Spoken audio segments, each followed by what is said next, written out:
Good afternoon.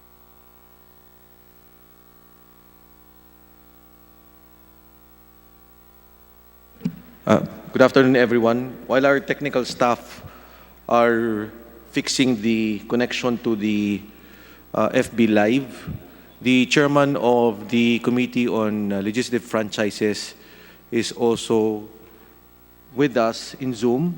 So if we could have the committee chairman, Congressman Chicoy Alvarez.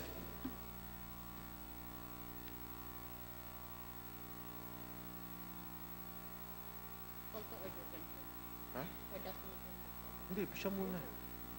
Di ba? Siya muna. Diana.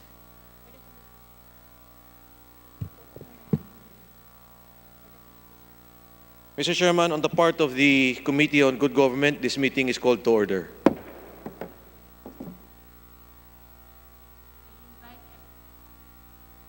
May I invite everyone for a prayer.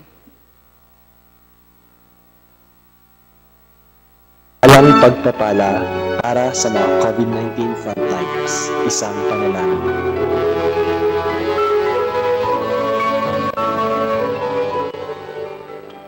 Panginoong Diyos, sa gitna ng kasalukuyang pakikipagdigma namin laban sa COVID-19 pandemic, ay dumudulog kami sa iyo para sa iyong mabathalang pagpapala sa mga bayaning nangunguna sa amin sa labang ito. Ang mga doktor, nurse, at iba pang medical professionals. Ang mga siyentipiko at iba pang dalubhasa sa larangan ng kalusugan. Ang mga opisyal at kawani ng pamahalaan, kasama na ang mga sundalo at mga pulis. Ang mga media practitioners. Ang mga manggagawa sa sektor ng pagkain. Ang mga manggagawa sa simbahan. At mga driver, gwardiya at janitor. Sa tapang, katapatan at husay nila sa pagganap ng kanilang tungkulin sa paglaban sa COVID-19 pandemic, gantimpalaan mo po sila ng biyaya ng inyong pagsanggalang laban sa anumang kapahamakan at biyaya ng patnubay sa kanilang paglilingkod. Sa hirap ng katawan at isip na kanilang dinaranas dahil sa mga kakulangan at kahinaan ng sistemang pangkalusugan sa aming bansa, biyayaan mo po sila ng ginhawang madarama nila sa kanilang puso, ang ginhawang mula sa katotohanan dahil sa kanila ay nasasagip mula sa kamatayan marami. Sa pagsasakripisyo nila ng panahon at pagkakataon na makapiling, mayakap at mapangalagaan ng kanilang pamilya para makapaglingkod sa lipunan at sa mga biktima ng COVID-19, pagkalooban niyo po sila ng biyaya ng pangangalaga sa kanilang mga mahal sa buhay laban sa virus na kanila ring nilalabanan para sa iba. Sa hindi marapat at hindi makatarungang diskriminasyon na nararanasan ng marami sa kanila, pagkalooban mo po sila ng biyaya ng pangunawa sa kahinaan at kamalian ng iba at ng biyaya ng tibay ng loob na patuloy na maglingkod sa kabila nito at iba pang pagsubok. At sa marami sa kanila na nagtuwis ng buhay dahil sa pakikipaglaban sa COVID-19 pandemic, kupkupin mo po sila sa iyong kaharian at pawiin ang lungkot at pangungulila ng kanilang mga pamilya at kaibigan. Panginoong Diyos, basbasan mo ang mga COVID-19 frontliners upang hindi lamang sila patuloy na manguna sa amin sa pagsubok na ito, kung hindi patuloy rin silang maging huwaran namin sa pagiging bayani para sa iba at sa aming bayan. Gawaran mo po, Panginoong Diyos, ng iyong nadathalang pagpapala ang mga anak mong COVID-19 frontliners dahil sila ay tunay na daluyan ng iyong pagkalinga at pagmamahal sa amin. Amen. Please remain standing for our Philippine National Anthem.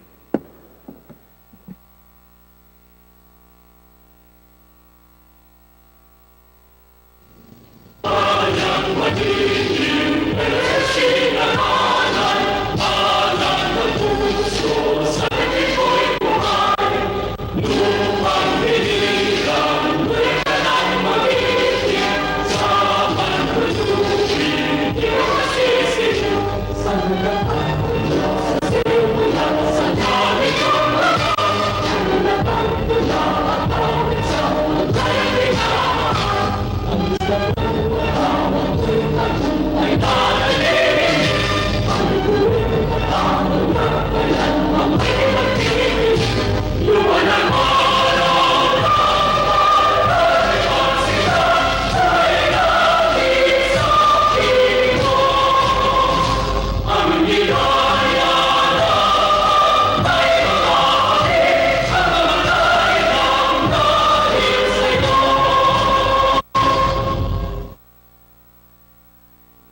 Mr. Chairman of the Committee on Legislative Franchise, on behalf of the Committee on Good Government and Public Accountability, the Blue Ribbon Committee, session suspended.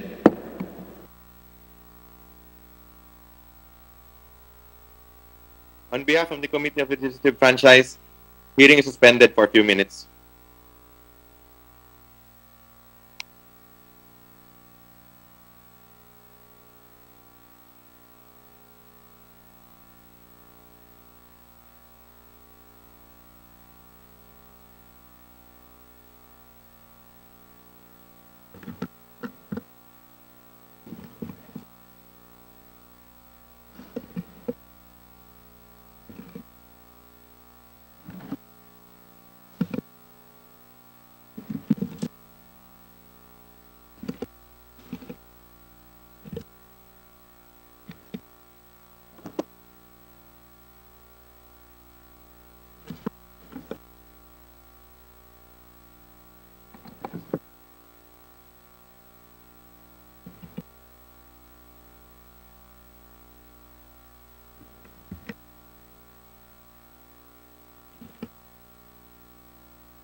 Hearing resumed.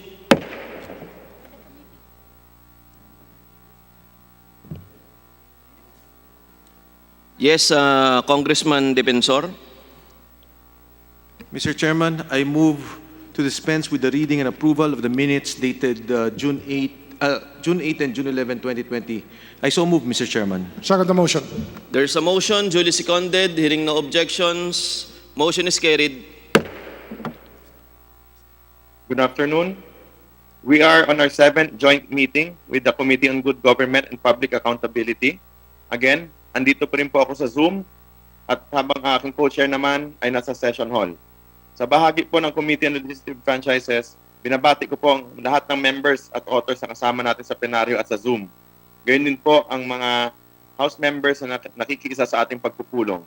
Hindi na po natin isa-isahin lahat ng members, pero atin na pong i-record ang attendance ng lahat ng dumalo sa araw na ito. Comsec, paki-recognize po ang ating mga bisita at resource persons.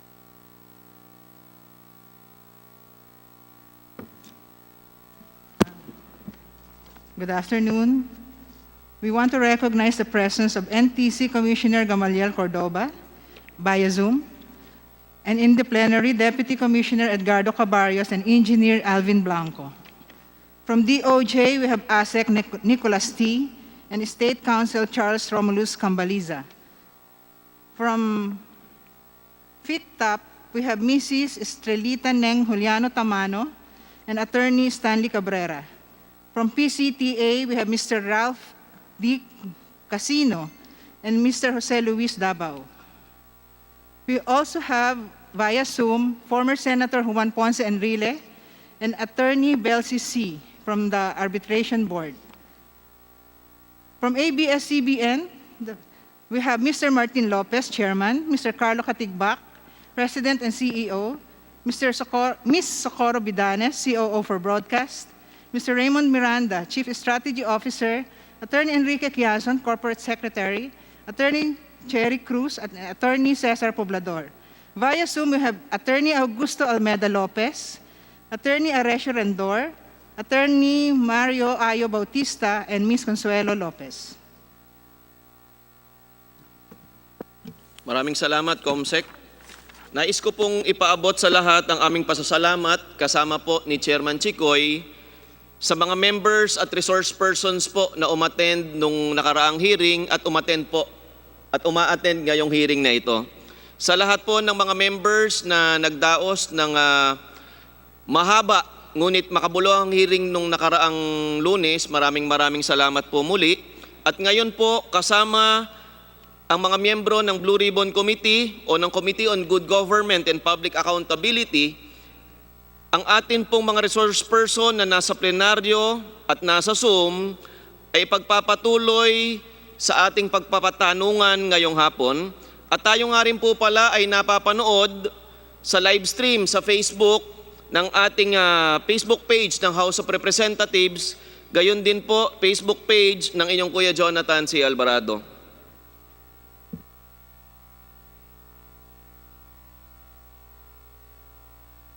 Atin pong ipagpapatuloy ngayong hapon ang pagtatalakay at pagtatanong sa paksa pa rin po ng pag-transfer ng ABS-CBN sa Lopez family matapos ang EDSA Revolution na naayon sa konstitusyon. Pangalawa, kung ang aplikasyon ba ng ABS-CBN sa prangkisa ay lumalabag sa 50-year limit sa term ng franchise ayon sa konstitusyon. At pangatlo, kung may paglabag ba sa dating prangkisa ng ABS-CBN paggamit ng multiple channels sa iisang prangkisa na walang permit galing sa NTC. Marami pong mga tanong ang inaasahan nating masasagot ngayong hapon. Lalo't higit na kasama po natin ang ilang resource persons na may kaalaman po sa mga isyu ng aking nabanggit. Muli, susundin po natin ang sequence ng paglalahad ng ABS-CBN, susundan po ng oppositor kung meron po. Kung wala naman po, ay didiretso na po tayo sa interpellation ng members. Maraming salamat, Chairman Chikoy. Layunin ng komiting ito na mabigyan ng lahat ng kalahok ng pantay-pantay na pagkakataon na mailabas ang katotohanan. Kaya atin pong balikan ang paksa sa paglipat ng ABS-CBN sa Lopez family matapos ang EDSA Revolution, bunsod ng katanungang hindi nasagot ng ABS-CBN noong Lunes. Napagkasunduan po na isusulat ng Secretariat ang mga tanong na hindi po nasagot ng ABS-CBN at ibibigay naman po ng Chairman ang katanungan nito sa ABS-CBN. Ngunit atin pong pinagbigyan ang pakiusap ni Honorable PD Barsaga na siya ay unang makapagtanong kay Attorney Augusto Jake Almeda Lopez. Atin pong napagkaalaman na ninais ni Attorney Jake Lopez na pumunta dito sa ating kapulungan upang maka-attend sa ating pagdinig ngayong hapon. Subalit tayo po ay hindi pumayag at minarapat po ng Joint Committee na sa Zoom na lamang makadalo si Attorney Jake Almeda dahil po siya ay 95 years old na. Medyo lumagpas na po sa pagiging senior, super senior na si Attorney Jake. Kaya po ipinapakiusap po natin sa ating mga membro na magtatanong na siya po ay bigyan ng respeto at kung maaari ay iklian lamang ang mga katanungan. Atin pong pinagbibigay alam rin naman sa ating mga members na hindi natin diretsahang matatanong kaagad si Attorney Jake dahil kinakailangan niya ng tulong sa kanyang assistant upang ipaliwanag sa kanya o iparinig ng mas malakas yung katanungan dahil nga po sa kanyang edad. Hinihingi ko po ang pangunawa ng ating mga kasapi sa sitwasyong ito. Nais rin po naming iparating kay Attorney Almeda na kung mahihirapan po kayo, agad po kayong magpagbigay alam sa komiting ito ang inyong kalagayan upang makagawa po kami ng kaukulang hakbang para po sa inyo. Nagpapasalamat din po kami sa pagpapaunlak ng ating Senator Juan Ponce Enrile na dumalo sa ating pagdinig via Zoom. Nawa po ay mabigyan ninyo ng linaw ang mga issue na tinatalakay po natin sa panahong ito. Muli po ang pagpapaalala na iwasan po natin ang pagulit-ulit ng mga usapin na tinalakay na at sundin po natin ang takdang oras ng pagtatanong na ibinigay po sa atin ng Joint Committee Chairman ng mga committee ito. Muli, maraming salamat po. Maraming salamat, Co-Chair Jonathan. Ngayon po, dadako na po tayo sa pagsisimula ng interpellation. Atin pong tinatawag muli si Congressman PD Barsaga na kung saan binigyan ng additional na oras ni Congressman Bambol Tolentino at ni Congressman Advin Pula para po sa total na 15 minutes po. Congressman Barsaga.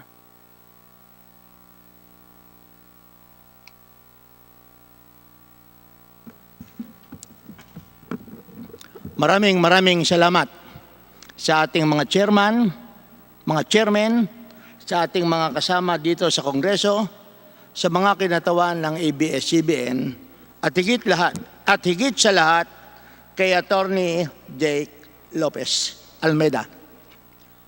Unang-una, humingi ako ng paumanhin kay Attorney Jake Lopez Almeda sapagkat kinakailangan kong magtanong at ang pagbabasihan ko naman sa pagtatanong ay yung kanyang sinumpaang salaysay na kanyang isinagawa noong 8 ng Agosto 1994 na nagsilbi na kanyang direct testimony doon sa arbitration proceedings. Magandang hapon po, Kompanyero Almeda Lopez Almeda. Congressman Barsaga, bago po payagan ng chairman ng committee ito na sumagot si Attorney Jake Almeda Lopez, ay payagan po muna natin na sila ay makapanumpa. Isasabay na po natin ang panunumpa ni Senator Juan Ponce Enrile kasama na po ng ating mga new guest ngayong araw na ito. The committee secretary is directed to execute the oath of our distinguished guest before this body.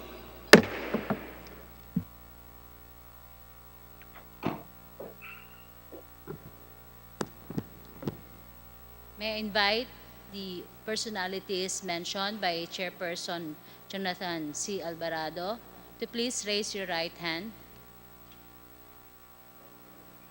Do you swear to tell the truth, the whole truth, and nothing but the truth before this joint congressional inquiry, so help you God? Yes. Thank you. Congressman Barsaga, you may continue. Ang una ko pong katanungan ay yung napapaloob sa pahina 8, ika-25 talata ng sinumpaang salaysay ni Attorney Jake Lopez Almeda. Nakalagay po rito sa paragraph 25, in July 1986, the Office of the President officially cleared ABS requests to resume its broadcast operations, which was interrupted by martial law and hence was issued by a provisional authority by the National Telecommunications Commission to operate television channel 2 and radio station DCMM open parenthesis AM close parenthesis and DWRRR open parenthesis FM close parenthesis. Sa talata pong ito na nasa saad sa paragraph 25 ay binigyan ng clearance ng ating Pangulong President Cory Aquino ang request ng ABS-CBN o ng Lopez family para ipagpatuloy ang kanilang broadcast operations. Ang tanong ko po, yung bang clearance na binigay ni Ginang Cory Aquino ay oral or in writing? Maraming salamat po sa pagkakataon na marinig ang panig ng ABS-CBN. No? Alam nyo, umpisahan ko na po ito na ang ABS-CBN nag-ooperate ng radio television since 1953. In 1972, nag-declare ng martial law, sinara ng aming stasyon, at for 14 years, pinalakad ng mga Marcos. Yung nagkaroon ng EDSA Revolution, hindi naman sa ng sarili kong bangko. Alam nyo, kinuha sa amin ng Marcos ang ABS-CBN. Sasabihin ko sa inyo na hindi sinoli sa amin.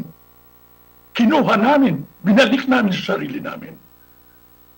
Ikikwento ko sa inyo, yung araw na nagkakaroon ng putukan doon sa Bohol Avenue na pinadala ng forces ng Ponce Enrile Ramos para kunin yung stasyon. Nandun po kami, mga ABS people, si Jimmy Navarro, si Princesito Pascual Castillo at ako. Sabay kami pumasok sa loob ng ABS-CBN. Kasi yung panahon na yun, nagkakaroon ng putukan, sinara ng nag-shutout yung operations ng television. Nagtago lahat-lahat ng mga tao. Kaya madilim na madilim yan. Napilitan kami lumusob. Tapos nagsisigaw kami doon. Lumabas kayo mga kasama namin. Paandarin natin itong stasyon. Sa madaling salita, lumabas sila. Within 1 hour na paandar namin yung television. Kaya sinasabi ko, hindi sinoli sa amin ng Marcos ang stasyon. Nakuha namin sa aming sariling sikat. Kasama, of course, yung forces ni Enrile at ni Ramos. Pero ako hindi ko naiisip yung mga consequences ng pag-ooperate namin because we went on the air right away. In about 1 hour, 2 hours. Nakwento sa amin ng mga journalist doon na sa Malacanang na yung bumalik ang TV4 at iba na ang humahawak, ang rebelde na humahawak, talagang na-discourage na talaga yung mga Marcos Party. Ako hindi pumapasok sa aking ulo yung mga legal technicalities. Pero meron akong kasamahan si Attorney Quezon, Serafin Quezon. Siya mismo ang nagsasabi, uy, kailangan ma-clear natin ito. Kaya gumawa siya ng kasulatan na sinasabi niya, ang Lopez family nakuha ulit itong ABS-CBN. Pero pumapayag kaming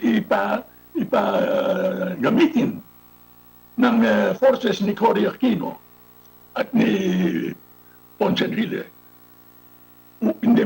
During the crisis period, ganyan po nangyari niyan.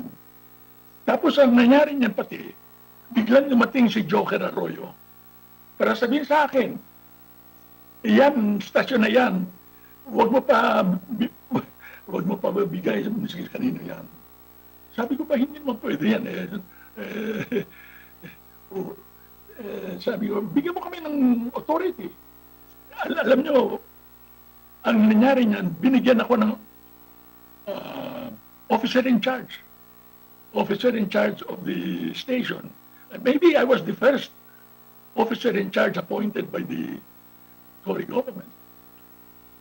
So pinaandar namin yan. Pero sinasabi ni Justice Quezon, yan pinahiram lang namin yan sa gobyerno. Yung gabi dumating yung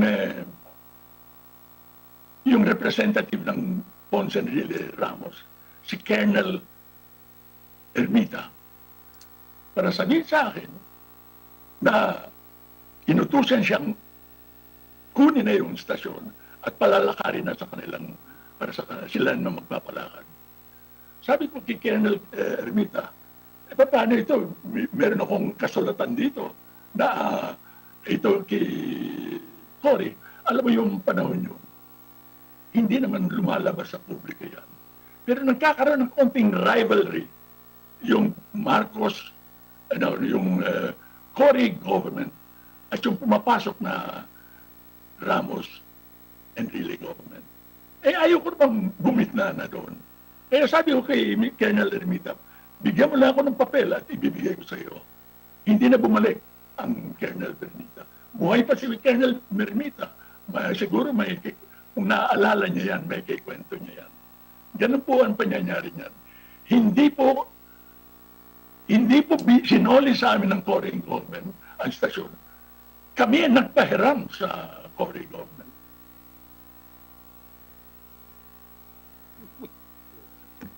Nakalagay din po sa inyong affidavit sa paragraph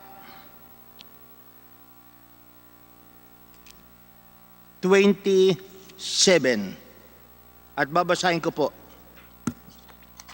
The Office of the President suggested that for the sake of complete transparency, the question be submitted to an arbitration committee where ABS could present its torrents titles to all the properties being claimed and also proof of ownership over the broadcast equipment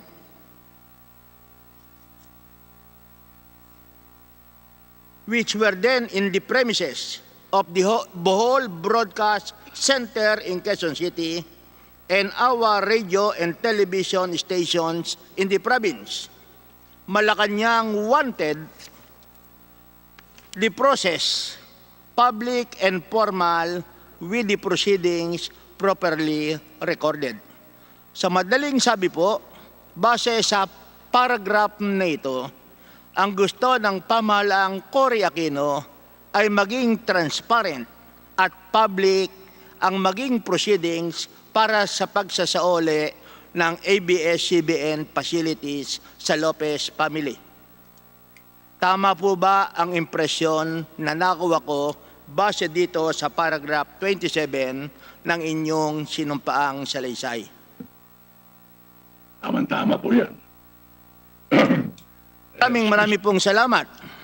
Kaya ang sumunod na pangyayari, sapagkat ang gusto ng pamahalaang Cory Aquino ay maging transparent ang usapan noong ika-6 ng Enero 1987 ayon sa inyong talata numero 28 na nasa pahina 10, nagpirmahan ang ABS-CBN pati na ang Cory government ng arbitration agreement na ang kinatawan ng ating pamahalaan at the time ay si Attorney Catalino Macaraig Jr. at ang sa ABS naman ay si Pastor Del Rosario at ang chairperson, ang ating chairman at the time ay walang iba kundi ang dating maestrado ng Korte Suprema na si Justice Vicente Abad Santos. Tama po ba yon? Tama po. Okay.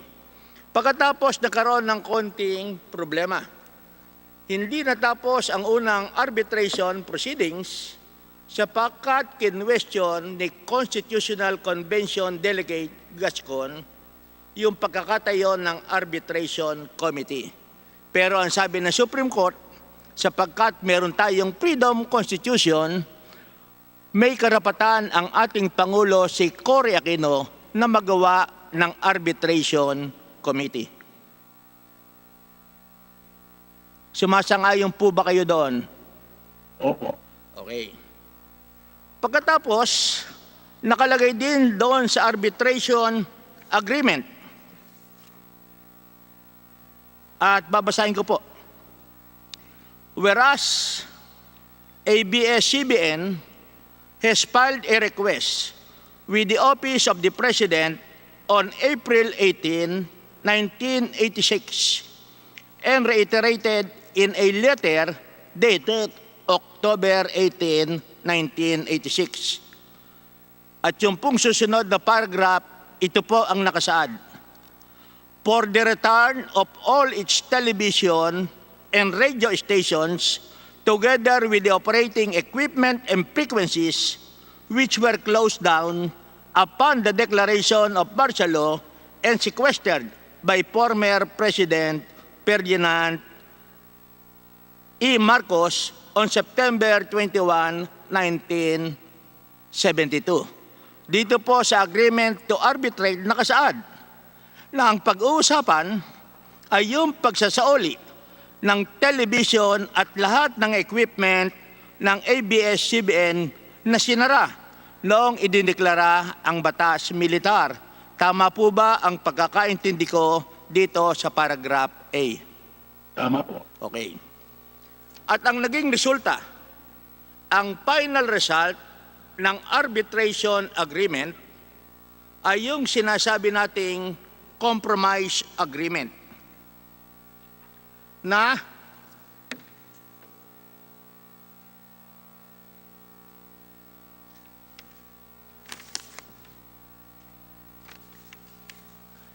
isinagawa ni Ginoong Chopisto Gingona Jr. bilang kinatawan ng Republika ng Pilipinas at ang kinatawan naman ay yung ng ABS-CBN ay walang iba kundi kayo, Attorney Augusto Almeida Lopez.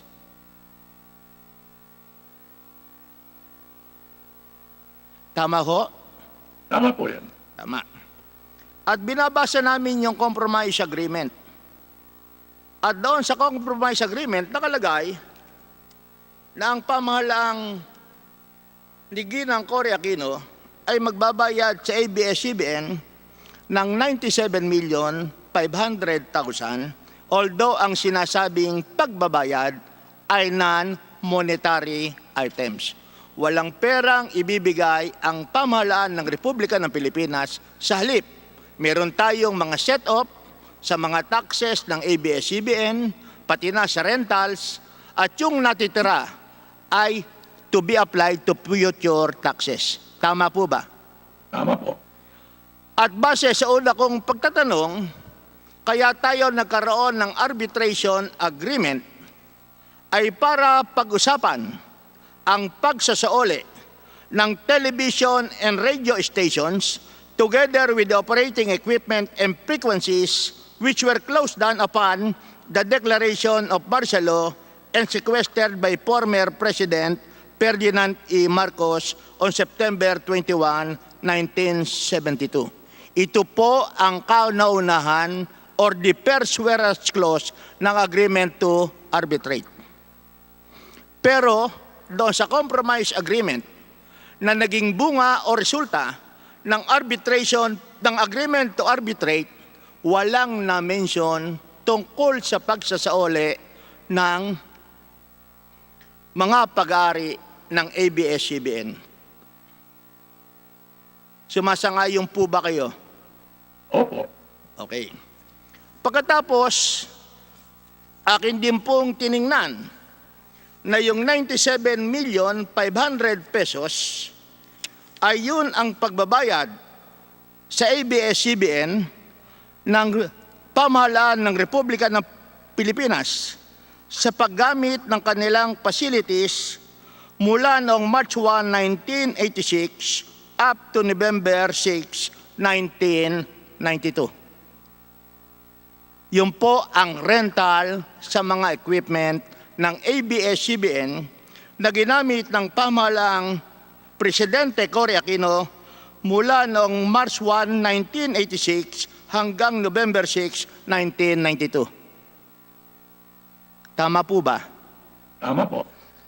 Pero sa mga dokumentong nakita namin, wala namang sinasaad kung ano ang mga specific equipment na binayad ng ating pamahalaan, na ginamit ng ating pamahalaan mula noong March 1, 1986 up to March 6, 1992.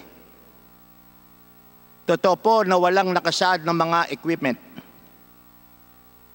Malamang na tama po yung sinasabi nyo. Okay. Pagkatapos, mula po noong March 1, 1986 hanggang November 6, 1982 ay umaabot ng 6 na taon at 8 buwan. Sa madaling sabi, 72 months para sa 6 na taon at 8 buwan mula Marso hanggang Nobyembre. Kung ibinayad po ng ating pamahalaan ay 97,500,000, ang lumalabas po ang renta na binayaran ng ating pamahalaan sa ABS-CBN ay 1,218,750 pesos kada isang buwan.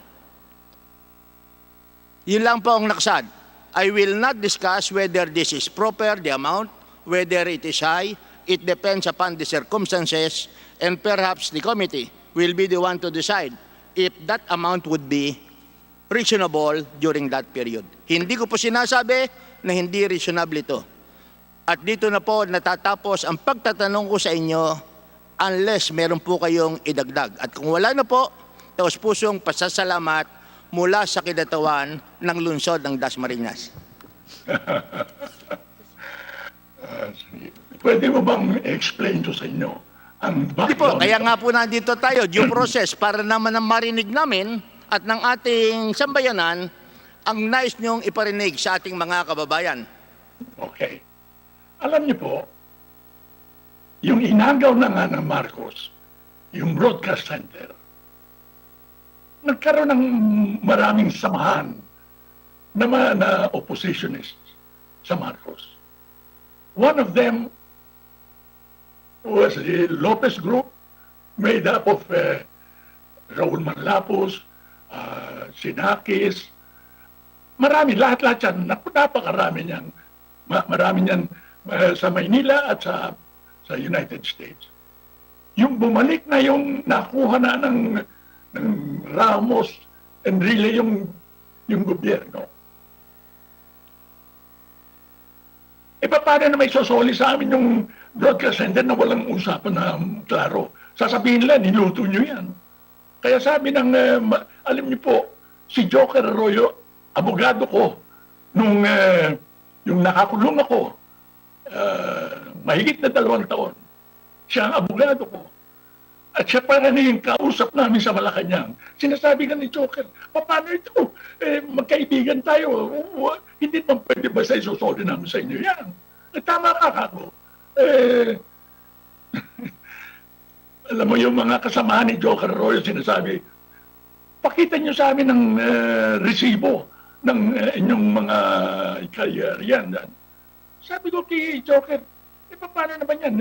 Mahigit na 20 years old na yan mga equipment na yan. Paano? Wala na kaming resibo niya. Sabi ko sa kanya, sabihin mo sa kay Kaiko Lutwanan, bigyan niya ako ng resibo na kanyang sapatos. At isusoli namin sa kanila yung ABS-CBN. Parang mga impossible conditions.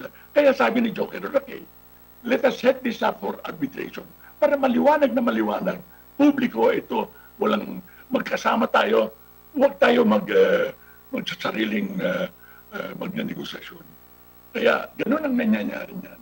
We had 2 basic claims. One is the return of all of our properties. That is the broadcast center and all of the provincial stations. Marami ho kami stasyon. The second was, let us liquidate the amounts that the proper amount that the government should more or less recognize as acknowledge the payment of some amounts. Ang sinasabi niyo, Mr. Barsaga, that comes out to 1,200,000 a month. Alam niyo ho, ang kasama dyan, siguro mga, hindi ko na mabilang talaga, mga 20 radio stations sa probinsya. Siguro mga 5-6 na television stations sa probinsya. At sa Maynila, yung buong broadcast center. Yung 1,200,000, that is just a token amount.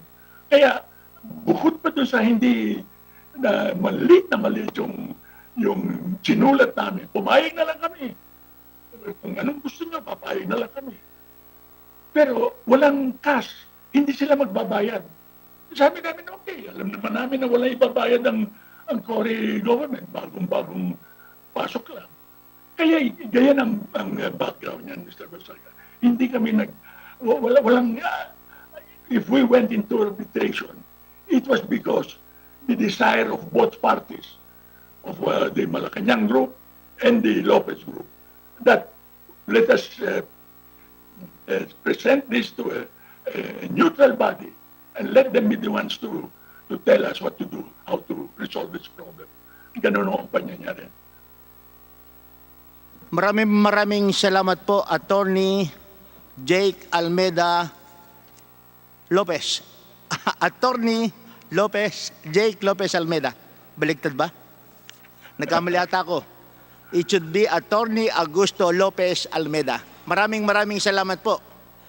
Because you have still a very retentive memory. Siguro, Mr. Barsaga, mabanggit natin sa mga nanonood. Ako po ay sakop nyo. Ako po ay nagpa-farm sa Dasmariñas, Cavite. Kaya I am under your constituency. At siguro, Attorney Jake, inyong natatandaan nang ako ay mabigyan ng pagkakataon para maging punong bayan ng Dasmariñas, nagpatayo po ako ng isang pedestrian overpass doon sa merong Villa Verde subdivision at nakiusap ako sa inyo na yung landing area o hagdan ng aming pedestrian overpass ay babaksak sa inyong pag-aaring lupa. Maraming salamat po. Salamat din po. Okay? Maraming salamat po. Thank you na. Meron lang akong paglilinaw mula sa NTC. Sige at po. PCGG along this point. Very short lamang, Mr. Chairman. Sige po. Congressman P.D. Barsaga, nasa inyo po ang floor. Well, of course, ang pagtatanong ko ay kay Commissioner Cordoba.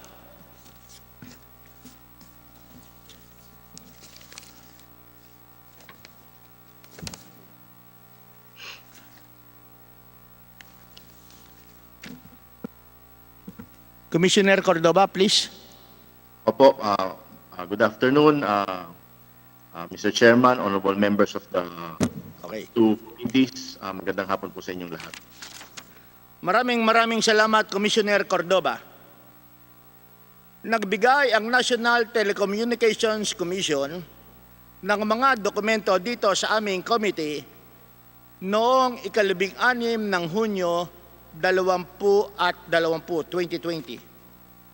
At ang unang dokumento ay isang order na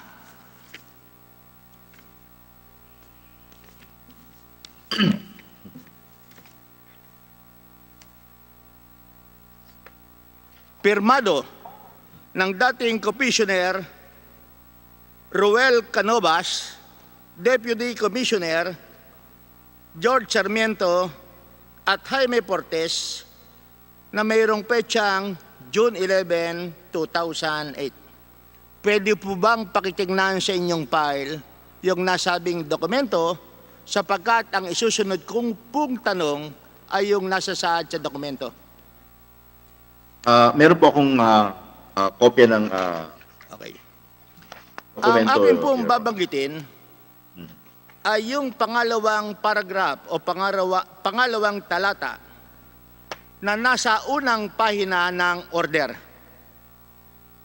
Case number 87-006, ABS-CBN Broadcasting Corporation.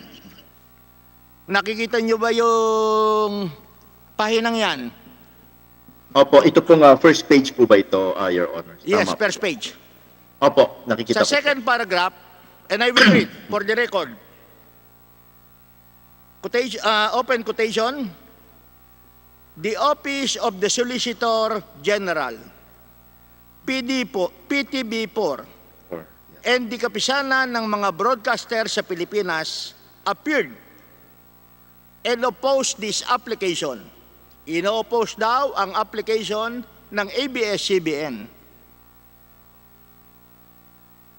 on the ground that among others, the assets of the petitioner, yun daw assets ng ABS-CBN, are under sequestration by the PCGG, and its use of the frequencies which is now operating is subject to final determination by the appropriate authority on the ownership of the property, unquote.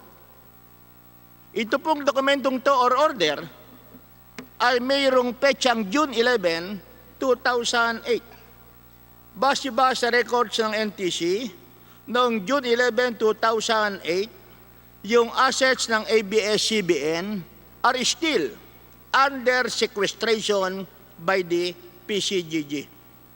Based on your records. O hindi nyo alam?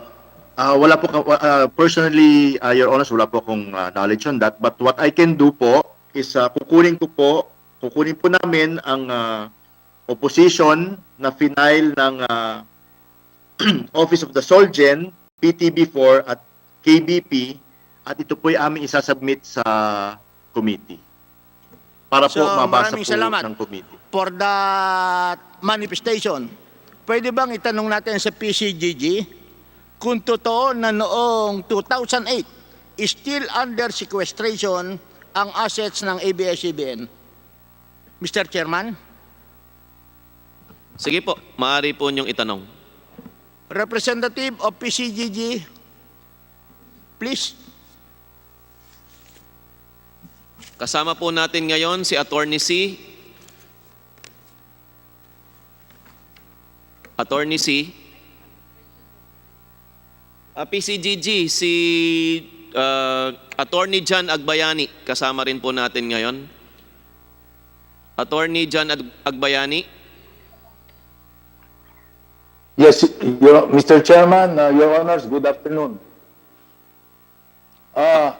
Pakisagot po yung katanungan po ni Congressman P.D. Barsaga. Noong 2008 po,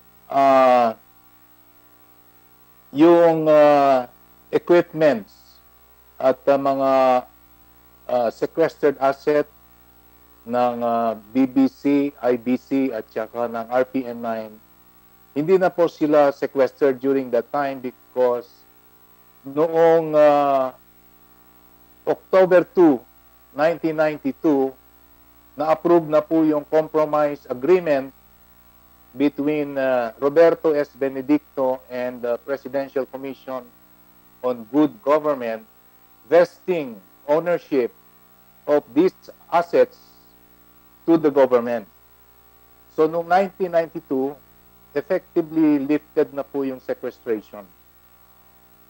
Meron bang sequestration order na na-issue ang Presidential Commission on Good Government laban sa mga pag-aari ng ABS-CBN?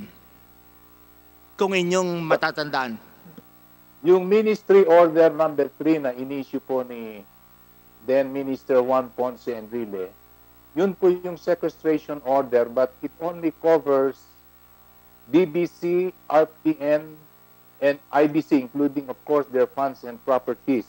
Pero hindi po sinequester ng ABS-CBN. Nangyari lang po coincidentally, nung sinequester po yung BBC, RPN, and IBC, ang mga assets na yan na nasa possession ng Benedicto Group of Companies, naka-lease po yan sa kanila in a lease agreement entered into by ABS-CBN earlier nung pagpasok po ni Attorney Almeda, no, sa ABS-CBN premises, nag-enter po sila ng lease agreement. Kaya po nung sinequester po yung Benedicto Group of Companies, coincidentally, pati po yung mga lease properties na pag-aari ng ABS-CBN na mga equipment, yun po nasama sa sequestration. Pero yung mga real properties ng ABS-CBN, hindi po na-sequester yun. Dahil wala naman yung sequestration order laban sa ABS-CBN at saka sa mga Lopezes. Maraming salamat, Commissioner. So, base sa iyong pagkakasabi, mayroong writ of sequestration na na-issue tungkol sa mga properties ng ano-anong kumpanya. BBC, yung Banahaw Broadcasting Company, RPN 9, at saka IBC 13. Broadcasting Company. Mga broadcast, ito yung mga TV stations. Sige, pakikumpleto. Yung RPN 9 na ginagamit at nagte-telecast noong panahon ng batas militar, yung ba ay kasama sa sequestration?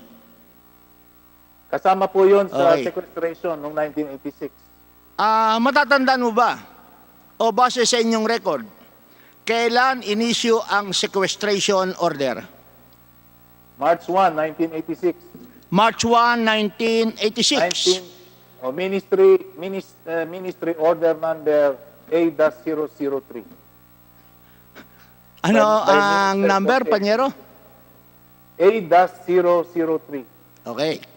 So, sa madaling sabi, mabibigyan mo kami ng kopya ng sequestration order na inisyu noong March 18, March 1 po. March 1, 1986. Okay. At siyempre, ngayon, wala nang sequestration order. Wala na po. Wala. Kailan nalip yung sequestration order? Ang sequestration order was lifted from the time that the compromise agreement between Roberto S. Benedicto and the Presidential Commission on Good Government was approved by the Sandigan Bayan on 2 October 1992. October 2, 1992. 1992. 92. Opo. Okay. Sapagkat ang trabaho ng PCGG ay mag-issue ng sequestration order, pag merong in-issue na sequestration order, ang PCGG, ano ang epekto doon sa pag-aari o property na sinequester? Ang effect po ng sequestration order ay parang writ of attachment. Parang writ of attachment. Okay. Parang writ of attachment. Opo, it is preservatory and conservatory in nature. And it is temporary and in nature until the main case of sequestration Okay. is finally decided. So, parang merong writ of attachment. Pag Opo, merong writ of sequestration, as a lawyer, at base na rin sa inyong expertise sa sequestration order, legally, sino ang may possession ng property? the possession is on the PCGG as the conservator of the PCGG. asset.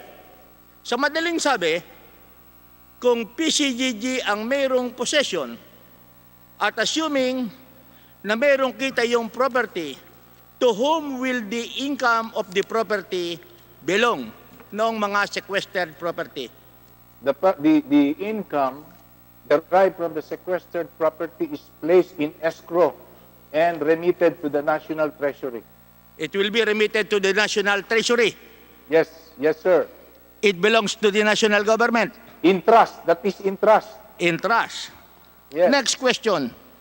Ito ang hindi ako sigurado kung ano ang prinsipyo base sa mga doktrina ng PCGG at saka ng kaso na dinecide ng Supreme Court.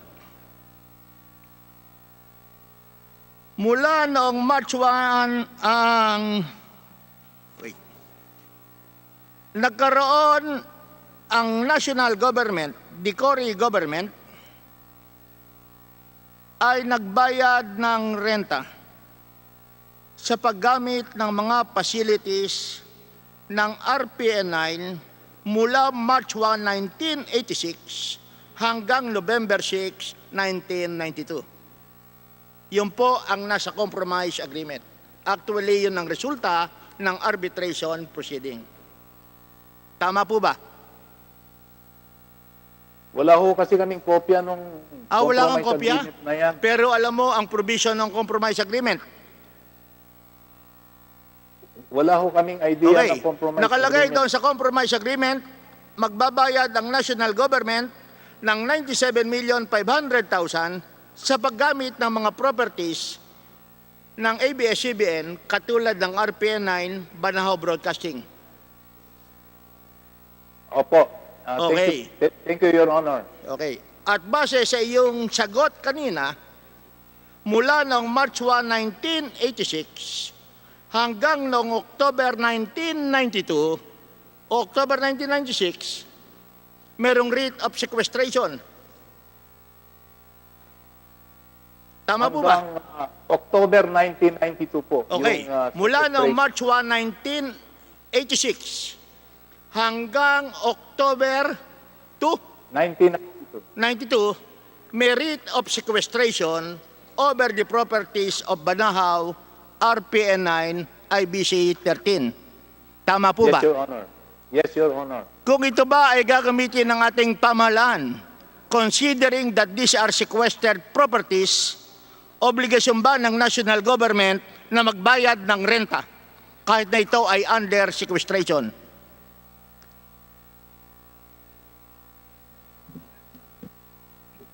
Ganito po nangyari dyan. Noong September 1986, meron pong lease contract ang PCGG through the Board of Administrators with ABS-CBN, wherein this equipment belonging to BBC, RPN, and IBC 13 was leased to ABS-CBN. And there was an agreement na dapat ang magbabayad ng renta sa gobyerno dahil sa paggamit ng equipment na yan ng ABS-CBN from 1987 to 1992, ang magbabayad po dyan ay yung ABS-CBN na sa halagang 1.2 million pesos per month. Pero hindi po natuloyan dahil nagkaroon ng sulat si Eugenio Lopez noong 19 November 1996 kung saan tumatawad po siya dun sa 1.2 million per month na renta niya sa gobyerno dahil hindi niya kaya during that time. And this negotiation on the lease agreement stalled until nagkaroon na ho ng compromise agreement si Benedicto noong 2 October 1992. So sa makatwid po, wala hong binayad ang ABS-CBN dun sa lease contract na yon. Ngayon, sa tanong ninyo kung dapat bang magbayad ang gobyerno sa Lopezes, sa panahon ng March 1, 1986 to October 1992, sa tingin ko po hindi. Dahil dapat ang ABS-CBN po ang magbabayad sa gobyerno ng 1.2 million a month because of the lease contract which they executed in 7 September 1986. Mr. Chairman, Tama po ba ang pagkakaintindi Mr. Chairman, ko? i-klaro ko lang po, Sige Congressman po, Vice Chairman Defensor. Congressman PD, namimix po kasi ano po. Yung pong RPN 9, may utang po sa ABS. 1.2 million, ang total po noon 54 million. Yung po ang nandoon sa arbitration agreement. Ang sinasabi po ni Commissioner Agbayani, yung equipment naman ni BBC na nirenta ni ABS-CBN, 1.2 million, ang sinasabi po ni Commissioner Agbayani, hindi binayaran magmula 1986 hanggang 1992, which totals to about 72 million pesos. So dalawa po yun, ABS, RPN 9, ang may utang po, RPN 9 kay ABS. ABS, BBC, ang may utang po ay ang ABS sa BBC na siya naman pong nasa PCGG ng panahon yun. Thank you, Mr. Chairman. Nililinaw lamang Maraming natin, salamat Commissioner. sa interjection, Vice Chairman Mike Defensor. Muntikan mo na namang masabi yung bayani mo. Sige po, Congressman PD, pakituloy po. Pakiulit lamang po ang inyong sagot na sa tingin nyo hindi dapat magbayad ang pamahalaan sa ABS-CBN? Tama po Opo. ba ang pagkakaintindi ko? Kung based po sa record namin, meron hong lease contract noong September 7, 1986 kung saan naka-lease sa ABS-CBN yung equipment ng BBC at merong rental consideration na 1.2 million per month. Simple lamang po ang tanong ko. Yung bang mga equipment na subject ng lease contract, yung bang equipment na yon ay under sequestration? Opo. Okay. Follow-up question. Kung yung mga properties ay under sequestration at ginamit ng national government, base sa inyong batas at doktrina, kinakailangan bang magbayad ang national government sa paggamit ng mga properties under sequestration? I-qualify ko lang po yan. If the purpose of using the equipment is for the purpose of preserving the asset from deterioration, hindi na po kailangan kasi that is just an incident of its preservative power. Pero kung ang purpose po ng paggamit ng gobyerno dun sa sequestered asset pagnenegosyo at kikita ang gobyerno, well, under the doctrine of fairness, then the excess from the preservatory expenses should be deposited to the National Treasury until the final adjudication of the true ownership of the sequestered asset is determined. Since the properties are under sequestration, ang talagang government agency involved dyan will be the Presidential Commission on Good Government. Tama po ba? Yes, Your Honor. Okay. At base sa inyong mga records, yung bang paggamit ng gobyerno doon sa mga facilities ng RPN9, Banahaw Broadcasting, ay naging profitable o hindi? Honestly, Your Honor, hindi ko po nakita yung financials niya. O hindi ba obligasyon? At based po sa record namin, wala po kaming pumasok na pera arising out of that sequestered asset. Wala ho kaming collection dyan. Hingin na lang namin yung lease contract. Opo. Okay. Pangalawa, bukod ba sa properties under sequestration na nasa ABS-CBN, napakarami yung sequestered properties, tama po ba? Opo. Yes, Sa Your Honor. katunayan, hanggang ngayon, pagkalipas ng 12,520 araw, hindi pa tapos ang inyong trabaho. Tama po ba? Hindi pa po. Tama po kayo. Okay. Bukod ba roon sa rental na binayad ng government sa ABS-CBN, mayroon pa bang sequestered properties na ang national government ay nagbayad sa may-ari ng sequestered properties? As far as Wala. you know and based on your records. Wala po akong natatandaan na kami po nagbabayad. Okay. Maraming salamat, Commissioner. Thank you very much. Thank you po. Mr. Chair, Yes, Congressman Defensor. yeah, I would like to reserve the right to also ask the Commissioner Agbayani, but Mr. Chair, I understand, well, first we'd like to thank the Attorney Almeda. Maraming salamat po sa inyong presentasyon. Kung gusto pa ni Attorney Meldang makinig at pakinggan nyo yung mga sinasabi, maganda rin po siguro dahil siya po talaga may first-hand information sa mga nangyari. Pero nandyan din po ang ating Senador Enrile, Mr. Chairman. Thank you. Maraming salamat, Congressman Defensor. Sa kalaman po ng lahat, kasama natin ngayon si former Senator at former Senate President Juan Ponce Enrile. Siya po ang Minister ng Ministry of National Defense na nag-issue ng order, ng Ministry Order number letter A, number 003, ordering the sequestration of RPN9, IBC-13, and BBC-2. At siguro po, marapat lamang na pagsalitain natin si Senador Enrile para po malaman natin na mas malinaw kung ano ba ang sakop ng Ministry Order A003 at kung paano po ba ginawa ang implementasyon ng Ministry Order na ito. Former Senator Enrile, you're now recognized.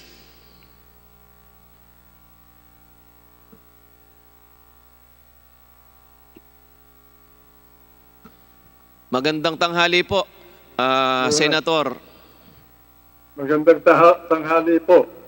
Sana Ano po po ay bang maayos gusto po ni- ang inyong kalusugan, ngunit hihingi lang po kami sa inyo ng ilang paglilinaw tungkol po doon sa Ministry Order A003 at kung paano po nagawa ang implementasyon po nito. Salamat po. Alam po ninyo, nung 1972, September 21, dineklara ni Presidente Marcos. President Marcos declared martial law. And in the planning of martial law, it was the agreement of the government that to prevent bloodshed in the country. And so therefore, when we declared martial law, an order was issued to sequester all television stations, all radio stations, all communication facilities, both domestic and international, in the country. We closed PLDT, both the local operation as well as the international operation. We closed Channel 2, the entire facilities of ABS-CBN, Channel 5, Channel 4, Canlaon Broadcasting Station, Channel 7 of Bob Stewart, Channel 9, Channel 13, Channel 11 of Elizalde, 13 is Soriano, Channel 5 is the channel of the Roseses, and all the radio stations throughout the land, in order to control the situation so that there will be no reaction or opposition to the declaration of martial law.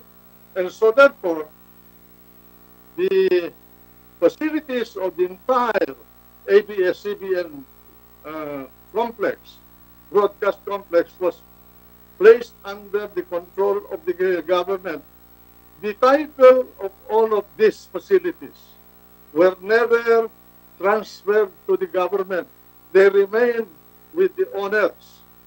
Hindi po tatama yung sinabi ni Jake Almeida Lopez na inagaw ni Presidente Marcos yung ABS-CBN. It was a part of the national policy to immobilize and control the communication system and the outlets for information in the entire nation, and that is what we did. Now, after that,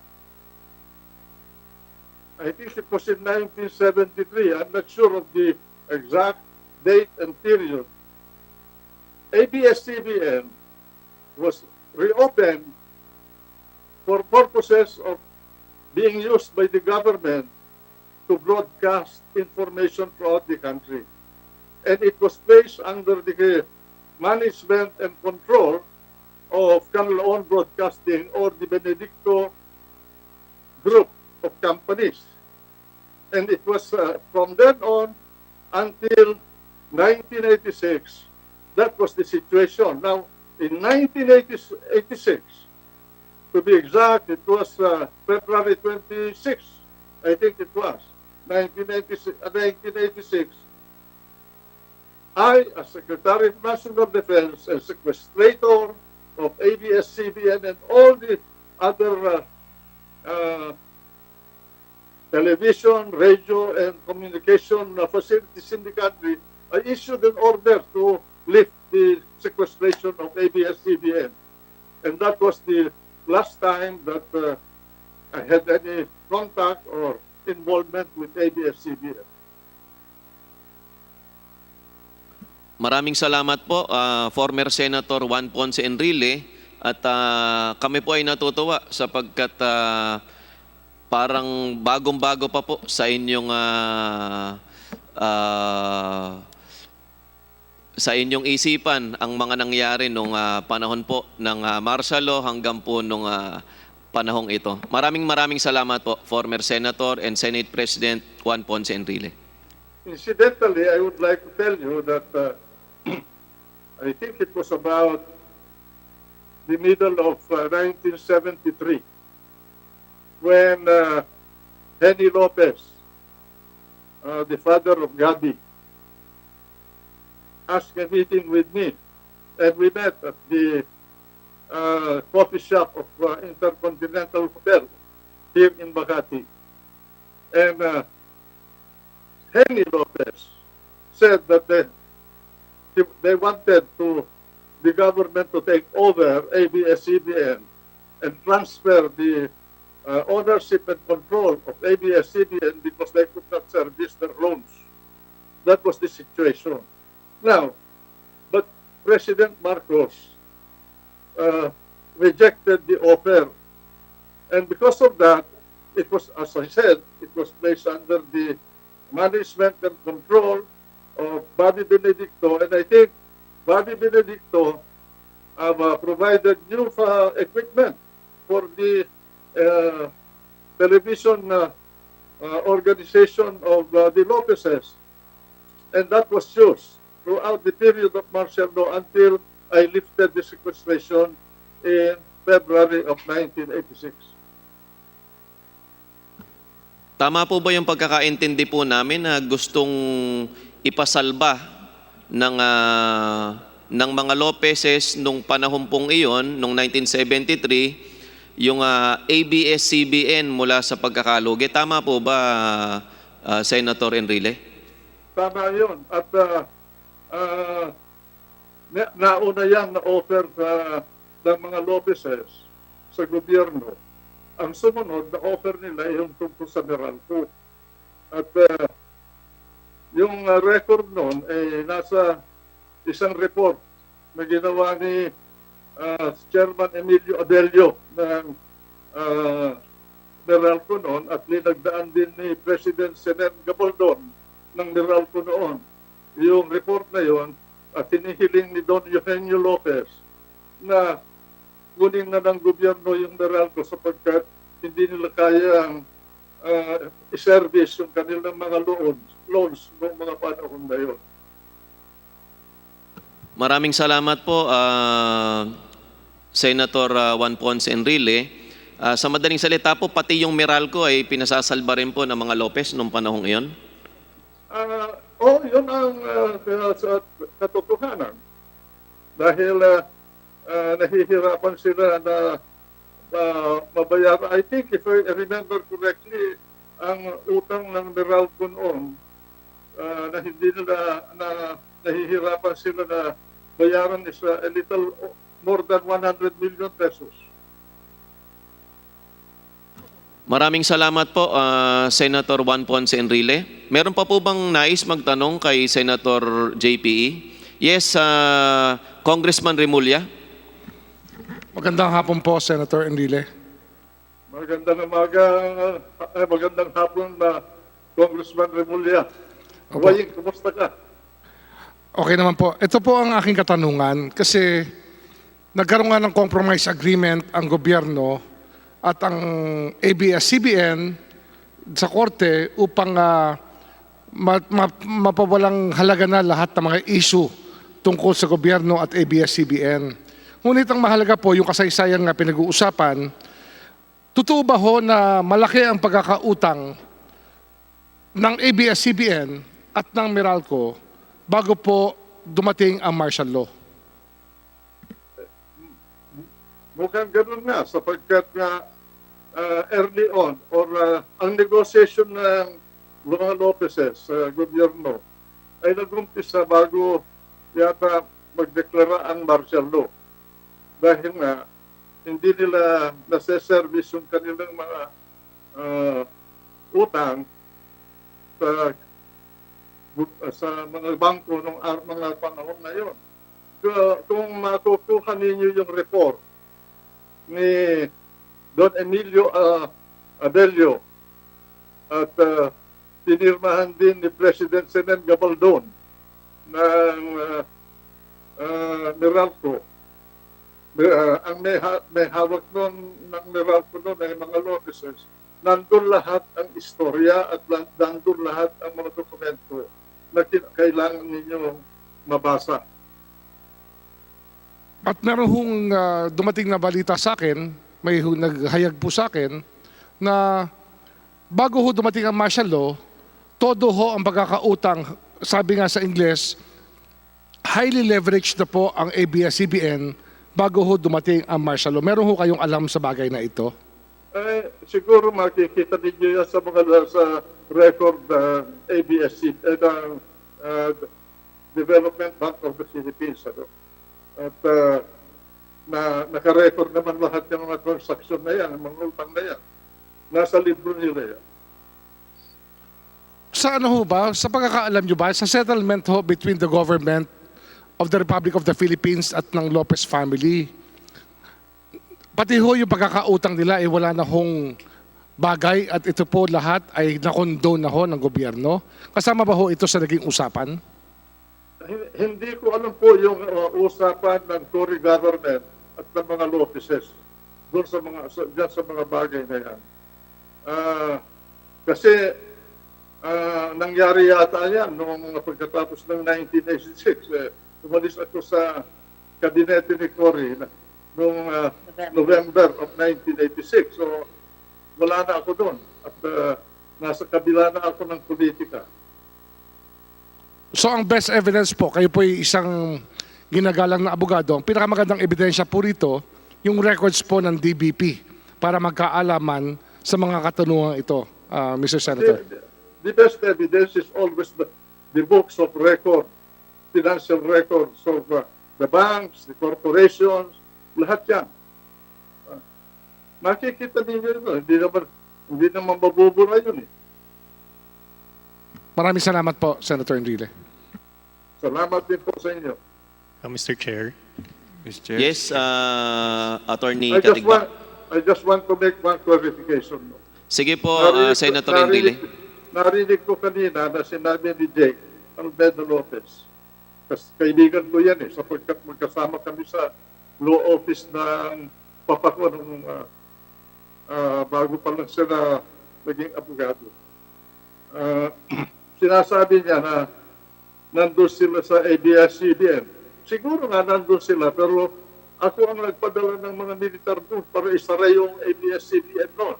Pati Channel 9, Channel 13. Kaya, kung nandun man sila, salamat. Pero sa totoo lang, kami ang nagpasara nun. Yung grupo ng mga sa rebel soldiers ang nagpasara nun. Yes, Attorney Katigbak. Hindi po ako attorney, Mr. Chair. Mr. President, CEO Katigbak. Sige po. Attorney Almeida Lopez would like to be recognized po. Sige po, pakinggan po natin si Attorney Almeida Lopez. You're now recognized.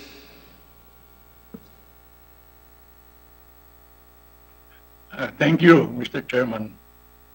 You know, it is a very happy occasion also because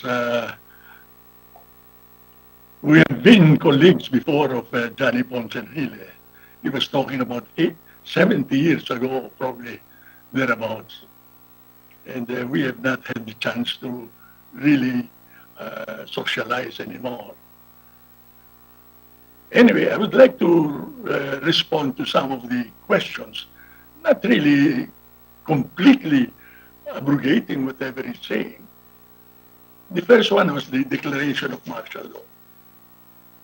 Assume already that that was valid and legal during the period of crisis, as they mentioned it. But the truth of the matter is that not long after,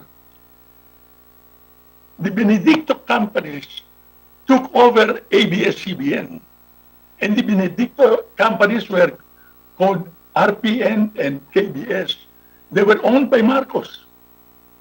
The name of the company of Marcos was FEMI, Far Eastern Management Inc. But everybody knew it was owned by Marcos. They took it. And the truth of the matter is that, tama si Johnny, we were concerned about the obligations. ABS had heavy obligations because it put up the broadcast center. And I'll tell you, we had to go outside of the Philippines because the local banking community were very, very adamant about lending money to broadcast companies because they knew that it was relatively fragile.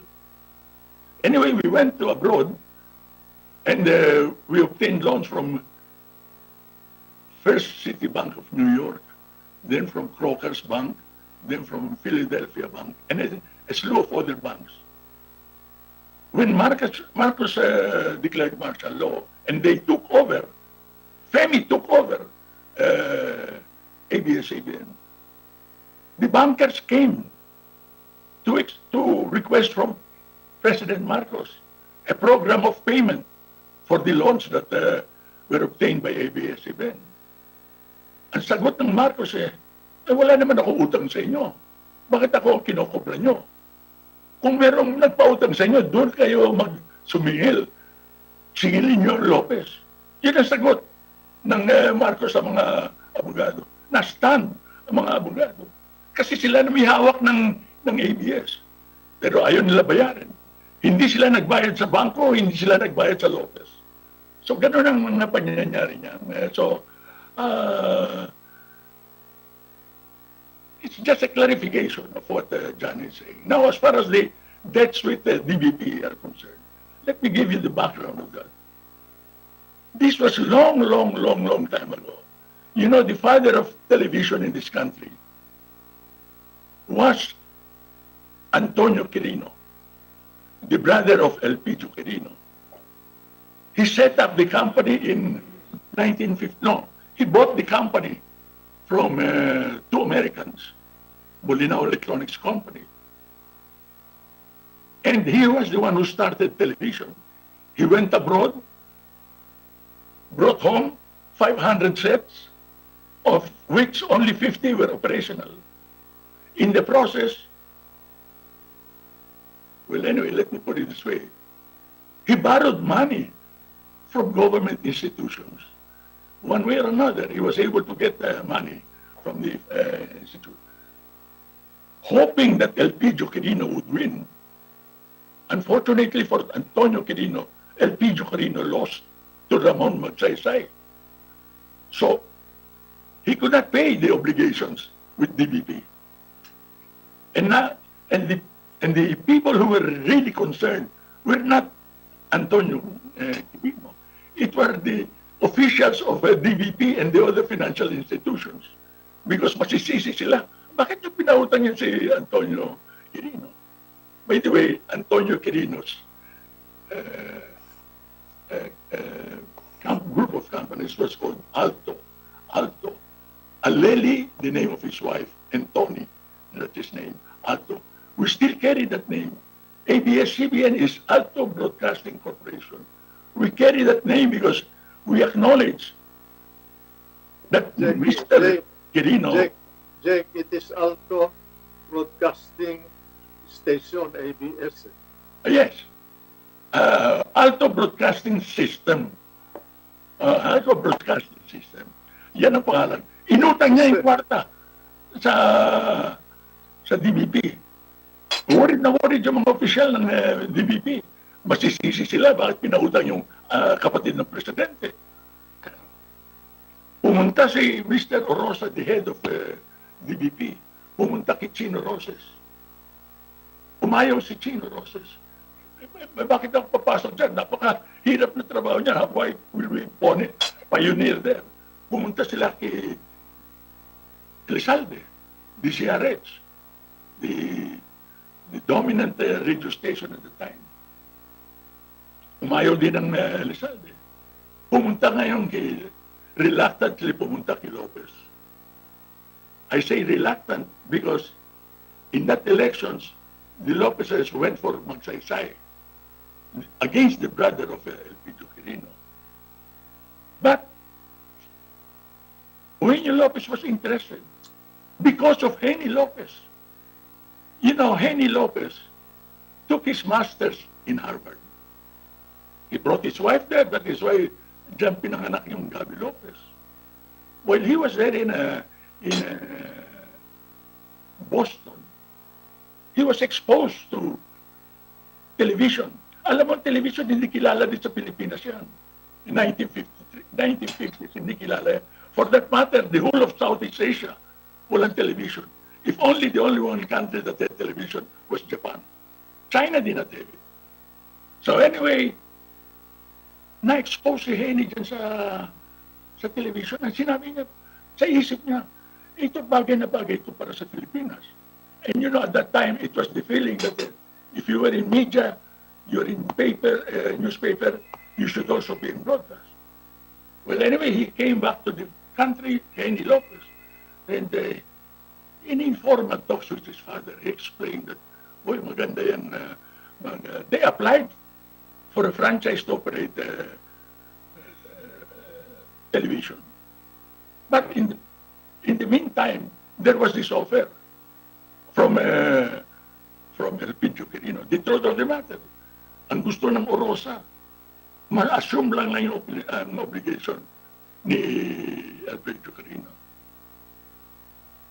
Ang katotohanan nyo na ang kwento mismo ni Antonio Quirino, pumasa na lang ang kwento sa akin.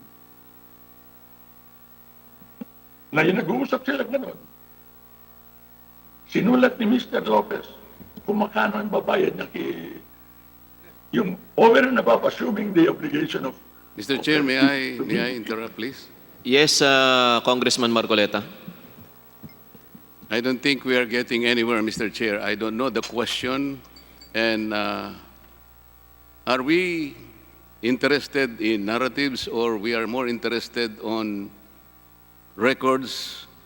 I think we already agreed yesterday that the narratives are okay. And for purposes of hearing them, I think we have two distinguished grand old men who would like to revisit the past. It's almost a good hearing time, Mr. Chair, but the records are indispensable because even the sworn statement of Attorney Almeida Lopez is all about arbitration. He started about agreements to arbitrate. 2 documents have been presented. But yesterday, when we were asking for records, I don't think ABS-CBN was so determined and they were so sure to be able to get the records. Mr. Chair, the best evidence are the records. We can hear all these narratives. For example, we talk about the loans in DBP. They're so persistent, about $600 million in the 70s. And when our peso was devalued, the government pays them because of the sovereign guarantee. But this is another record. Today, we are, I think, settling a particular statement sworn before us by Attorney Almeida Lopez. This representation yesterday demanded the submission of the records of the arbitration proceedings ordered and initiated by no less than the Office of the President. This is all recorded in his affidavit. The President was unflinching. She said, for the sake of total transparency, she suggested an arbitration committee where ABS-CBN will be given all the opportunity in this world to present their evidence. She even mentioned about Torrens titles and any proof of evidence for the claim of ABS-CBN, not only in Bohol Avenue, but also those that are cited in the other provinces. And I can almost memorize the statement that Malacanang wanted that the proceeding be made public, formal, and properly recorded. Mr. Chair, I think we gained our right to demand those records. I'd like to have a categorical answer from ABS-CBN, when will the records be submitted? Because there is no substitute for the arbitral award, Mr. Chair. They started with an agreement to arbitrate. I think we have all the reasons to believe that the arbitration was completed. Mr. Chairman. That is the only document, Mr. Chair, that we can rely upon in order to see once and for all whether the documents sought by the arbitration committee in presenting all the evidence of ownership were presented properly. The arbitral award will tell us all those proceedings, Mr. Chair. That is why Yes, there is no substitute for the best evidence. Thank you, the records themselves. Deputy Speaker Marcoleta. Vice Chairman Defensor, you're now recognized. Mr. Chairman, kagabi po na tanong po din ni Congressman Marcoleta yung punto pong yun tungkol doon sa ebidensya. Nais ko lang po unang bigyan ng pagsaludo at respeto si Attorney Jake Almeida, Senator Juan Ponce Enrile. Yung po lang kasing pagkikwentuhan nung ating po mga guest ngayong hapon, nagsimula po kasi doon sinabing may utang ang DBP at doon po nagpaliwanag si Attorney Almeida kung ano po yung pinanggalingan ng pagkakautang yun. Una po, nagpapasalamat ulit ako sa dalawa nating guest ngayon at yun nga pong binabanggit ng ating Honorable Marcoleta, batay na po doon sa pagkakaayos ng arbitration agreement, ano pong dokumento ang nagsasabi o nagpatunay na ito po'y kanila. Yun po ang hinahanap niya nung kagabi pa ho, nung tayo naghihiling. Thank you, Mr. Chairman. Again, respects and salute to Attorney Almeida and Senator Juan Ponce Enrile. Thank you po. Thank you. Okay. Maraming salamat, Congressman Mike Defensor. Bago ko po kayo kilalanin, Senator Juan Ponce Enrile, ay ipapasagot ko lang po sa ABS-CBN muna kung kailan po ninyo mabibigay yung mga dokumentong hinahanap ni Congressman Marcoleta, sapagkat kayo po ay binigyan na ng direksyon na isubmit yung mga dokumento na hinahanap sa inyo bago po mag-umpisa ang hearing na ito. Mr. Chair. ABS-CBN. Mr. Chair, before Yes, ABS-CBN Congressman Zarate. point of information, Mr. Chair. Nabanggit ko na rin ito kahapon, and I think yung Secretary ng Board of Arbitration is on Zoom, no? Si Attorney C. No?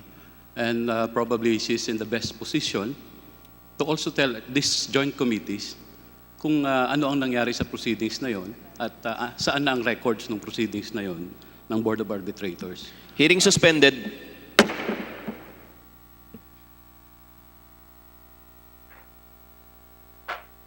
Tapos na siguro.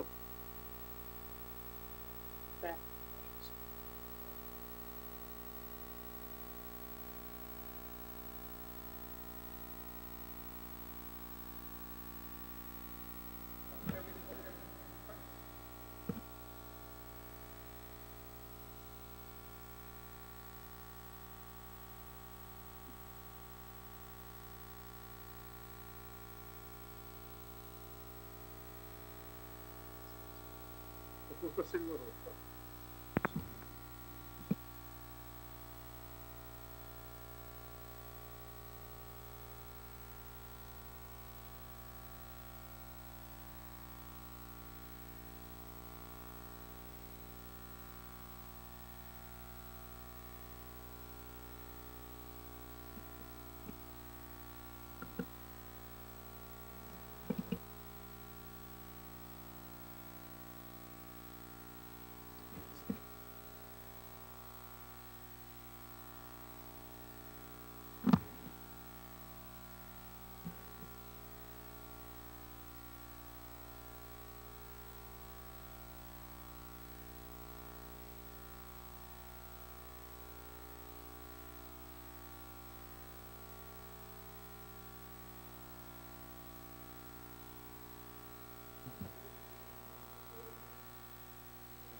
Hearing resumed.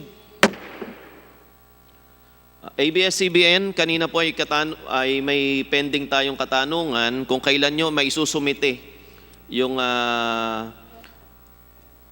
minutes po ng arbitration court. At yung pwera po sa arbitration ruling ay yung minutes at yung procedures po ng arbitration court.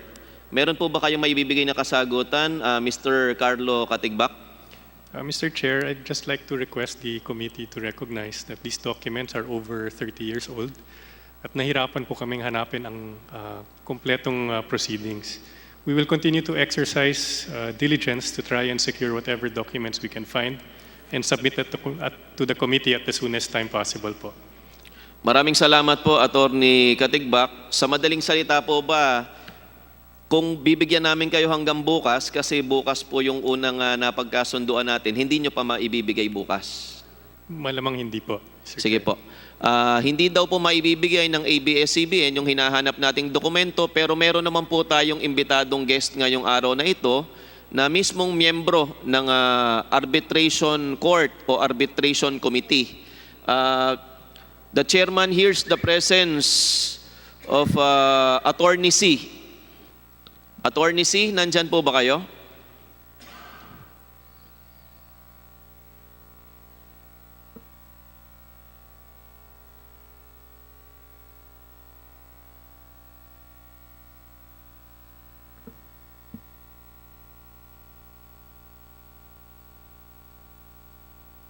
Nandyan po ba si Attorney C? Isa sa mga original na membro ng 30-year-old na arbitration court. Attorney C?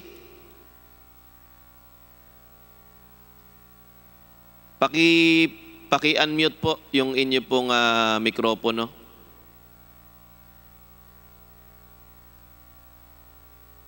Ayan, umikot-ikot na si Attorney C.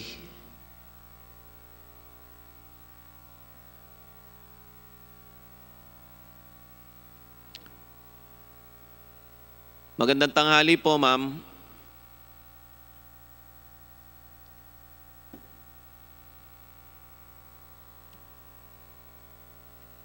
Attorney C, pwede po ba kayo magpakilala po sa harapan ng committee ito?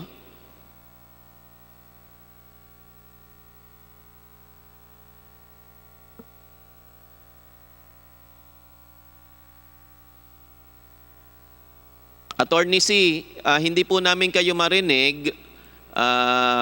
Pwede po bang isenyas nyo na lang pagka po kayo nag-approve ay ibig sabihin ay kaya nyong maibigay. Pagka po kayo ay nag-thumbs down ay hindi nyo po kayang maibigay yung dokumentong hinihingi po namin. Naiintindihan nyo po, Attorney C?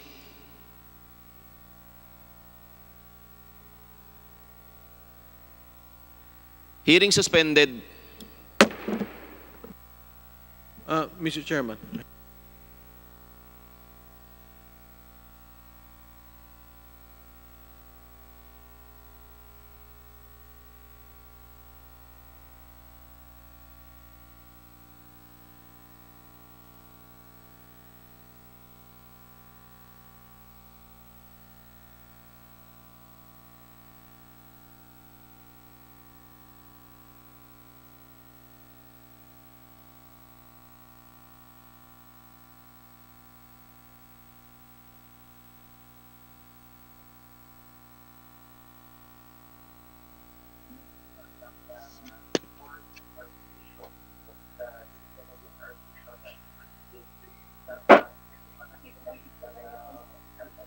Nagsulap.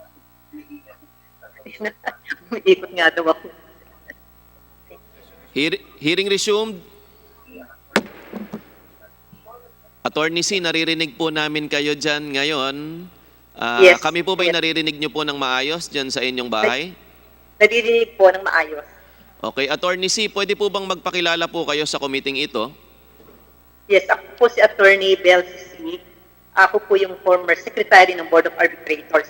But I would like to respectfully request for the committee to give me more time to refresh my memory dun po sa nangyari because I just received the invitation an hour ago before the start of the committee hearing. So, actually po, ang participation ko lang talaga dito sa Attorney Board of C, excuse me po.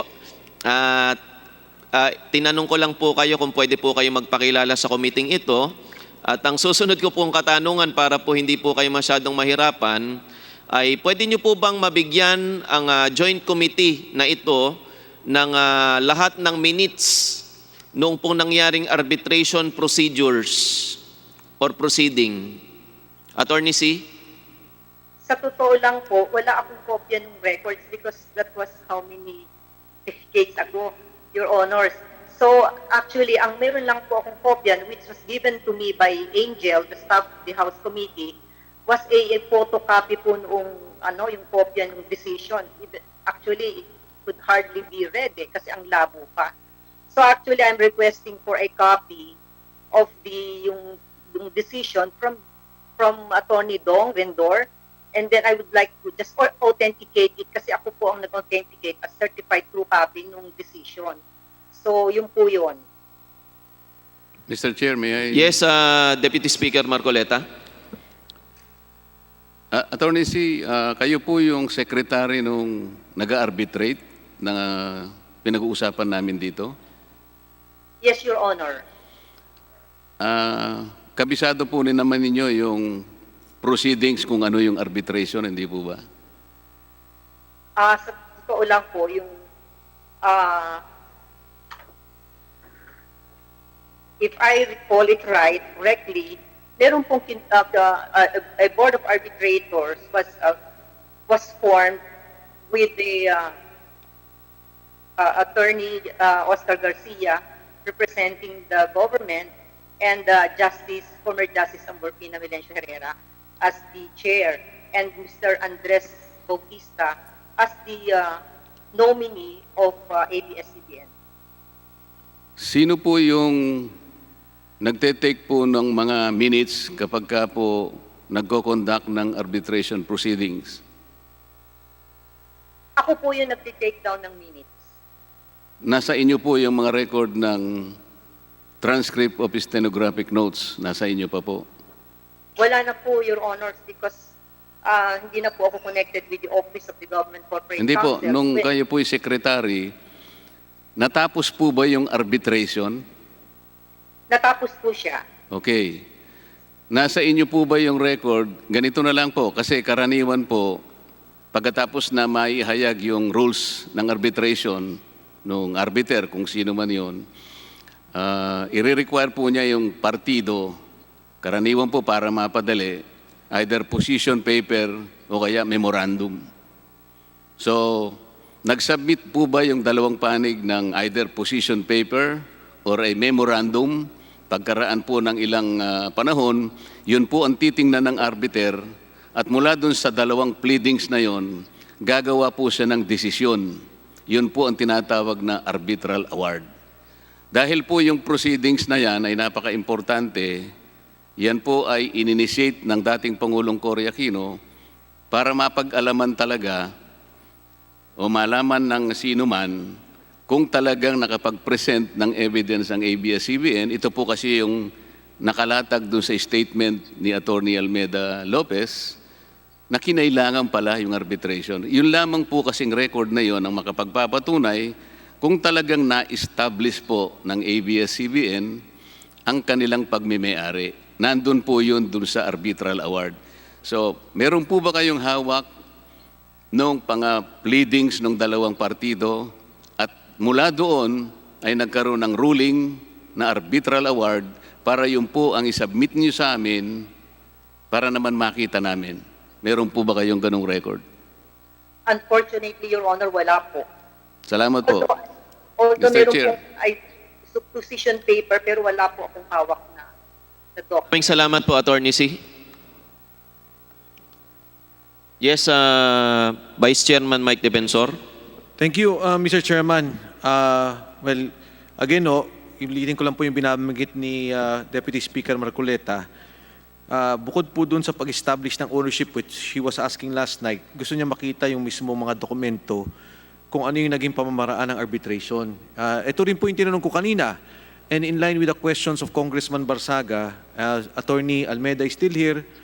Ulit po, magandang hapon po sa inyo. Doon po sa, papaliwanag ko lang po yung nangyayari. Kasi po doon sa binabanggit na usapin, nagkaroon ng arbitration agreement.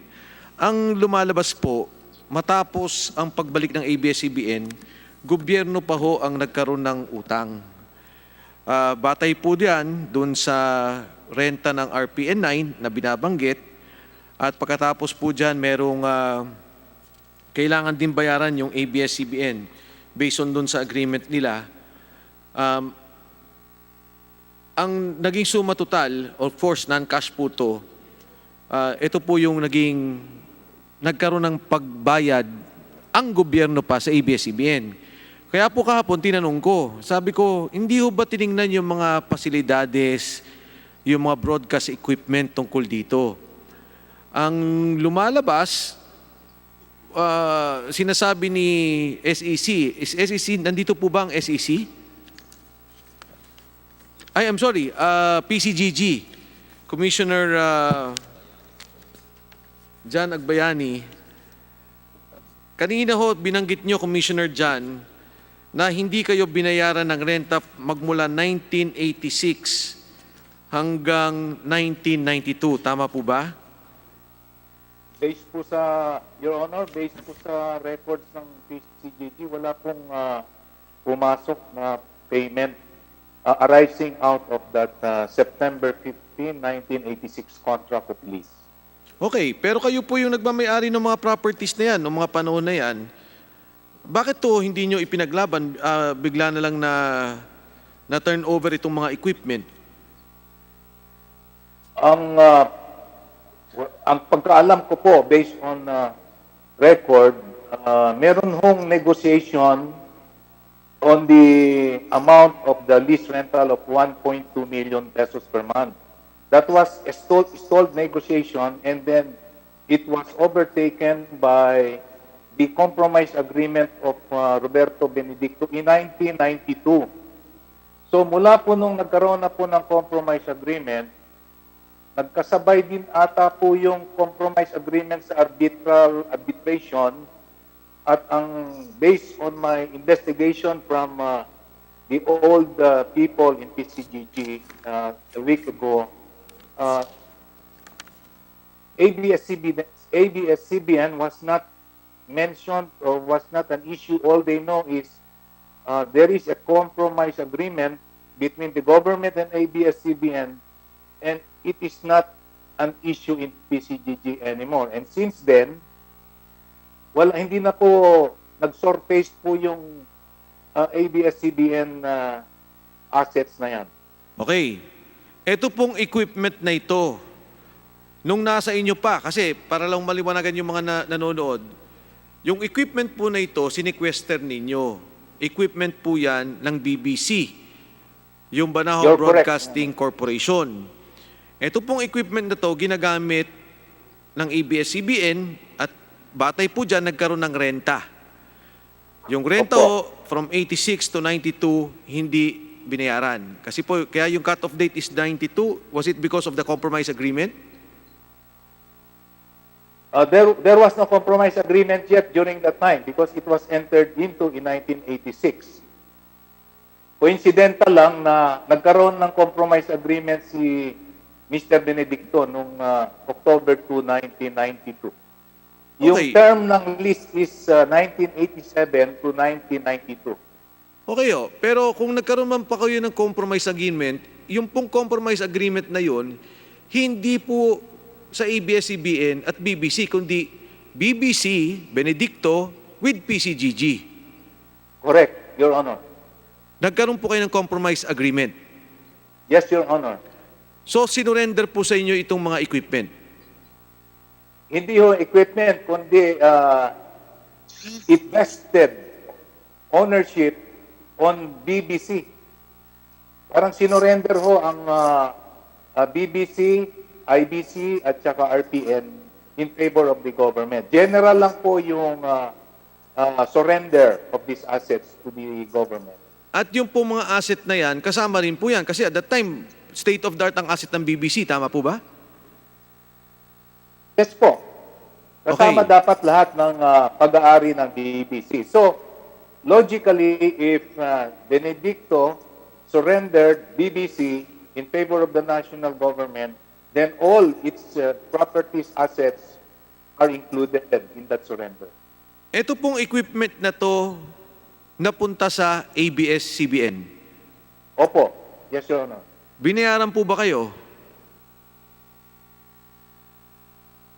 It was a lease contract in favor of ABS-CBN. Yes. Pero ngayon, wala pa pong bayad sa record po namin sa PCGG. Wala pong bayad sa amin na ang ABS-CBN. So magmula po sa lease contract at saka yung actual purchase of agreement, hindi po kayo nabayaran? Sa record po namin, wala po. Yung po ba ay mali? Based on records po, tama po kayo na walang bayad sa amin. Oho, pero yung pong ganun bang biglang nawala na lang sa inyo, sa inyong proseso at batas, meron po kayong Proclamation number 50. Yan po ba'y pumasok sa regulasyon ng batas? Yung pag-dispose po ng equipment na yan, kung inaamin po ng ABS-CBN na yan po ay part ng agreement nila na binalik sa kanila ng gobyerno, based dun sa Proclamation number 50, which regulates the disposal of assets of government, hindi po nasunod yon. Hindi po dumaan yung disposal ng assets na yan through a regular procedure, at the assets were disposed of through the executive secretary during that time. Normally po sa PCGG, pag yung sequestered asset na-lift and then the ownership of the sequestered asset is transferred to the national government, to PCGG for example, we will sell and dispose this asset through the Committee on Privatization. centralized po kasi ang disposal ng asset eh. So, yung mga na-recover naming asset, binibenta po namin yan through the Committee on Privatization. Now, in the case of ABS-CBN in 1992, ang the law that governs the disposal during that time was yung Committee on Privatization ang nagbebenta. Sa ngayon, ang nagbebenta ay yung Privatization Council. Kaya nga po, so, Commissioner Agbayani, ang nangyari po sa inyo, yung po mga equipment na to, bigla na lang nawala sa inyo na hindi nyo sinusundan yung proseso na gumagabay sa inyong ahensya at ibinalik lang sa ABS-CBN nang hindi naman sa tamang proseso. Based po sa record namin, hindi ho na-record yung proseso na yan. Bigla lang nawala. Wala hong record sa amin na yan binenta at ang proceeds binigay sa amin. Hindi ho dumaan sa regular procedure na yan. And do you assert that hanggang ngayon dapat bayaran yung utang na yan? Yung renta ng equipment? Kung unless we are refuted by contrary evidence, the only evidence that we had and document is the lease agreement up to the present, and these rentals coming from that contract has never been paid based on our record. Thank you for that, Commissioner Agbayani. Ngayon po, ito yung medyo critical po na tanong ko dito, dagdag doon sa equipment.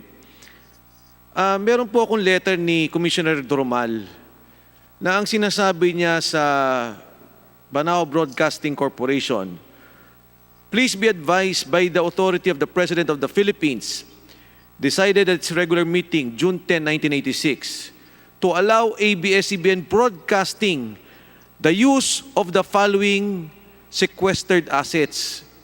And Commissioner Agbayani, I hope you can listen with what I'm going to say.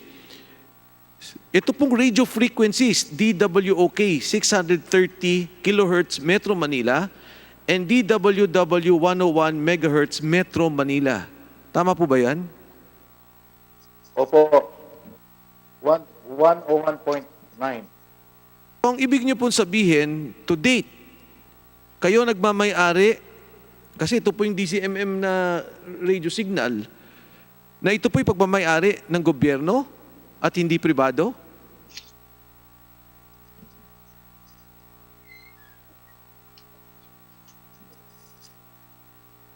Commissioner Agbayani, ang question ko po is, based on this letter, ang sinasabi po nito is that you are allowing, because sequestered asset to ng Banao Broadcasting Corporation, ABS-CBN, no, the sequestered assets to be used by ABS-CBN, DWOK 630 kHz Metro Manila and DWW 101 MHz Metro Manila.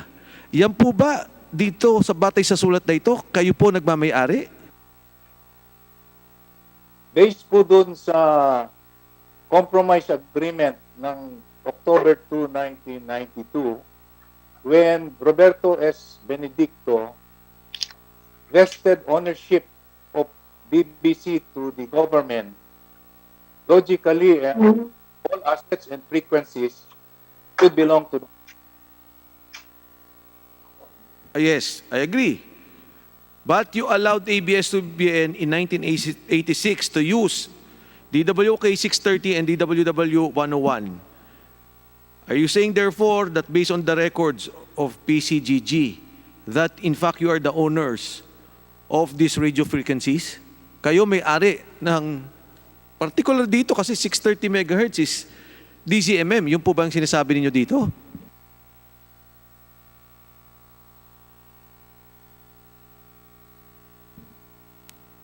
Commissioner Agbayani?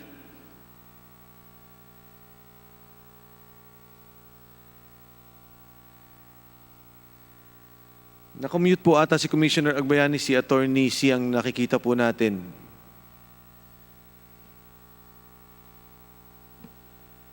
Yes, Your Honor. In 1986, there was that letter to allow the temporary use of these frequencies and I think TB2. in favor of ABS-CBN, that was still sequestered during the time. Mr. Chairman, very critical po to our ABS-CBN friends na ilabas niyo po yung dokumento na hiningi ni Congressman Marcoleta. Because based on record, yung binabasa po natin sa ngayon at kung ito'y pagbabatayan natin, number one, kung doon po sa compromise agreement, hindi isinama ang renta ng ABS-CBN sa Banao Broadcasting Corporation ng equipment, lumalabas po may utang pa kayong hindi nabayaran. Kung hindi po, kasi ito pong compromise agreement, hindi po nakasaad doon yan. Pangalawa po, kung hindi po nakasaad sa inyong compromise agreement or sa arbitration agreement na in-uphold ng korte na yung DWOK 630 kHz and DWW 101 MHz, hindi po nakasama yan sa pagbabalik o ibinigay sa ABS-CBN as kasamahan sa pag-uusap ng kompromiso or compromise agreement, ako po'y naniniwala na ito din po'y dapat bumalik sa gobyerno. Wala po akong sinasabi, yan po'y batay sa maraming salamat, Commissioner Agbayani, sa iyong mga pagsagot. At yan po'y na-sign nyo po na po sa ABS-CBN para patunayan na ito po ang katotohanan at kung ano man po yung assertion tungkol sa utang at sa radio frequencies ay totoong sa inyo nagmamayari. Salamat po, Mr. Chairman. Maraming Mr. Chair. salamat, Vice Chairman Mike Defensor. Yes, ABS-CBN. Kung pwede lang pong sagutin ang tanong Sige po, ni Congressman Mike. Unang-una po yung frequency po. A frequency cannot be owned by a private company. It can merely be assigned by the NTC for your use. And dito po sa provisional authority na which was granted by the NTC on June 11, 2008. With your permission, Mr. Chair, I'll just read a quick summary. Wherefore, there appears to be no pending case or proceeding which puts in issue the ownership of petitioner, ABS-CBN po. A provisional authority to operate and maintain DWXS-TV using the frequency of channel 2, 101.9 megahertz, and 630 kilohertz, all serving Metro Manila area, predicated on its franchise under Republic Act 7966, was granted for use by ABS-CBN po. So that's contained under the provisional authority granted by the NTC. Doon naman po sa rentals, I think it's quite clear in the arbitration agreement that the compromise agreement shall constitute the full and final settlement of any and all claims which the parties may have against each other. Not only in this case, but also in, there's another case being referred to, the lease agreement with RPN and BBC referred to herein. Maraming Mr. Chair. salamat, ABS-CBN. Mr. Chair. Sir Katibak, Yes, Mr. Chairman. Vice Chairman Defensor. Yes, Mr. Katibak, just mabilis lang po na pagsagot dahil tama ho kayo, wala namang may-ari ng frequency kundi ang gobyerno pa rin. Pero based on this 1986 letter, iyon po'y pinapagamit hindi sa ABS-CBN kundi sa Banao Broadcasting Corporation as clarified by PCGG. At batay po sa sulat na to, ipinapahiram lamang sa ABS-CBN. Kaya yun po yung kailangan nating iklaro.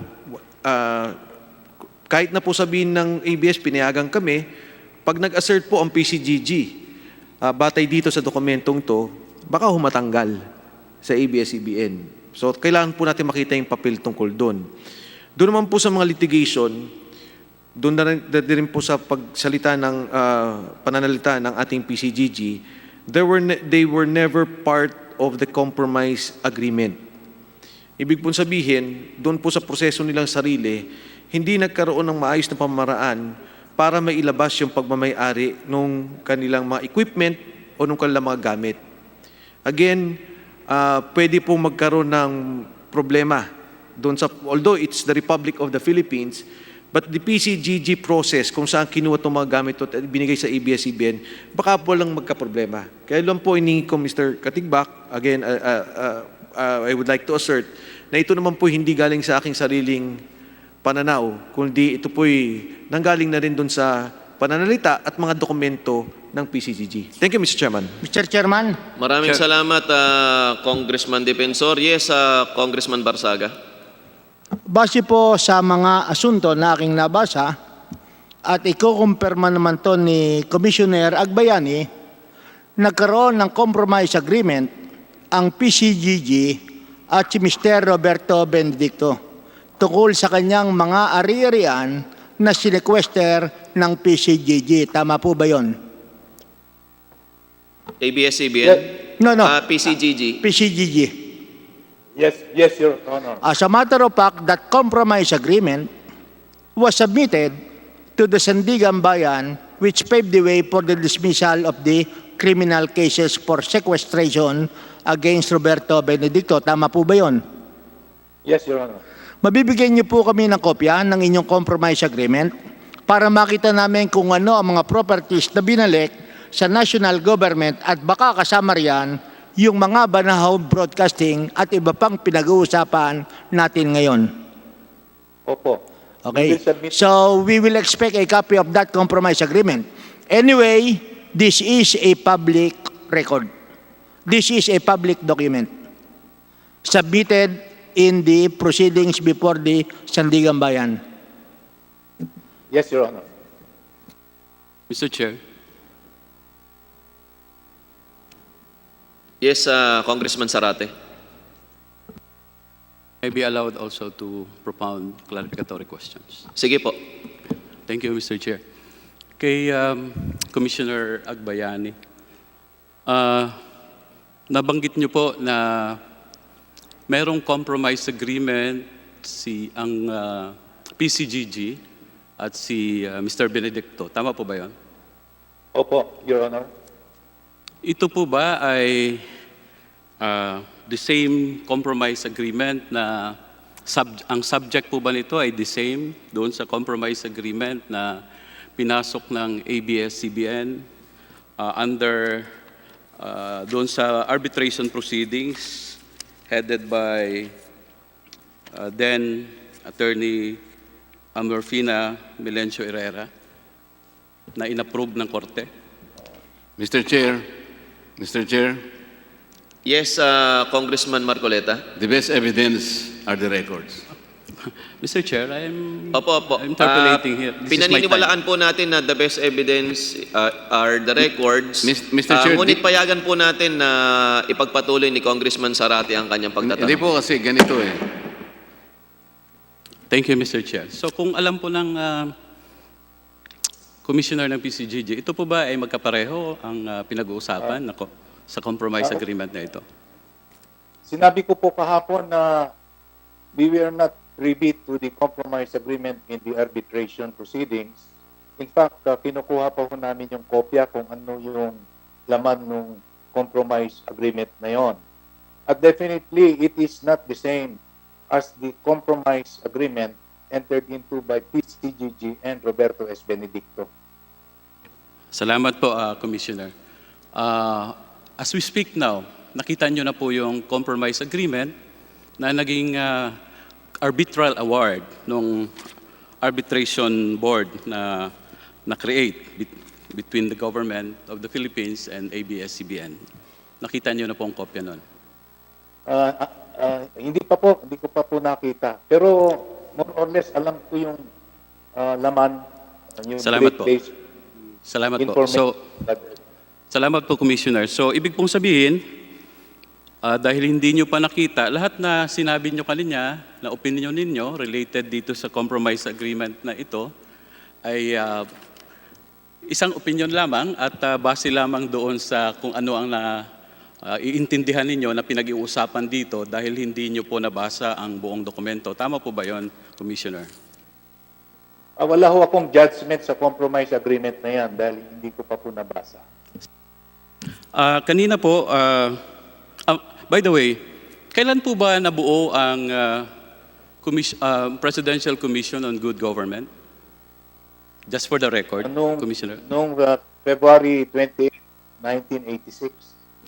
February 28, 1986. 1986. At meron ho kayong nabanggit kanina na kapangyarihan na mag-sequester.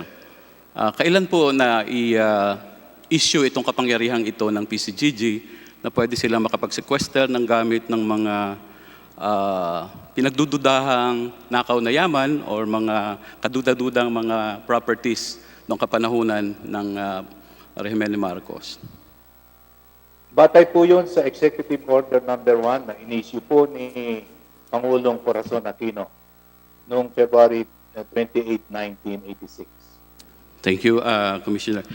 Kanina po, nasa Zoom na kayo at naging resource person natin si dating Senate President Juan Ponce Enrile.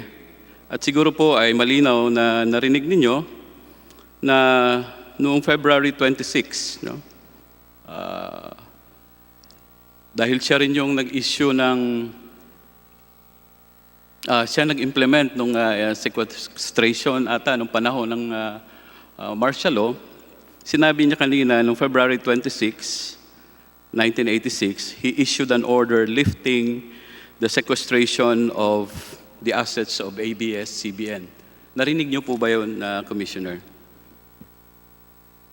Opo.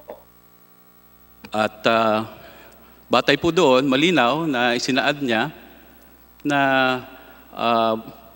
by that time, no, kasi February 28 po yung sinabi ninyong pagkabuo ng PCGG. February 26, sinabi niya na by that time, na-lift yung sequestration ng assets ng ABS-CBN. Your Honor, hindi po naman na-sequester yung assets ng ABS-CBN. Ang sinabi ko nga kanina, yung Ministry Order number A-003 na inisyu po ni dating Minister Juan Ponce Enrile, ang sakop po lamang noong sequestration order na yon ay BBC, RPN at IBC. Kaya po sa tingin ko hindi na siguro kailangan na i-lift niya yung sequestration dahil hindi naman na-sequester ho yung ABS-CBN.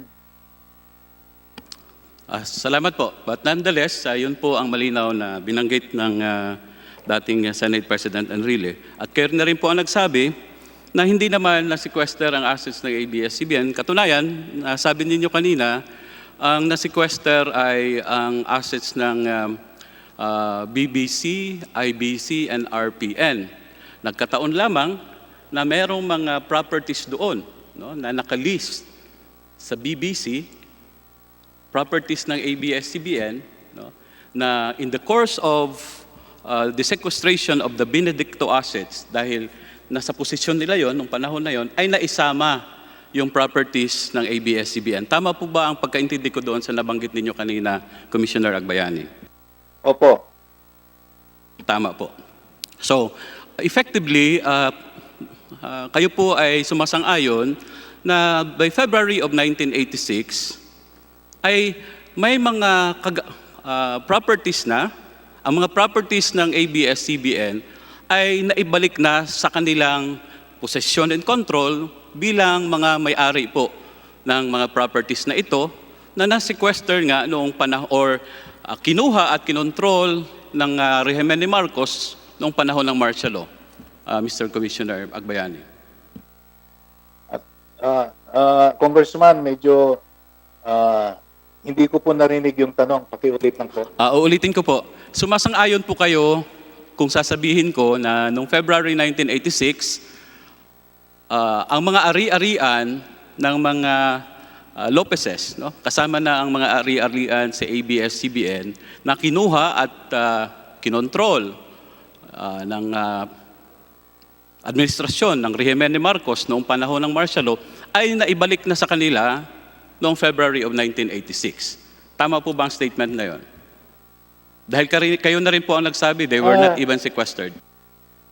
Nung hindi na sequester yung ABS-CBN po, pero yung possession po kasi ng mga equipment na yan, nandun sa BBC, RPN, and IBC 13. Kaya lahat ng mga assets na yon na under BBC, RPN, IBC 13 were subject of sequestration. And pending the determination as to the rightful owner of these assets, hindi ho makuha ng ABS-CBN yon.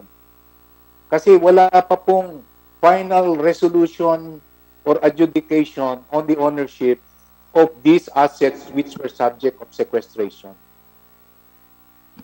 Yes, but kayo na rin po ang nagsabi na there is no need, in fact, for Senator Enrile or then Minister Enrile to lift the order of sequestration dahil hindi naman na sequester yung mga assets ng ABS-CBN. Tama po ba yung statement ninyo kanina?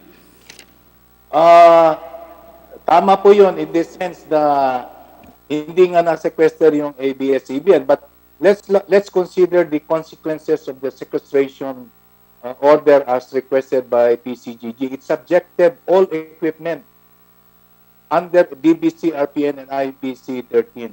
And as directed by PCGG on the board of administrators of the BBC, dapat magkaroon ng final adjudication doon sa mga assets na yon as to ownership before we can actually return to the rightful owner of this asset. Thank you, Commissioner Agbayani. In June of 1995, ang PCGG po ba ay existing pa or disbanded na? Hanggang ngayon po, buhay pa po kami. Yes, tama po. Hanggang ngayon, there were attempts na kayo ay buwagin na sa pamamagitan ng pagpapasa ng batas, ay hindi ho na ituloy yun. No? Dahil katunayan, isa ako doon sa tumututol na buwagin na ang PCGG. So, also in April 1995, no? Para po sa kaalaman ng ating mga kababayan at sa kay Commissioner Agbayani, ang desisyon po ng Board of Arbitrators na binubuo ng dating naging maestrado rin, no? Amerpina Melencio Herrera, Oscar Garcia at Andres Bautista, nilabas po nila ang kanilang desisyon noong May 23, 1995. At I suppose, alam ng PCGG ito nung panahon na yon that there is already a compromise agreement, and that compromise agreement was adopted by the Board of Arbitrators as its decision. Would you confirm that, Mr. Commissioner Agbayani? I cannot, Your Honor, because I was not around during that time. Of course, no? Dahil bago kayo. But at that time, aktibo pa rin ang PCGG sa kanyang function and duties sa usapin ng mga assets na under sequestration. Tama po ba yun? Opo. Yes. As I have said a while ago, there is no record about it in the PCGG. And Mr. Commissioner, you mentioned na nireview niyo naman yung records ng ninyo. As per your record, nakapaghain ba ng kahit na anong pleading, motion, or kaso ang PCGG para i-contest itong naging compromise agreement, no, or at desisyon ng Board of Arbitrators, which on June 23 of 1995 was also approved by Judge Salvador Abad Santos of RTC Makati. Sa inyong record po ba merong any pleading, any motion, any paper document contesting this decision of the Board of Arbitrators? Wala po kaming nakita sa library namin, I see. Your Honor. And dahil sa inyong pong pagkakaalam, meron po bang ibang mga entities, personalities, or grupo na kinontest itong compromise agreement na ito, entered into by ABS-CBN and the government, which, among others, as already mentioned kanina, shall constitute full and final settlement of any and all claims, whether present, future, or contingent, that ABS-CBN and MBS may have against the Republic, its instrumentalities or agencies, etc., etc. Wala po ho akong alam dyan, Your Honor. Salamat po, Commissioner Agbayani. So, Mr. Chair, yun lang po ang gusto kong linawin. No? Yung punto na yan, na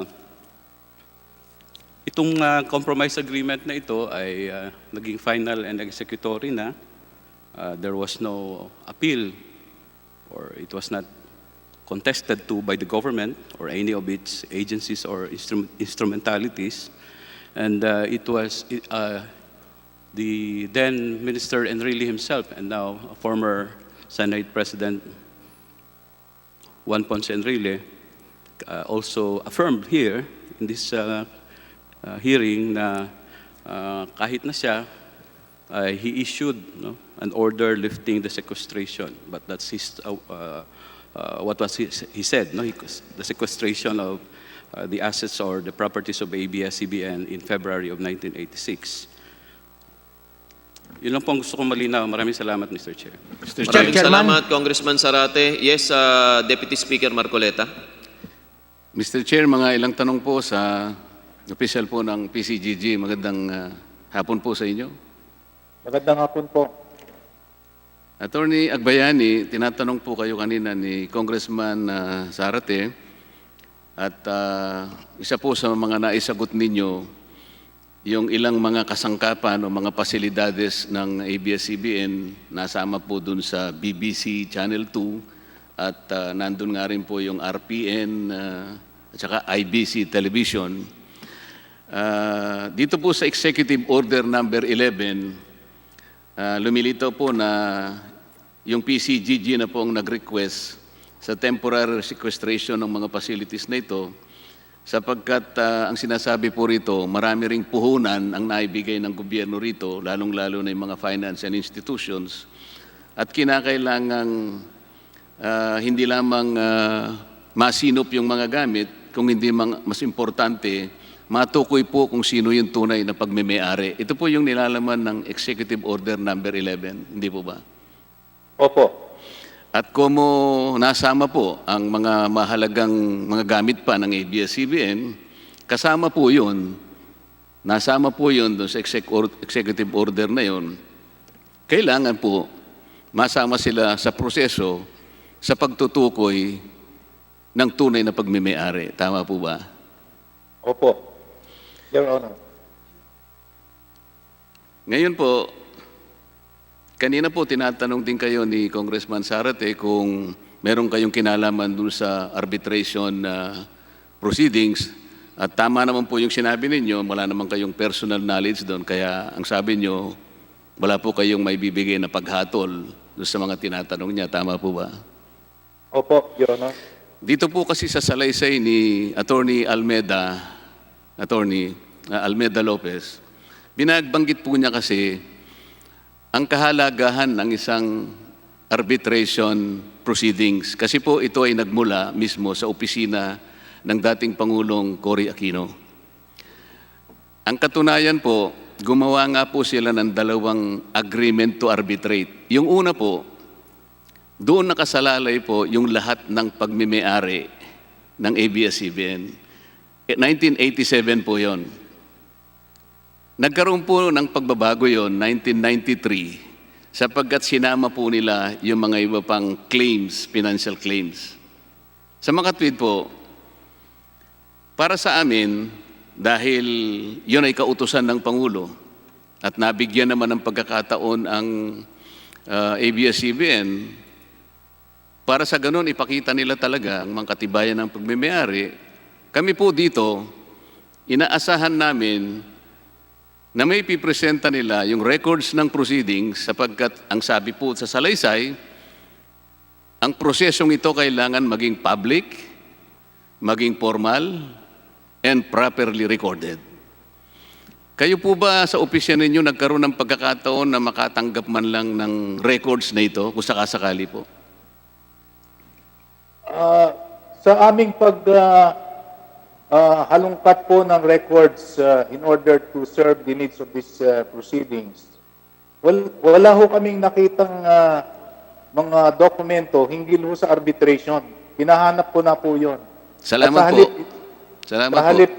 Opo, salamat. Ang katunayan nga po, pati yung sekretaryo o sekretary po nung arbitration, si Attorney C ata po ang pangalan, sa pagtatanong ko kanina, wala rin po siyang record palang may bibigay sa amin. Sa makatwid, yun pong compromise agreement, baka sakali nga pong merong ganun eh. Pero po, ang amin pong hinahanap ay yung arbitral award sapagkat yun po ay kautusan na nanggaling sa Pangulo.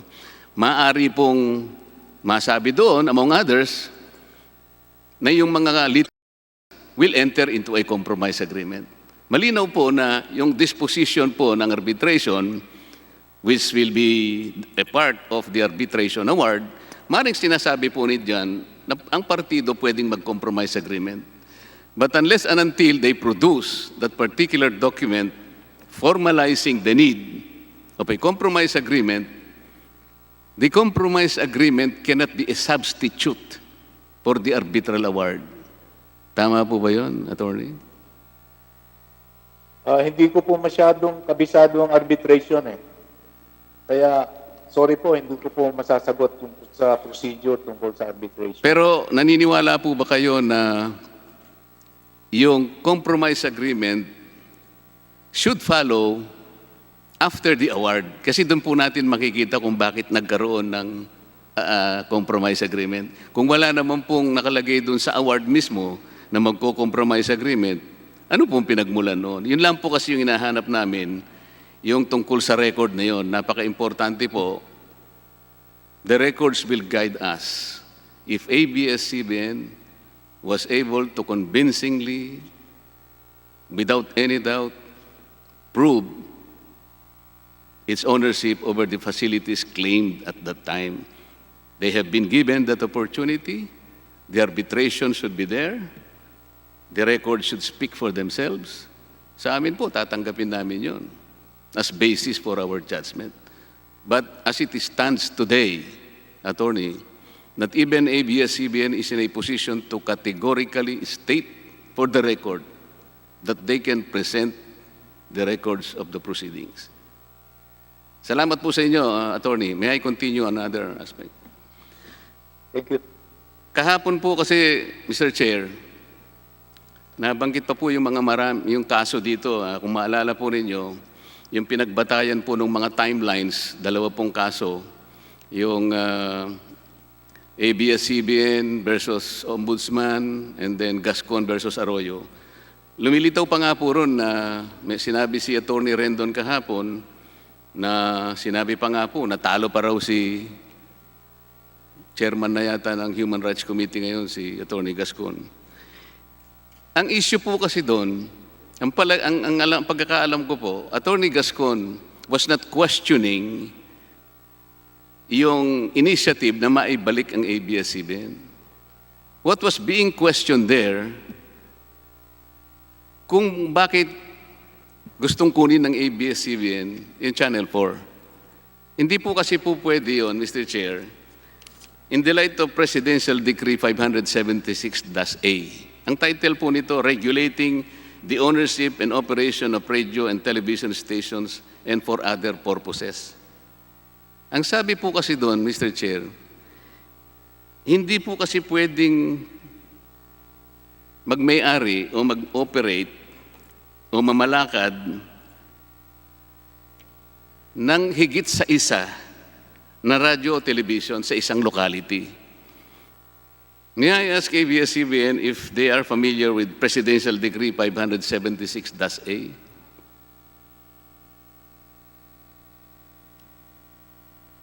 ABS-CBN. Mr. Chair, can the question be repeated? Are you familiar with Presidential Decree 576-A? That's the Presidential Decree 576-A. I've read it, Your Honor. And if you read this, under Section 3, it says, no person or corporation may own, operate, or manage more than one radio or television station in one municipality or city. Bakit po gusto pang kunin ng ABS-CBN noon ng Channel 4, di po ba magiging dalawa ang pag-aari ninyo pagka nagkataon? Ito po ay ipinagbabawal ng presidential decree. Ang punto po nito ayaw po ni dating President Ferdinand Marcos na mayroong monopolyo. Yun po lang yung issue ng Gascon versus Arroyo, hindi po yung ABS-CBN. Kaya ang pinakadetalye nga po nito pati nga yung claim ninyo sa PTV4 o claim ninyo sa gobyerno, talagang dapat lang malagay talaga dun sa ayos Doon namin gustong makita ang lahat ng ito kung bakit magkakaroon ng compromise agreement. Hindi namin po babawalan kayo na magkaroon ng compromise agreement, provided the compromise agreement was based on that arbitral award.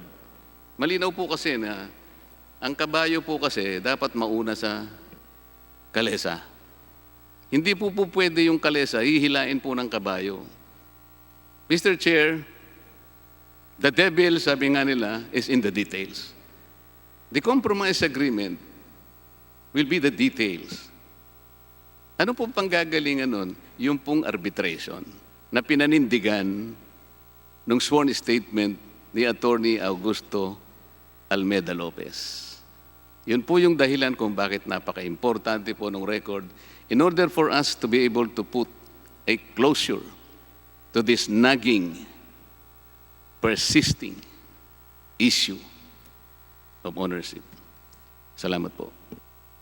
Maraming salamat, Deputy Speaker Marcoleta. At bago ko po kilalanin si Congressman Edsel Lagman para sa kanyang maikling manifestation, ay i-reiterate lang po ng chairman ng committee ito na the committee secretary should exhaust all efforts para po makuha yung mga pleadings at minutes ng arbitration court na ginawa po para sa ABS-CBN. Mr. Chair. Yes, Congresswoman Mickey Violago, kakasabi ko lang pong kikilalanin ko na si Congressman Lagman. 1 minute lang po. Sige po. Point of inquiry to Commissioner. Kasi sabi nila dito kanina, February 28, 1986 nabuo ang PCGG. No po, tama po. And yet, nung time na ito, it was President Corazon Aquino na po. Kaya gusto ko lang po matanong sa PCGG. Bakit po wala silang record ng anumang arbitration agreement or documents? Si time ni President Corazon Aquino na ibalik sa ABS-CBN yung property nila. Tapos nung time din ni President Corazon Aquino din po, nabuo ang PCGG.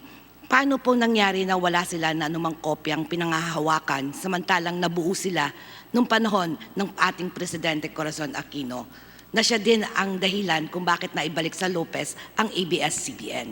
Thank you, Mr. Chair. Congresswoman Violago, kung hindi po ako nagkakamali ay nasagot na po kanina yan ni Commissioner Jan Agbayani, pero papayagan ko pong siya mismo ang sumagot ng inyong katanungan. Commissioner Jan Agbayani, salamat po. you're recognized.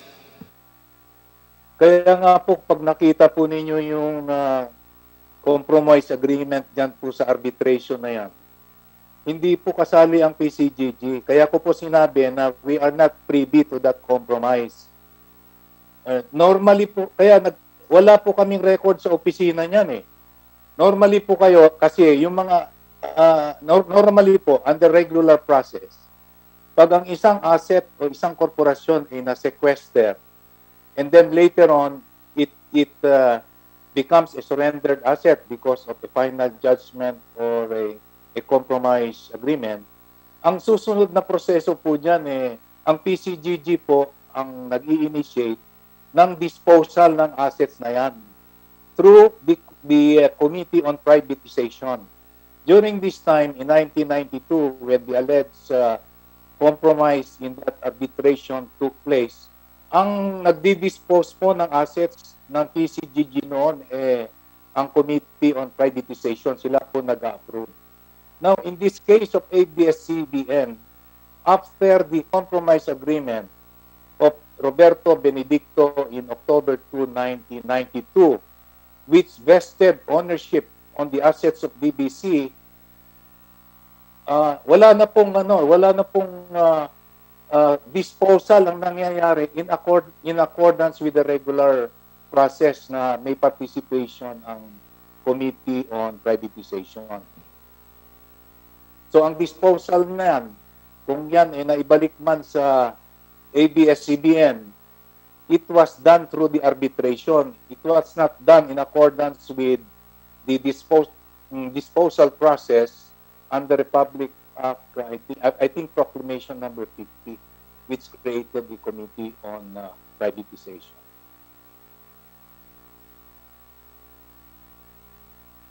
Kaya po siguro wala pong record sa amin yung disposal na yan. Maraming salamat, Commissioner Agbayani. Congresswoman Bayolago, meron pa po ba kayong idadagdag na katanungan?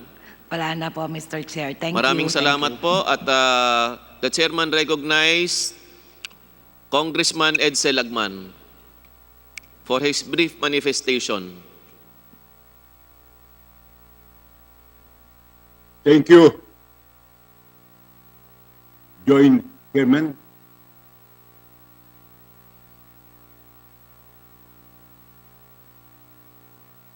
The following manifestation would be on the validity of the return to the Lopez family of the operations, facilities, and premises of ABS-CBN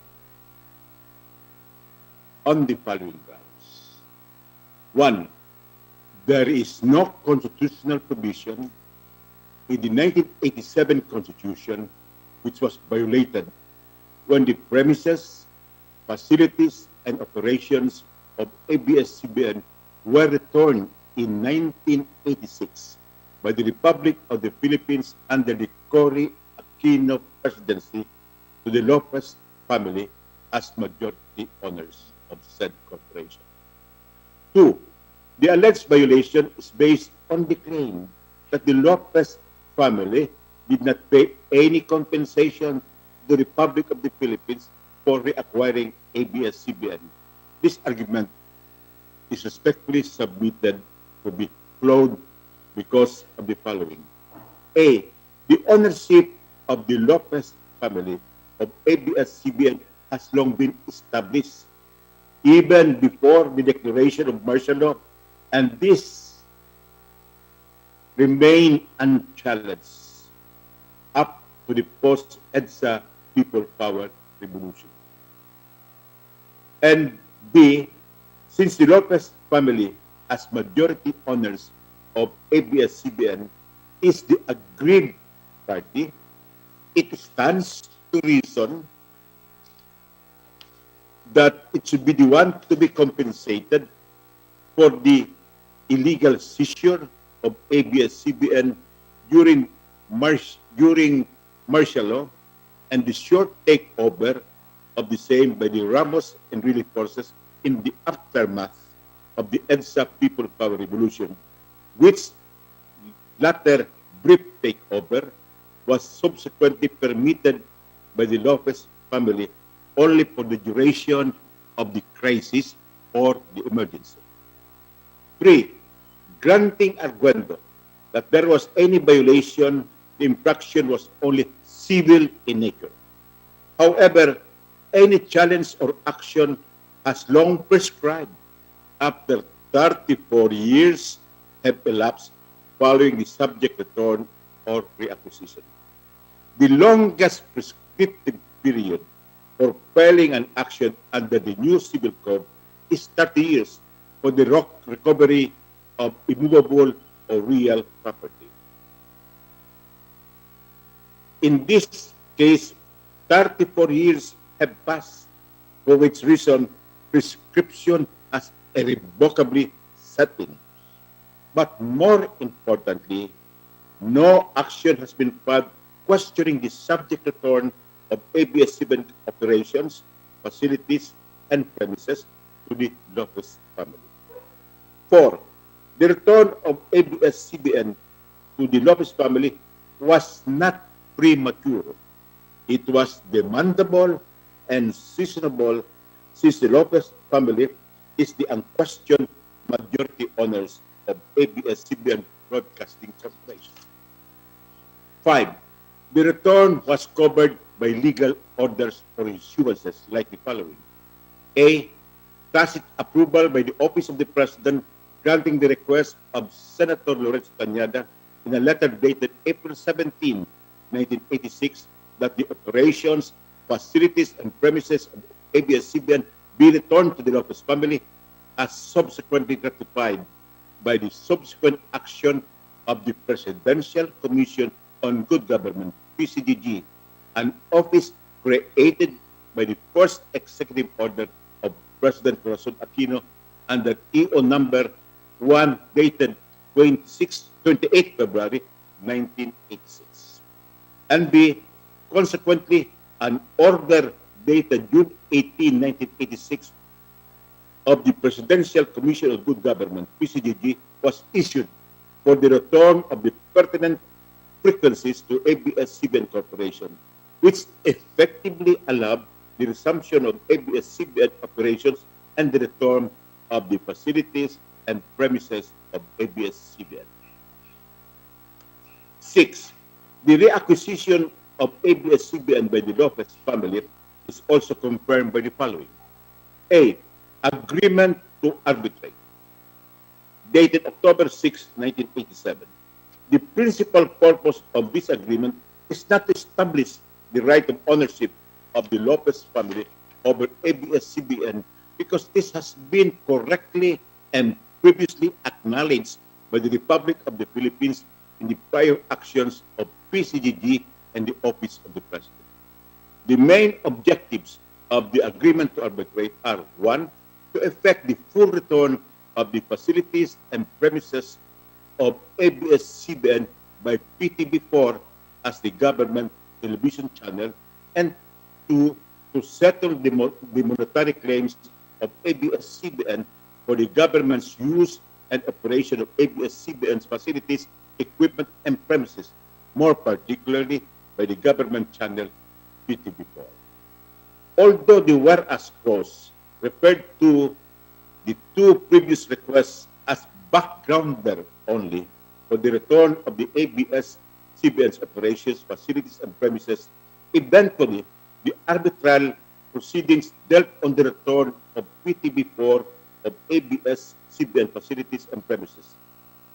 It was occupying and the accrued rentals.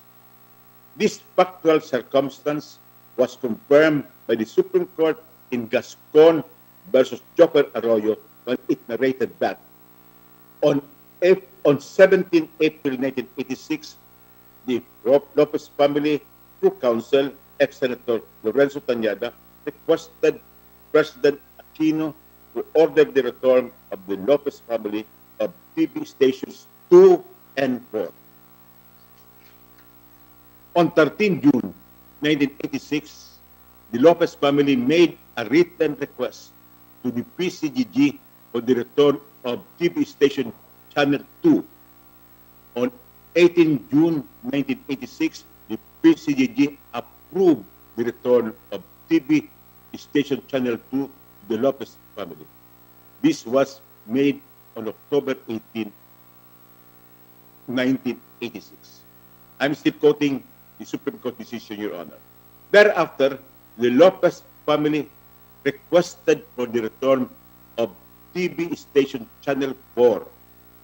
Acting upon the request, Respondent Executive Secretary by the authority of the President entered into with the ABS-CBN Broadcasting Corporation, represented by its President, Eugenio Lopez Jr., an agreement to arbitrate.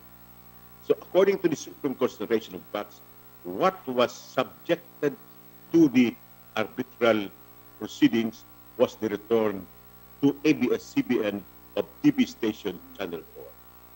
Why is this so?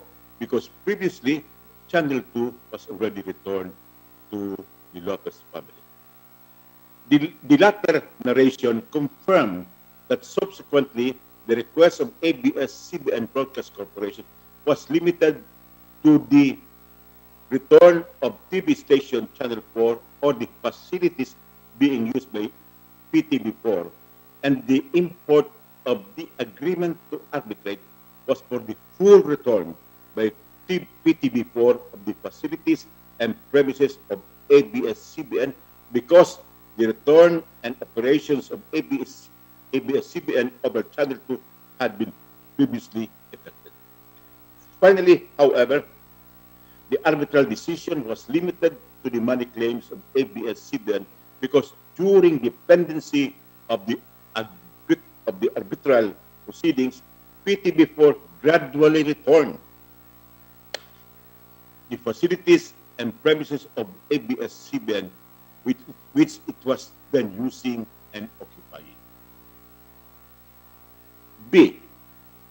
The decision of the Supreme Court in Gascon versus Joker Arroyo, wherein the High Court ruled that the agreement to arbitrate is legal and valid.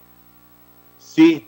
The grant of provisional authority by the National Telecommunications Commission, NTC, in favor of ABS-CBN Broadcasting Corporation. D. The final decision, the arbitral decision, dated May 23, 1995, approving the compromise agreement between the Republic of the Philippines and ABS-CBN Broadcasting Corporation, under which the Republic obligated itself to pay ABS-CBN the amount of $97,500,000, payable in a non-cash basis like tax credit for the use of the government of the facilities and premises of ABS-CBN. With respect to this arbitral decision, let me underscore that the arbitral decision confirmed and approved the compromise agreement. This is so because the compromise agreement should precede the arbitral decision. Otherwise, if the arbitral decision would be before the compromise agreement, then that is the time when you can say that we are placing the cart before the horse. E. Decision dated June 23, 1995 of the Makati Regional Court confirming and approving the subject compromise agreement referred to in the earlier arbitral decision. 7. No challenge, petition, or complaint against the aforesaid proceedings confirmatory of the return of ABS-CBN to the Lopez family has been interposed up to now. 8. Any challenge to the reacquisition by the Lopez family of ABS-CBN has been put to rest. Let me underscore that, has been put to rest when Republic Act number 7966 was enacted on March 30, 1995, granting ABS-CBN Broadcasting Corporation a legislative franchise for 25 years. And 9, verily, distinguished Joint Chairman, the ownership of the Lopez family of ABS-CBN is a non-issue before the Joint Committee hearings. Thank you, Joint Chairman. Maraming salamat po, Congressman Lagman. At bago ko po kilalanin si Congressman PD Barsaga, ang kahuli-huli ang mag-i-interpolate sa issue po ng pagkakabalik ng ABS-CBN sa Lopez family, ay pagbibigyan po natin ng 2 minuto upang maipagpatuloy po kanina ni Attorney Almendra Lopez yung kanya pong pahayag. Attorney Jake, the chairman recognized Attorney Jake Almendras Lopez. Yes, maraming salamat po. I was trying to explain the debts with DBP, which was raised by Johnny Ponce Enrile, when I was interrupted by Congressman Marcoleta. Anyway, whatever it is, probably I would like to plead to the members of the House, the 300,000 300 members of the House about the franchise of ABS-CBN. The franchise is not just Gabi Lopez or the PDRs. You know, ABS has 11,000 employees and 630 stars and artists. We are more or less the most popular station or network in the country. We have a payroll of close to ₱1 billion every month. In effect, what I'm saying is that we are contributing to the country. Maybe I should mention here, Mr. Chairman, that the Lopez family have contributed for 60 years for the development of the country, of industry. This industry started with just 50 cents. We now have more than 20 million cents. In a big, big way, that was the efforts of the Lopez family. And also, let me mention probably here that there are 2 stations now in the country, major stations, Channel 7 and ABS-CBN. If you were to take out ABS, in effect, you're depriving the viewing public half of the potential entertainment and news hours of ABS. It is not only the Lopez family that will be affected. You're talking of more than 11,000 employees. You're talking of the viewing public. You know, we have we have operations in 5 continents. We only don't have operations in the Arctic Ocean and Antarctica.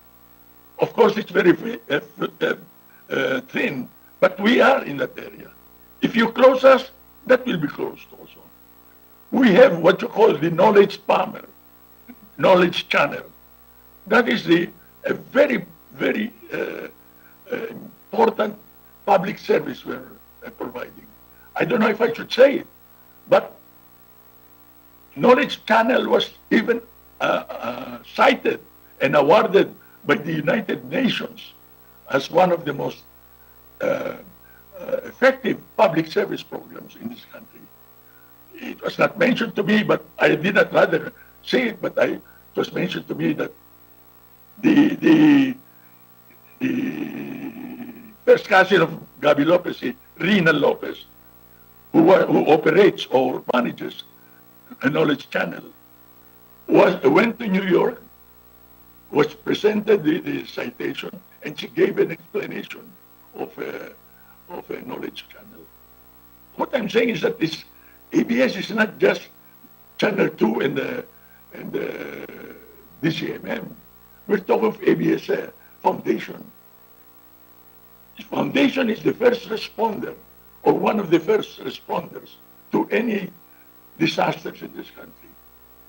I would imagine that it's even faster than the government. I remember that the first public service program that we had was the Ruby Tower disaster, when there was an earthquake long before martial law. And continuously we have provided service to this period. I mention this all because, you know, ABS-CBN is fighting for its life. I think it is my responsibility to, as a senior member of this company, to explain to the members of this Congress that really I think we deserve the renewal of our franchise. And that if you don't renew our franchise, you're going to deprive the public with so much entertainment, news, and more or less the building of culture. We have what you call the Bantay Bata. We have Bantay Bata. We have the Pasig River, and you know we have medical missions. What I'm saying is that, you know, Henny Lopez was the one who coined the term in the service of the Filipino. Before that, Our slogan was ABS-CBN, the largest network. But it was just talking of broadcast. When you talk of in the service of the Filipino, that includes all of the public services that we render. So I plead to the members of Congress that give ABS-CBN a chance to show its worth and contribution to the country. By the way, maybe I should mention that ABS-CBN has contributed a number of members of its, the alumnus, to public service. We have lots of alumnus who are governors, mayors, councilors, congressmen, senators. We even have an alumnus who's a vice president.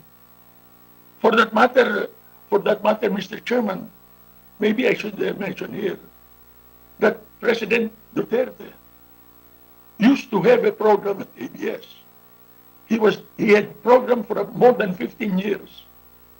I think the name of the program was Gikan sa Masa para sa Masa. There were several stations in Davao, but he chose ABS-CBN. We thank him for the... Congressman Remulla. Well, we appreciate the remarks of the esteemed senior man of ABS-CBN, but I think that his remarks are really appreciated, but we cannot afford the time anymore. Can you give me another 2 minutes? You know, we're fighting for our life. You have all of the time that you want. But, you know, we want to give inform the other members of the Assembly of what is the value of ABS-CBN. Anyway, if your group really feels that you have to oppose, you have to prevent the presentation of the case of ABS, then I leave it to you. But anyway, my plea is this, that Congress recognize the value of ABS-CBN, recognize the contribution of the 11,000 employees of ABS-CBN, and the contribution of ABS-CBN to the television industry in general. Thank you very much, Mr. Chairman. Maraming salamat po, Attorney Almendras Lopez. And next to interpolate, nanghingi po ito ng 2 minuto. Mr. Chairman, just Yes, before you continue, Vice Chairman Defensor. just an open invitation, Mr. Chairman, to the Honorable, the Attorney Jake Almendras. Almeda. Almeda. Attorney Jake Almeda, for him to intervene anytime, Mr. Chairman, because I think the information, the experience that he has had, the history that he had with ABS-CBN, that alongside all our hearings of the other topics, he is most welcome to intervene and to interject, because I think, Mr. Chairman, it is correct that ABS-CBN should answer for ABS-CBN. Ang akin po, mas maganda na talaga na ang sumasagot ay mula na po sa kampo ng ABS-CBN kaysa po yung, hindi naman po sa pero ibang third party ang nagsasalita para sa ABS-CBN. At ako po yung nagpapasalamat, yung mga binabanggit ni Attorney Jake Almeda mula sa kasaysayan hanggang sa sitwasyon ngayon. Welcome po at any given time, Mr. Katigbak, and to the ABS-CBN group. Kung papasok po si Mr. Almedas, all he has to, Almeda is to inform our chairman. Welcome po siya mag-react. Thank you, Mr. Chairman. That's all. Thank you for that wonderful insight, Vice Chairman Defensor. Bago ko po kilalahanin si Congressman P.D. Barsaga, may nakiusap lang po na magpasok ng ilang katanungan at binigyan po siya ng ating chairman ng 2 minuto. Congressman Rufus Rodriguez, you're now recognized. You have 2 minutes.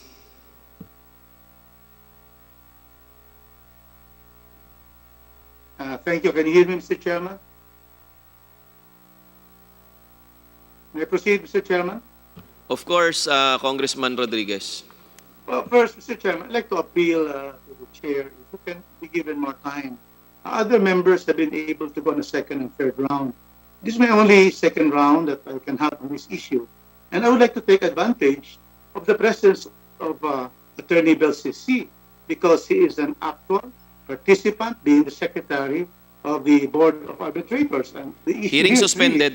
of the Board of Arbitration. Can you give me more time, Mr. Chairman, so that we can be able to fresh out the allegation?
Kaloy. Oh. Oh.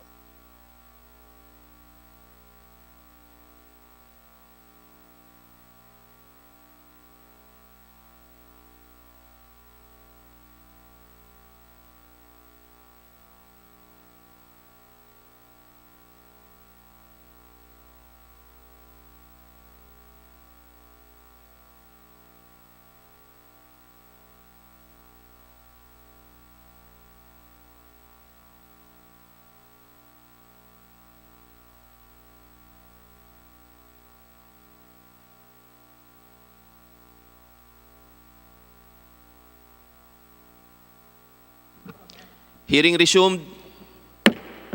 Congressman Rodriguez, you have the floor. Thank you very much, Mr. Chairman. Can you hear me, Mr. Chairman? Opo. Opo, naririnig po kayo. Thank you. So may we request Attorney Belcisi to be on Zoom now.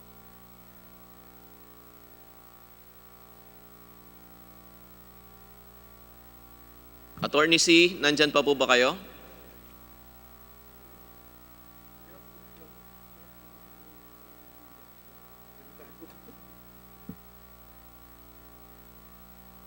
Attorney Belcisi.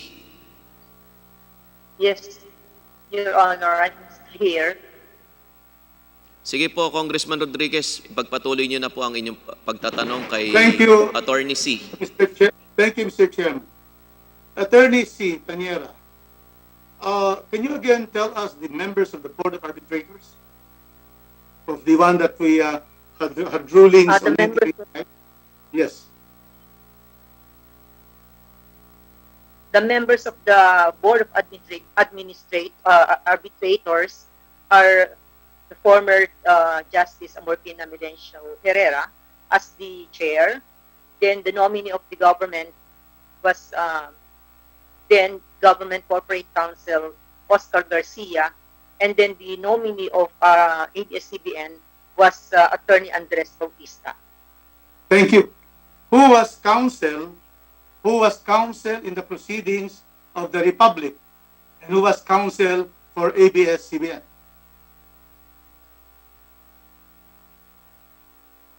I could not remember it, Congressman, but I would like to ask for more time to peruse the documents. To refresh your memory. Secure. Yeah.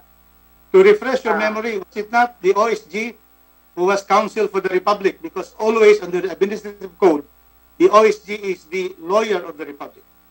Can you confirm that? Yes, Your Honor. Yes, Your Honor. So the OSG was the representative counsel. Well, the nominee is Attorney Garcia. The counsel is the OSG for the Republic, correct? Yes, Your Honor. And who is the counsel for ABS-CBN? Attorney Rendon? If I remember it correctly, it was Attorney Carl Miranda. Okay. How was the participation of Attorney Rendor? No, actually, Attorney Rendor was my former schoolmate. No, but I could not Did he not- recall his participation in the. Okay, I will go to that later. I would like to know how long, because you were the secretary of the Board of Arbitrators. When did the arbitration start and when did it finish? Sorry, Your Honor, but I could not remember it because it was it happened so many years ago. I really have to refresh my memory and then see the document. Your Honor. Could you tell this committee how many hearings were conducted, or you cannot also recall that?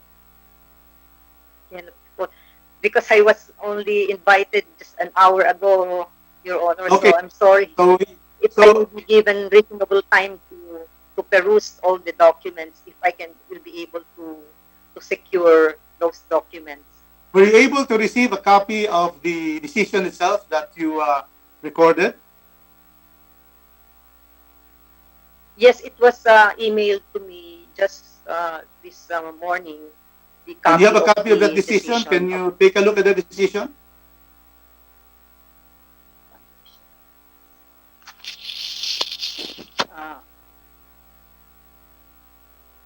It's in the computer. Could hardly be read, Your Honor, because it's actually. Could you remember that so blurred. Could you remember, Attorney C, that about 97 million was adjudged by the arbitral, by the decision confirmed by the RTC of Makati. 97 million was adjudged in favor of the ABS-CBN.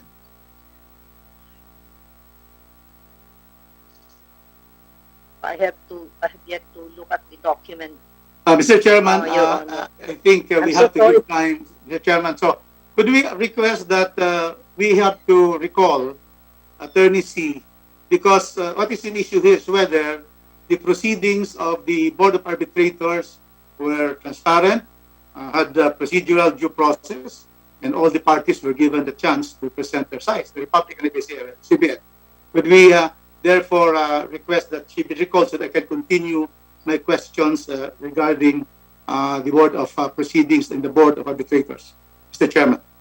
Yes, Congressman Rodriguez, earlier there was already a request for that from Attorney C to submit the official documents. We have documents submitted by ABS-CBN, but we would like that to come from the Board of Arbitrators, Your Honor. So yes, your request is duly noted, and we have already ordered the committee secretariat.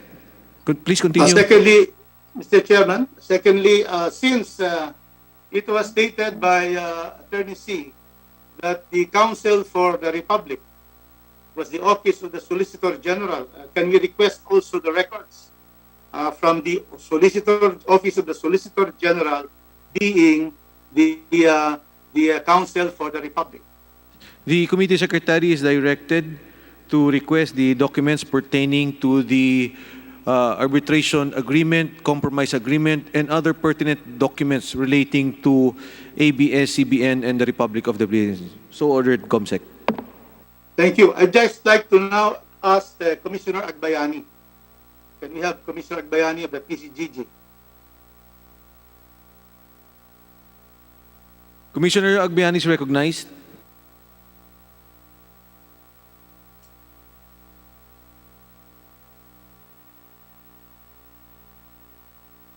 Good afternoon, Commissioner. Kindly unmute your, we cannot hear you. Good afternoon, Congressman Rodriguez. Thank you. You stated earlier that the PCGG did not receive the rentals that were due to the Benedicto Group. Would you confirm that? Based on our records, Your Honor. And do you also agree, because I'm sure you have read the arbitral decision regarding the payment of rentals? Are you aware of what was stated there in the decision? I'm sorry, Your Honor, I have not read. I Well, have not read the copy, but because I just heard it. the decision was that there should be 97 million plus to be paid for ABS-CBN by the Republic. Are you aware that the Republic also secured in terms of compensation, legal compensation, which became an agreement in this compromise agreement, that 52 million was paid, was offset, was by terms of offsetting. The Republic received 52 million to deduct from the 97 million. In other words, my question is, was it not that 52 million was in that decision adjudged to be in favor of the Republic? And in that particular decision, the Republic represented the Benedicto Group, the RPN and BBC. And in that particular case, therefore, the government was compensated under the lease agreement. That is paragraph 3. Would you therefore say that you have been paid, the government? Is it not that PCGG is part of the whole of the Republic of the Philippines? It is an agency of the Republic. And so therefore, it has its own jurisdiction. correct. And therefore, that particular claim, the lease agreement rentals, were now, because it was given by the by compromise agreement between PCGG and Mr. Benedicto, those rental agreements were represented by the Republic. You were represented by the Republic because in that agreement, there has to be an offset of the 97 million by the 252 million to the Republic, parenthesis, RPN and BBC, which has been given, which has been turned over to you. Is that correct? Not entirely correct, Mr. Your Honor, because the PCGG has its own jurisdiction. When it involves sequestered and surrendered asset, then it has to make its participation there. Unfortunately, in this arbitration between the Republic and ABS-CBN, assuming it involved the sequestered asset of BBC, I think it is just appropriate that PCGG should have been part of the compromise agreement. But clearly, it is the Republic of the Philippines. Are you not part of the Republic of the Philippines, the whole government of the Republic of the Philippines that represented you together with the OSG and OGCC at the time? We are.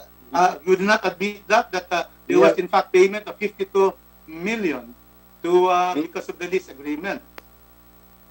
Yes, Your Honor, we are part of the Republic, but the asset which has been the subject matter of the arbitration was being represented by another agency which has no involvement in the sequestration and in the acquisition ultimately of the sequestered asset. Well, I disagree because that is already the Republic, which is already representing the Republic being represented the entire Republic, which includes the PCGG. Unless you have a very strange interpretation that you are not part of it. This is the entire Republic negotiating with ABS-CBN, correct? So it's not true that there is no payment because there is an offsetting of 52 million. Is that correct? Because you cannot insist on your own separate compromise arbitration between you because you are represented by the Republic. So, Mr. Chairman, with that, just to clarify, because the commissioner was saying that there was no payment done given because of the lease agreement of ABS with Benedicto. No, it is part of the compromise agreement that 52 million will be offsetted with the 97 million. So I hope that you can study the whole system of government commissioner so that you will learn that you are part of the Republic. And it is also being represented by OSG, who is also your lawyer, correct? The OSG is your lawyer, right? Yes, Your Honor. My point is, when a sequestered asset or a surrendered asset is involved in another case, the PCGG, who has primary jurisdiction over this asset, should be appropriately represented. You cannot, the PCGG cannot be bound by another agency of the government like a local government or Department of Finance. Although we belong to the same agency, what I mean to say, we have our own accountabilities, responsibilities, and jurisdiction. Now, in this case, Your Honor, as I have said, we do not have a record on any involvement of PCGG in the disposal of the sequestered asset. Why was it disposed by another agency? Because That is it the is question. because it is the Republic. It is the Republic with the OSG, also your lawyer. And so therefore, I Yes, will Your just Honor. tell you that, would you admit that 52 million was paid by, through offset by ABS-CBN to the Republic, representing, in parentheses in that decision, representing RPN and BBC. Would you admit that? I'm not aware because I have not read the decision. But it is very clear. It has been stated in this particular hearing. So with that, Mr. Chairman, with my reservation that we are going to again recall Attorney C to show that the arbitral tribunal really had many hearings and there were many witnesses that were brought into the hearing, and that both parties were fully represented by counsels, and that the arbitral compromise agreement is the arbitral award in our civil code, and in all arbitration, all parties to arbitration, Mr. Chairman, can decide that instead of going to litigate all the way to get an arbitral award, they can adopt a compromise agreement, which is in itself already the arbitral award, and this arbitral award became a decision fully recognized by the courts. Thank you, Mr. Chairman, for the time and your consideration. Thank you to both chairmen of this committee. Thank you very much. Thank you, the Honorable Rodriguez. Maraming salamat po. Ngayon naman po itatawagin natin mula po sa Dasmariñas ang malapit na kaibigan ni Attorney Jake Almeida. Hindi na makanswer si C. If you can kindly mute the mic of the Honorable Rodriguez. The Honorable P.D. Barsaga. Maraming salamat, Chairman Defensor. Unang-una, nais kong maglinaw lamang sa mga puntos na sinabi ni Commissioner Agbayani. Commissioner Agbayani, please. Yes, Your Honor. Base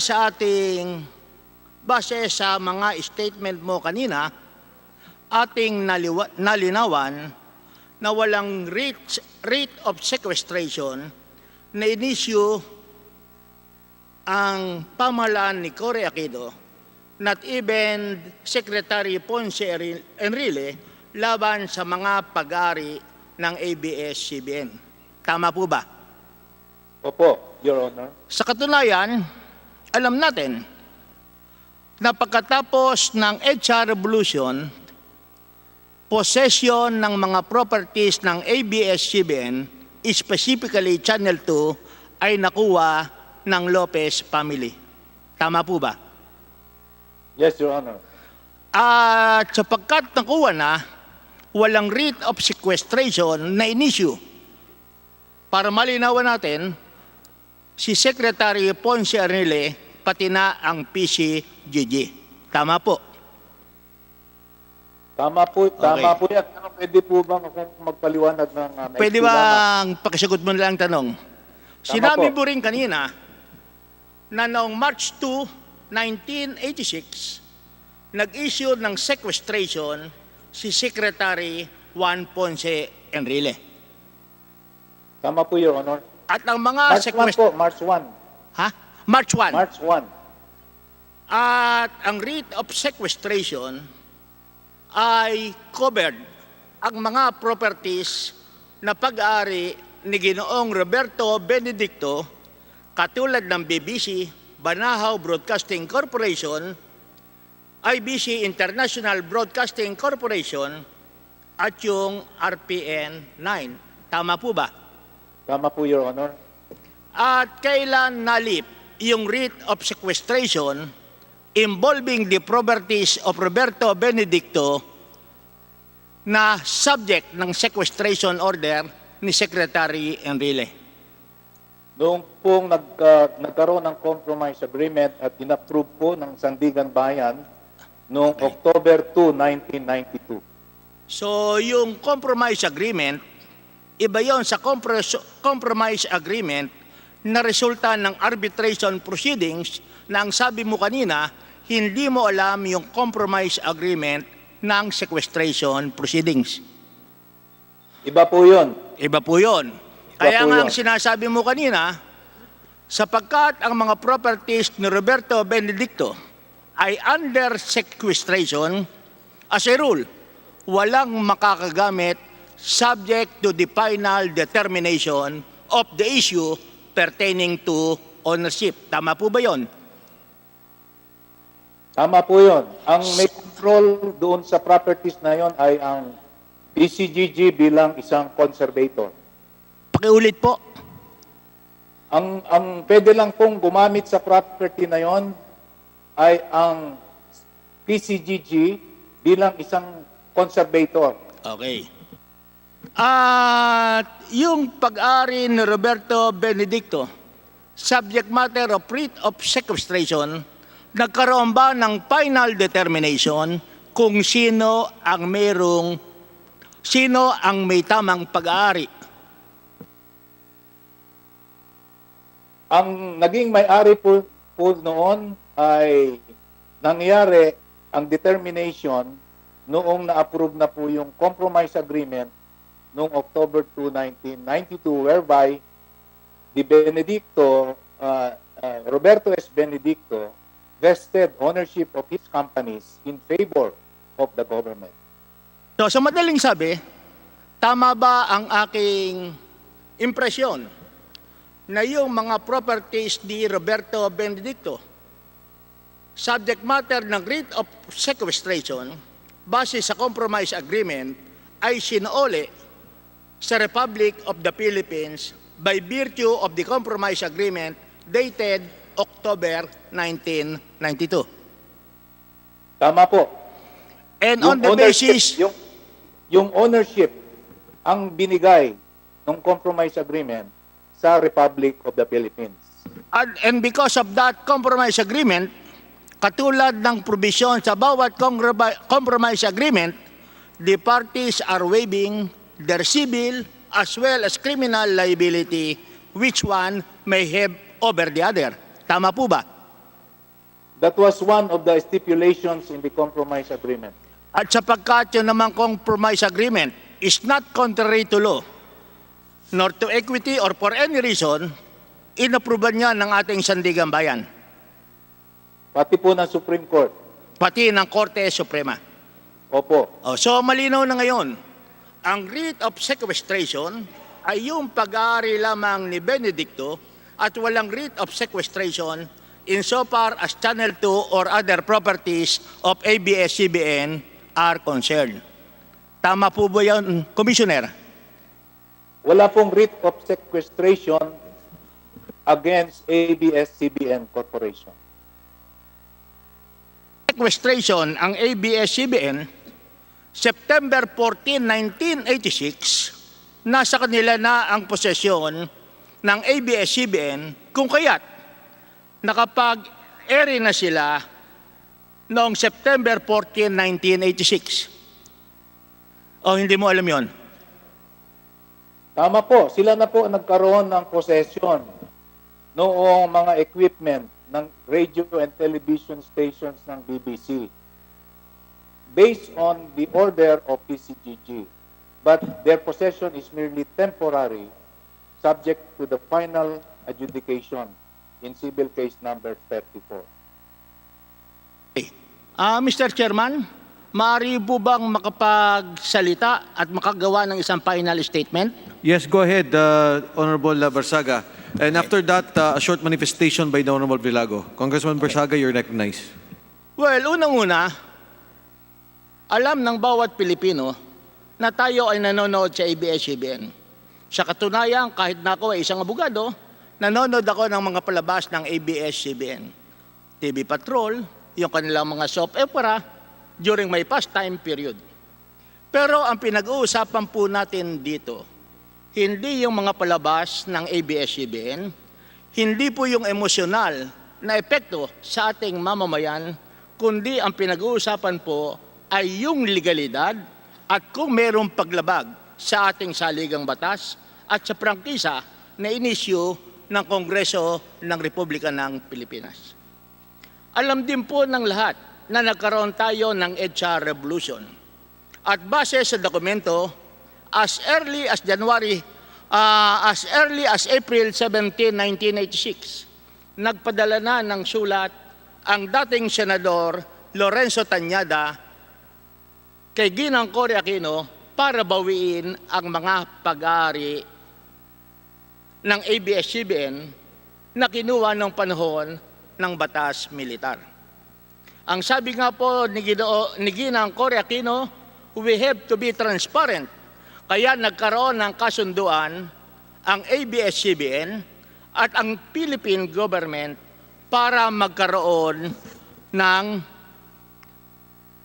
arbitration agreement. Ito pong arbitration agreement ay ginawa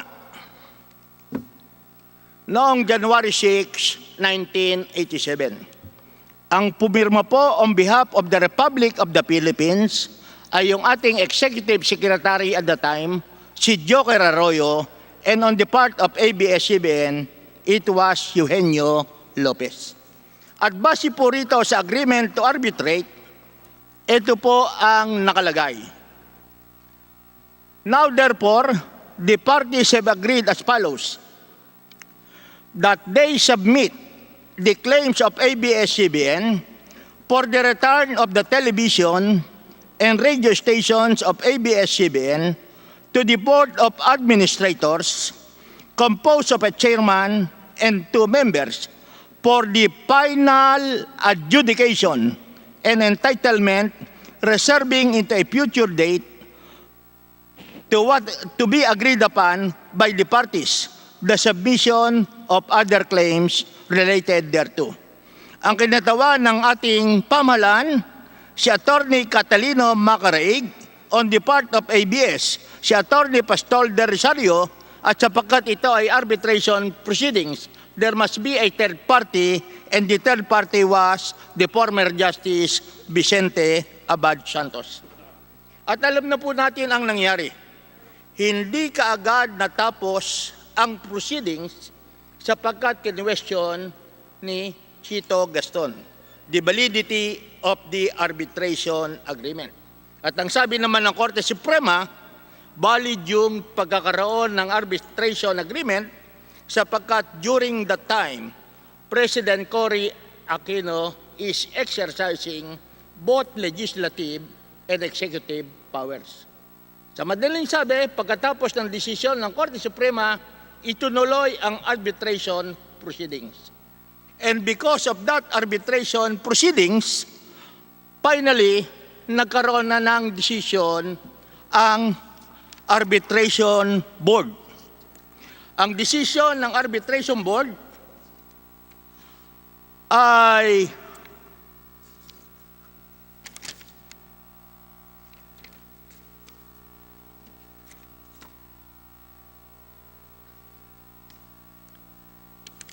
naganap.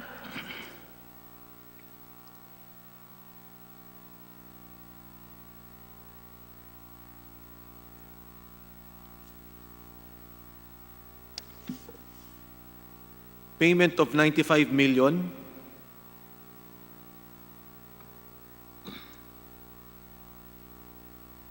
Ang desisyon ay May 23, 1995. Yun po ang desisyon at ang mga pumirma nito ay si Justice Melencio Herrera, si Oscar Garcia, representing the Republic of the Philippines, at si Andres Bautista, representing ABS-CBN. Actually, compromise agreement po ang nangyari. Sa madaling sabi, nagkasundo ang dalawang partido, ang Republika ng Pilipinas at ang ABS-CBN, kung paano matatapos yung kanilang arbitration. So there was no decision. Nagkakaroon lamang po ng decision kung sakasakaling hindi nagkakasundo. So this was a compromise agreement. At base dito sa compromise agreement, the Republic will pay ABS-CBN the amount of 97,500,000. Actually, hindi naman po payment to. Kasi ito ang sinasabi natin sa batas that this is a mutual set-off or compensation. Both parties, Republic of the Philippines on one hand, and ABS-CBN on the other hand, in their respective rights, ay both debtors and creditors. May pagkakautang ang Republika ng Pilipinas sa ABS-CBN, in which case debtor ang Republic of the Philippines, at ang ABS-CBN naman ay meron ding pagkakautang sa ating pamahalaan. Meron ding credit o kredito ang ating pamahalaan against ABS-CBN at merong kredito rin ang ABS-CBN against the Republic. Nakalagay po rito, 97,500,000 ang babayaran ng national government. In which case, yun po ang pagkakautang ng Republika ng Pilipinas, 97,500,000. At the same time, mayroon din naman pagkakautang ang ABS-CBN sa Republika ng Pilipinas. Ano ang unang pagkakautang? Number 1, 13,291,000, representing the total tax liability of ABS-CBN in CAGR case number 29557 shall be set up or deducted against the payment or obligation of the Republic of the Philippines. Yun po ang tinatawag nating unang component ng compromise agreement.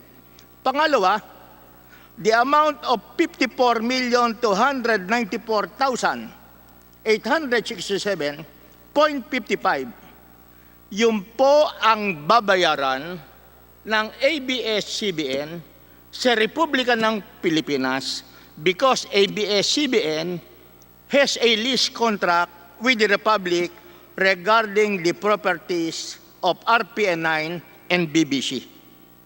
Yun po ang nakalagay dito at yun po ang sinasabi ni Commissioner Agbayani that there was a lease contract. At pangatlo, kung ano yung natitirang 29,913,737.45, yun naman po ay ike-credit sa mga taxes na ibabayad or chargeable against ABS-CBN in the future. Nais ko pong bigyan ng pansin at bigyan ng diin na itong compromise agreement ay ginawa o nagkaroon ng katuparan base sa agreement to arbitrate. Pero kung ating pong titingnan yung agreement to arbitrate, yun po ay ginawa para pag-usapan kung magkano ang claim or whatever damages regarding ABS-CBN Channel 2. Pero dito po sa final agreement, hindi po na nabanggit yun. Kaya ang sinasabi po natin, up to now, there is no official document evidencing the turnover in a proper manner of ABS-CBN Corporation. Kaya nga lamang po ang aking sinasabi, may sinasabi tayo, napakatagal na po nito. Talaga po, matagal na to. Nangyari pa to right after the EDSA Revolution in 1986. 34 na taon na po ang nakaraan. At ang sinasabi ng ibang abogado, prescription has already set in. Ngunit nais ko pong ipalaala na base sa provision ng Civil Code, Article 1108, Paragraph 4, to be explicit, acquisitive and prescriptive prescription, although it runs against juridical persons, ang exception is that there is no prescription against the government or the state or any of its political subdivision. Ang ibig pong sabihin, kahit na po 50 taon ang nakakaraan, kung mayroong karapatan ng ating pamahalaan na habulin ng isang bagay, pwede niyang gawin at marami na pong desisyon dito ang Korte Suprema ng Pilipinas. At ito lamang po ang aking masasabi. I am not against ABS-CBN Corporation. I am not in favor of ABS-CBN Corporation. Ang pinag-aaralan ko lang po rito ay tama ba ang naging proseso ng pagbibigay ng ating pamahalaan sa ABS-CBN Corporation right after the EDSA Revolution. Maraming salamat po, Mr. Chairman. Thank you, the Honorable Barsaga. I now recognize the Honorable Violago. Thank you, Mr. Chair. Mr. Chair, may we request the Makati RTC Branch 65 to produce the original copy of the 1995 RTC decision? This was the agreement that was approved by the Makati Court. Is that correct, the Honorable Violago? Yes, Mr. Chair. Yes, the committee secretary is directed to avail of the documents which was approved by the Makati Regional Trial Court pertaining to the arbitration agreement, compromise agreement, or any other documents pertaining to the Republic of the Philippines and the ABS-CBN agreement. Thank you. Thank you, Mr. Chair. I understand that the Honorable Juliet Ferrer would like to make a short manifestation. Is the Honorable Ferrer in Zoom?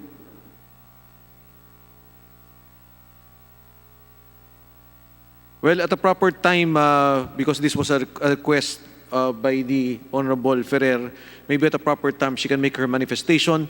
I now go back to, well, I now relinquish the presiding duties to the Honorable Chairman of the Committee on Legislative Franchise, the Honorable Alvarez. Mr. Chairman? Thank you, Chair Kong Mike Defensor.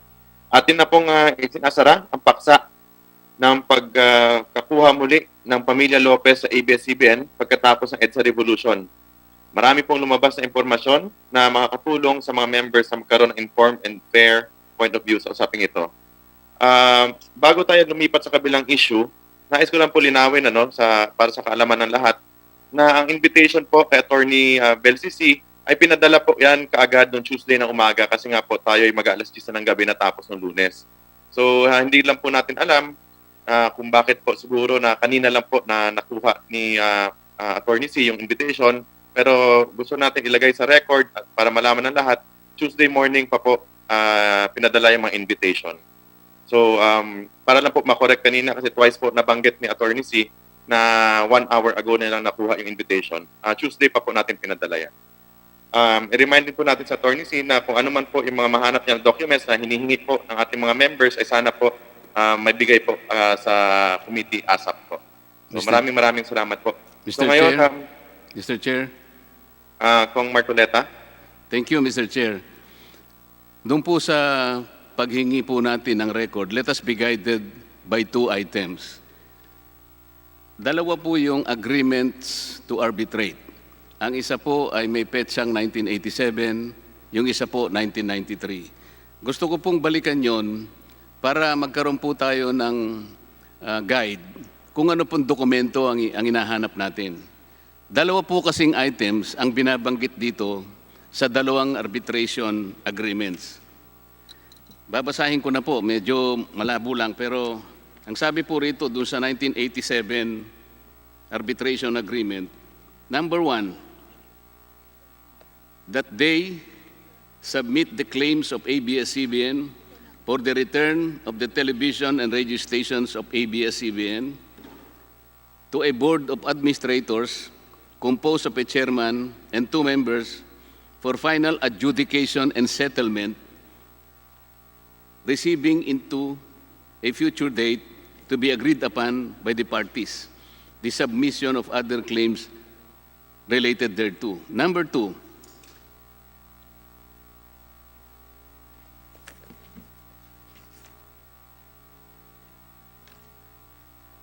for the rentals and other forms of damages for the use of said facilities by the Marcos government, etc., etc. Mr. Chair, dalawa po ito eh.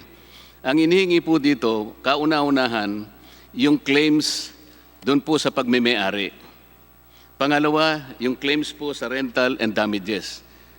Maski na po dun sa pangalawa, ito nga yung 1993, dinistinggi rin po dun eh. Sabi po rito, whereas the ABS-CBN has filed a request with the Office of the President on April 18, 1986 and reiterated in a letter dated October 18, 1986. 1. For the return of all its television and radio stations together with the operating equipment and frequencies which were closed down upon the declaration of martial law and sequestered by former President Ferdinand Marcos on September 21, 1972. Pangalawa po, for rentals and other forms of damages for the use of said facilities by the Marcos administration, etc., etc. Dito po, lumilitaw po ang nangyari rito. Parang ang compromise agreement, yung pangalawa lamang po na saknong nitong arbitration agreement. Kahit kailan po, walang binabangkit doon sa kauna-unahan na objective kung bakit nagkaroon ng arbitration agreement. Ang sabi po, for the return of all the television and radio stations together with the operating equipment. Very silent naman po yung compromise agreement pagdating dito. Ang nalalagay lang ay yung pong rentals, damages, kaya nga nagkaroon po ng claims between the two parties, the government of the Philippines and ABS-CBN. Nasaan na po yung kauna-unahang item na kung saan dapat makita natin muna na establish po yung ownership. Yun po yung sinasabi ko kanina. Kaya kung meron po talagang arbitral award, unang-una na po ipakikita, maaring na-establish na talagang ABS-CBN ang may-ari. At saka po lang lilitaw yung pangalawa. From the determination of ownership, malinaw na malinaw po, meron na silang right talaga to claim damages. So sabi nga natin, paano nauna po yung kalesa sa kabayo? So, ang inihingi po nating record, Mr. Chair, ay yung magtetestigo sa dalawang bahagi ng arbitration agreement na pinagpasyahan nga, na-determine ng walang kaduda-duda na ang pagmemeari ng pasilidad na kineklaim ng ABS-CBN na patunayan po sa ebidensya, sila po. Pangalawa po, doon pa lang magkakaroon ng compromise agreement. Parang hindi po kumpleto. Kaya pong inihingi natin record po. Salamat po sa paglilinaw, Mr. Chair. Maraming salamat. Chairman Alvarez, if I may clarify. Yeah, please proceed po, Chair Mike. Yes, Chairman Alvarez, ang binabanggit po ng ating Honorable Marcoleta, yun din po yung dokumento na hinihingi natin kay Attorney Belsi ng Board of Arbitrators. Doon po makikita natin yung mga dokumento. Kung meron man po, kung binanggit na rin po ni Attorney Redon yan, nung mag-usap, sabi niya meron daw ginawang audit, doon po makikita natin lahat, officially, from the Board of Arbitrators. Sa kaso naman po ni Congressman Villago, yung binabanggit po niya from the Makati Regional Trial Court, meron po naman din dito sa submission ng ABS-CBN, but we wanted to make it official from the Makati Regional Trial Court.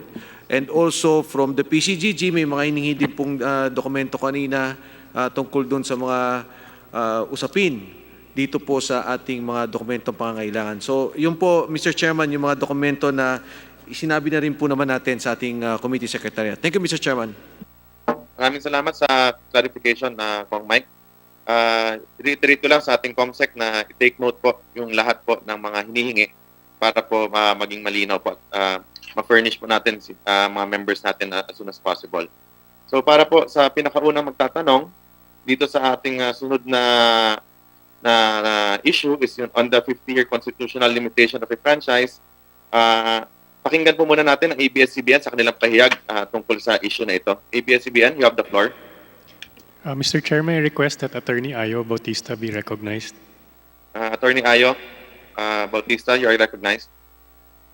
Unmute lang po si Attorney Ayo. Magandang hapon po. Nalilinig po ba ninyo ako? Malinaw po, Attorney Ayo. Please proceed po. Salamat po. Good afternoon to the Honorable Chairman of the Joint Committees. Good afternoon to the members of the committees and sa lahat po ng ating mga congressmen at congresswomen. Ang sinasabi po ay dapat i-deny ang franchise application ng ABS-CBN dahil po ito ay lumalabag sa Section 11, Article 12 ng ating 1987 Constitution. Specifically po, sinasabi na ang prangkisa daw ay dapat 50 years lang. At kung ang isang public utility ay mag-ooperate in excess of 50 years, ito daw ay labag sa batas. With due respect, we disagree with this proposition. Ang nakalagay po sa Section 11, Article 12 ng 1987 Constitution is as follows, and I will read it. No franchise, certificate, or any other form of authorization for the operation of a public utility shall be granted, tapos may mga salita po, for a longer period than 50 years. Ang interpretation po nitong provision na to, ang issue ngayong araw with respect to the public utility 50-year limitation. Ito pong Section 11, Article 12 ng 1987 Constitution ay nanggaling sa Section 8, Article 13 ng 1935 Constitution at sa Section 5, Article 14 of the 1973 Constitution. Yung tatlo pong provisions na ito ay exactly the same, similarly worded. Wala pong pinalitan sa pananalita ng provision na ito. Ang aming pong submission is that on its face, the 50-year limit applies to each franchise certificate of authorization and does not prohibit the grant of a new franchise to the same entity. Hence, the Congress may grant several franchises to the same public utility. Wala pong pagbabawal dito. Yun po ang bare reading of the provision as it is written. Ang sinabi po ng Korte Suprema ay, and I quote, where the words of a statute are clear, plain, and free from ambiguity, it must be given its literal meaning and applied without attempted interpretation.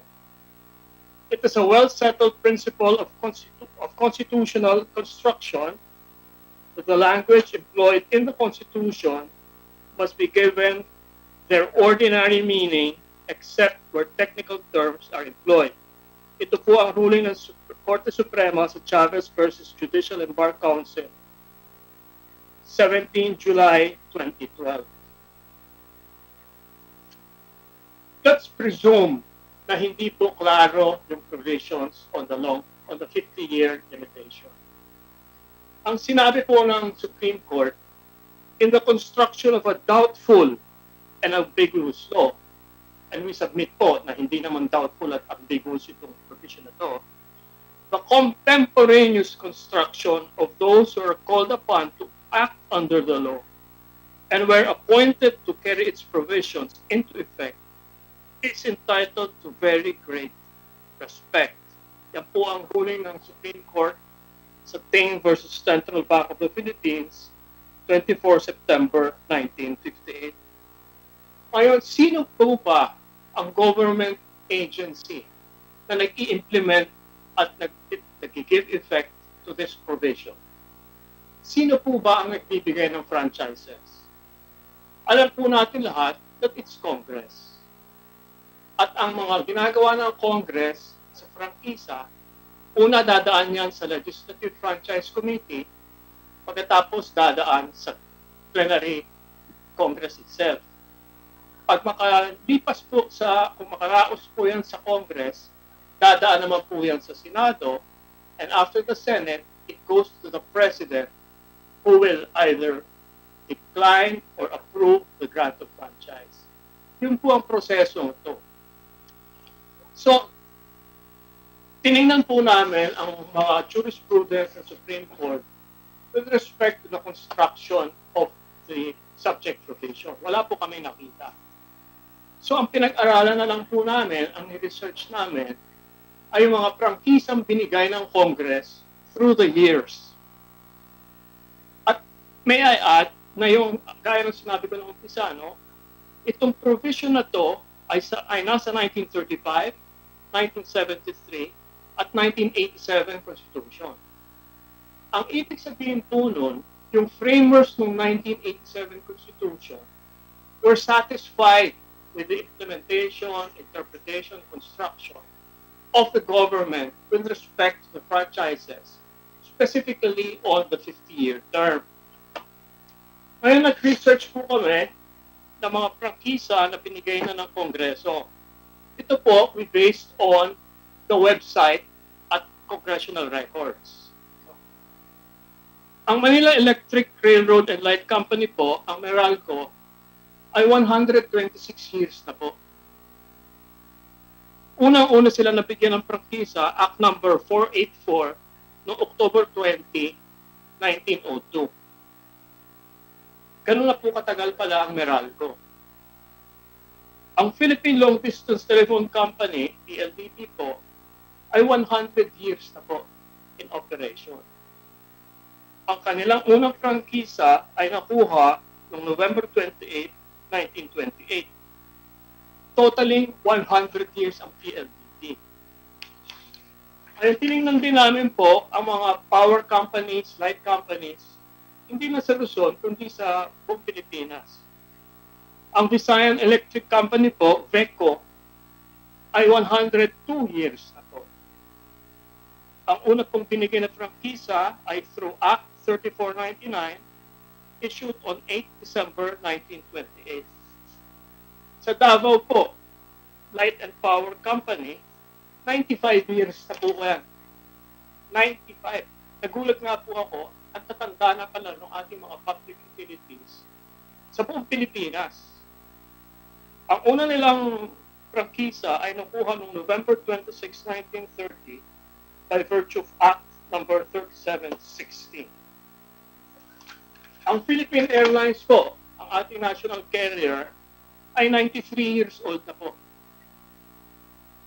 It started on November 14, 1935 through Act number 4271. And it has been continuing its operations as a national flag carrier since 93 years ago. Pati po sa Cotabato, nagulat po ako, Cotabato Light and Power Company, isang taon na pala yun. 100 years na po. Nag-umpisa sila June 18, 1939 through Commonwealth Act number 487. And down the line po yan, no? Tinignan din po namin ang mga telco, radio broadcast, TV broadcast, at media. Ang PTNT po ay 76 years old na. Ito po ay telecommunications company. Ang Catholic Bishops' Conference po na meron broadcasting and TV stations ay 75 years na po. Ang Iglesia ng Cristo, meron din po silang radio stations.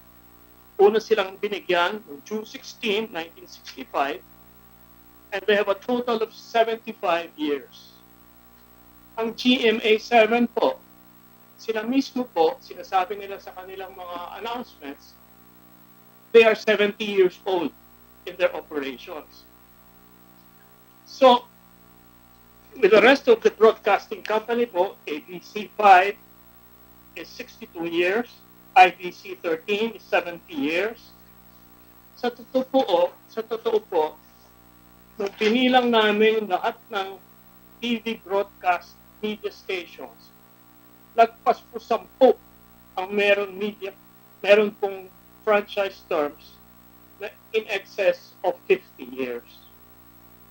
So ang aming pong submission ay wala pong nalalabag na constitutional provision kundi kaya po yung aming application for a new franchise exceeding 50 years, or in operation 50 years. Kasi sinasabi po, 60 years kami ngayon. Ang malaki pong in closing, I want to highlight na kapag ang finding po ng Kongreso ay kailangan 50 years lang in operation ang isang public utility.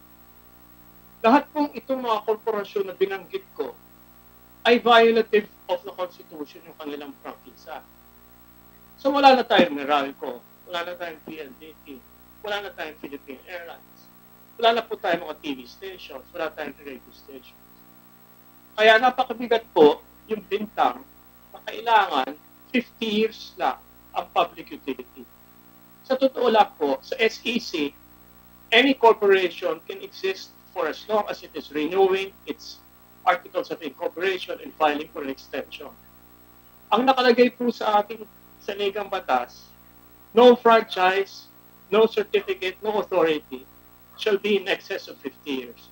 Kung ginusto po ng constitutional framers na ilimit lang yan sa 50 years, sasabihin po nila categorically na a public utility company or a telco company or a media company cannot operate more than 50 years.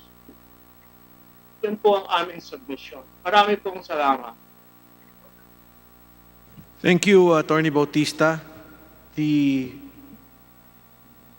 first to interpolate. Kong Mike, I'm sorry, Chairman Alvarez.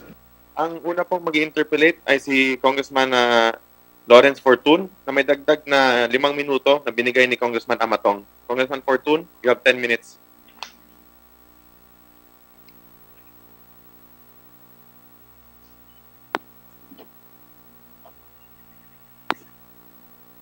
Mr. Chair, can I be heard now? Yes, malinaw po. Please proceed po. Yes, Mr. Chair. Ang una ko pong tanong, Mr. Chair, ay para sa Department of Justice. Meron po ba tayong representative from the DOJ?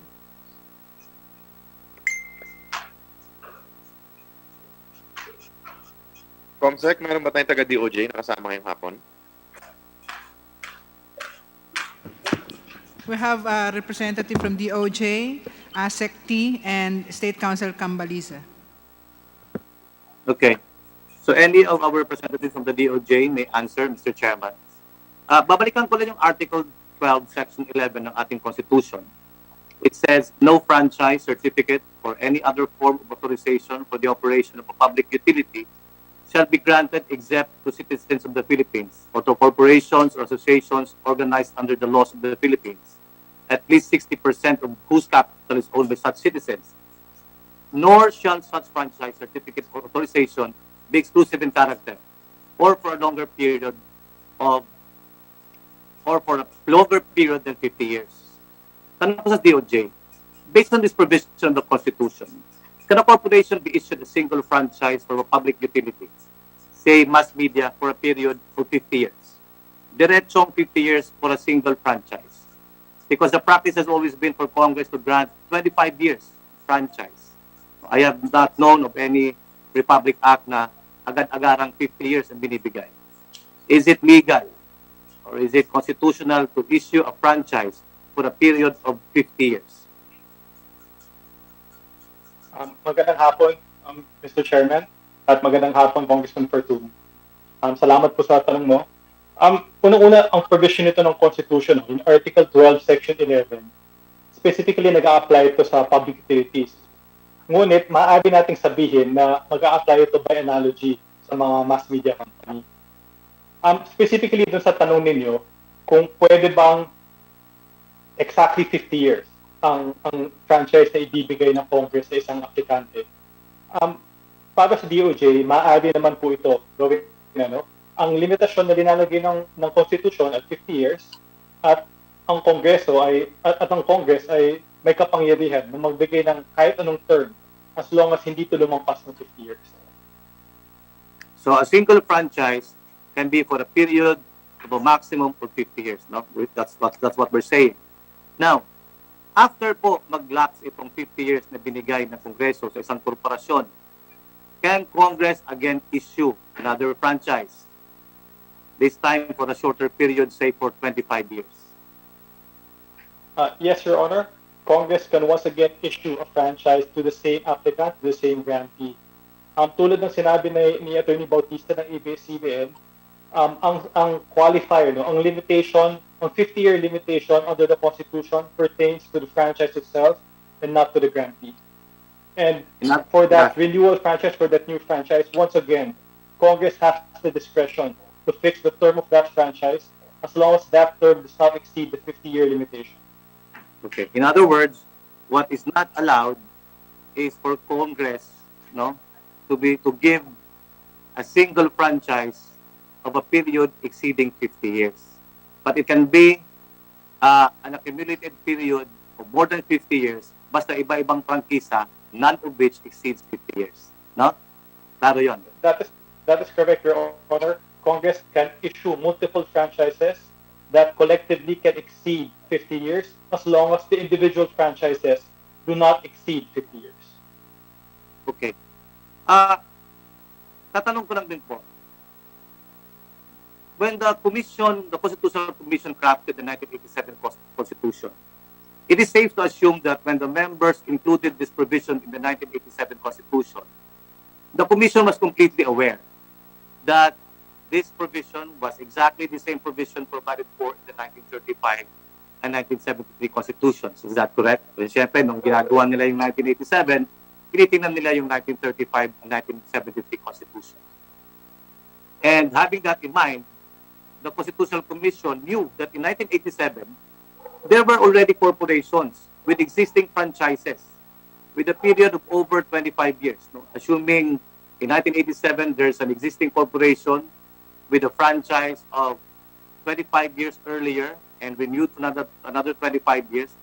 At kung ang naging intent ng ating Constitutional Commission is to limit the franchise to only 50 years, the whole operation for only 50 years, the Commission was well aware na in a few years, marami dito ay magsasara na.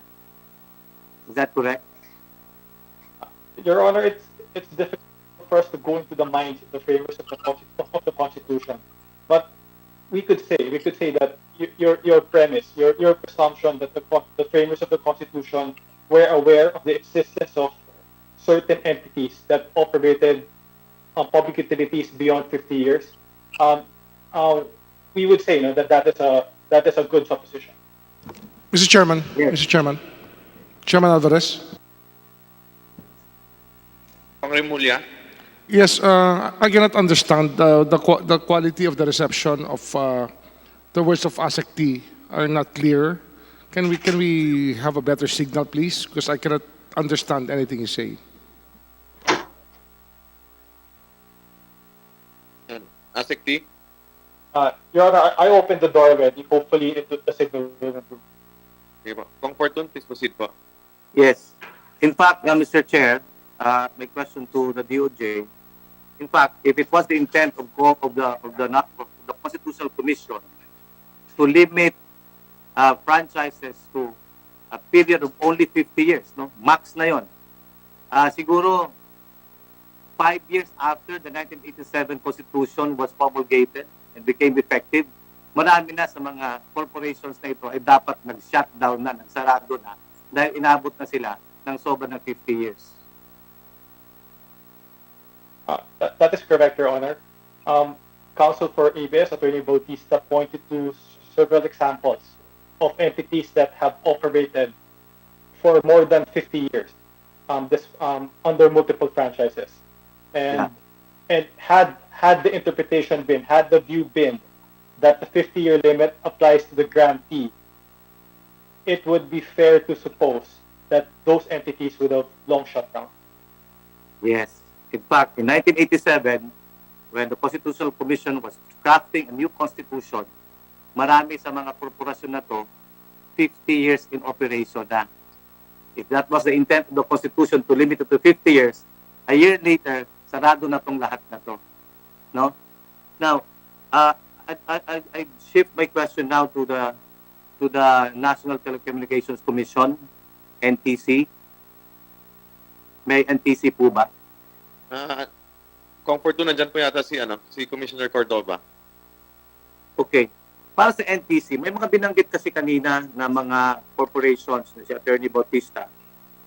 Specifically, no, yung mga broadcasting corporations. He mentioned about GMA and some others. Pero hindi na mention yung iba. But I also made my own little research, no, from the website, also the House of Representatives of Congress. And I also saw other broadcasting corporations. No? Ang operations ay sobra-sobra na talaga. And I'd like to ask the NTC, no, tungkol dito. For example, the Manila Broadcasting Corporation was first issued a franchise in 1950. Tapos in 1994, meaning 44 years later. In 1994, binigyan ng another 25 years. So diyan pa lang lagpas na. And in 2018, another 25 years. So that makes it 50 plus 44, 94 years na lahat-lahat ang prangkisa binigay sa Manila Broadcasting Corporation. Then we have Cebu Broadcasting, 1950, ang unang prangkisa. In 1995, that's 45 years later, 25 years na naman na prangkisa ang binigay. And in 2019, only recently, 25 years again. So that's a total already of 50 plus 45, 95 years no, na period ng prangkisa. You have the Philippine Broadcasting Service, 1950, binigyan ng prangkisa. 45 years later, another 25 years. And 25 years later, another 25 years. I have a long list no, of many broadcasting corporations whose operations are even much, much older no, than that of ABS-CBN. Kasi I understand ABS-CBN got its first franchise only in 1950. Itong mga to, mas matagal pa yung iba kaysa ABS-CBN.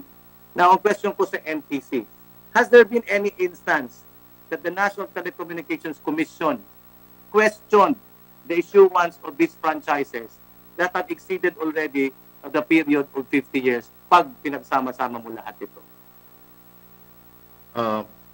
Can you hear me, Your Honors? Malinaw po ba? Malinaw, Commissioner Cordova. Please proceed. Okay. Your Honors, what happens po kasi is that once we get franchise from Congress, at natanggap po namin ito, and if it's a valid law, duly enacted by Congress, duly signed by the President, or pinalapsed into law po, then we recognize the validity of that franchise na inisyu po ng Congress. Was there any instance that the DOJ, for example, not only the current DOJ, but the previous leadership of the DOJ, advised the NTC to refrain from giving appropriate authority no, to these corporations that have been issued franchises by Congress on the ground that the franchise given by Congress already violated the Constitution because the period given to these corporations to operate broadcasting companies have already existed, have been exceeded 50 years. Wala po nangyaring ganon ever since. As far as I know, Your Honors, wala po akong naalala nangyari na ganon, Your Honors. Thank you very much for that. Para po ulit sa DOJ. In other words, sirs, Congress, no, when it gave several franchises and renewed these franchises, tapos yung accumulated period na to ay sobra-sobra na sa 50 years, Congress action of passing legislations, no, giving franchises and renewing these franchises for periods exceeding already 50 years, Congress's action has always been constitutional. Is that correct?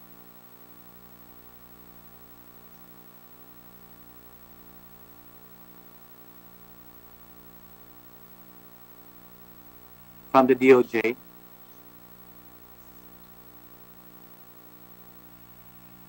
Paki-unmute yan. Okay. I'm unmuted already, Your Honor. Yes, Your Honor. The 50-year period pertains to the franchise itself. So Congress has acted within the bounds of the Constitution in renewing the franchises of the same entity for which collectively reaches periods that exceed 50 years. Kasama na rin po ang pagpirma ng ating Pangulo sa mga batas na ito, no? Mula nung 1920s hanggang sa kasalukuyan, and under the current administration, I have here as far as broadcasting corporations or broadcasting companies are concerned, we have Manila Broadcasting Corporation 2018, tapos Cebu Broadcasting Corporation 2019, ang Philippine Broadcasting Service noong 2019, itong Far East Broadcasting Corporation noong 2017, GMA 2017. All of these were signed into law by our President Rodrigo Duterte. In other words, the President was right, no, in signing this into law, and his action of signing Republic Acts into law was not unconstitutional. That is correct, Your Honor. Both Congress and the President acted within the bounds of the Constitution in renewing those franchises, even if renewal would mean that the entity would operate beyond 50 years. Okay. And finally, Mr. Chairman, as a last question, in the case of ABS-CBN, if Congress grants ABS-CBN another franchise of 25 years, itong dinidinig natin ngayon, and I feel very strongly that after all these deliberations, Congress would eventually issue or pass a legislation giving ABS-CBN a fresh franchise of 25 years. If we do that, is that action by Congress constitutional? Your Honor, that action of Congress would be constitutional insofar as the 50-year term limit for franchises is concerned. Okay. And if the President signs that into law or does not act on it and the same lapses into law, that new law cannot be attacked as unconstitutional for having exceeded the period of 50 years already. That is correct, Your Honor. That new law cannot be assailed for being unconstitutional for the ground of exceeding the 50-year limitation. Okay. Thank you very much to the DOJ and to the NTC. Mr. Chairman, that's all. Thank you for this opportunity. Thank you, Congressman Fortun. Next po sa list natin si Congressman Caloy Zarate na binigyan din ng additional 5 minutes ni Congresswoman Arlene Brosas. Kong Zarate, you have 10 minutes.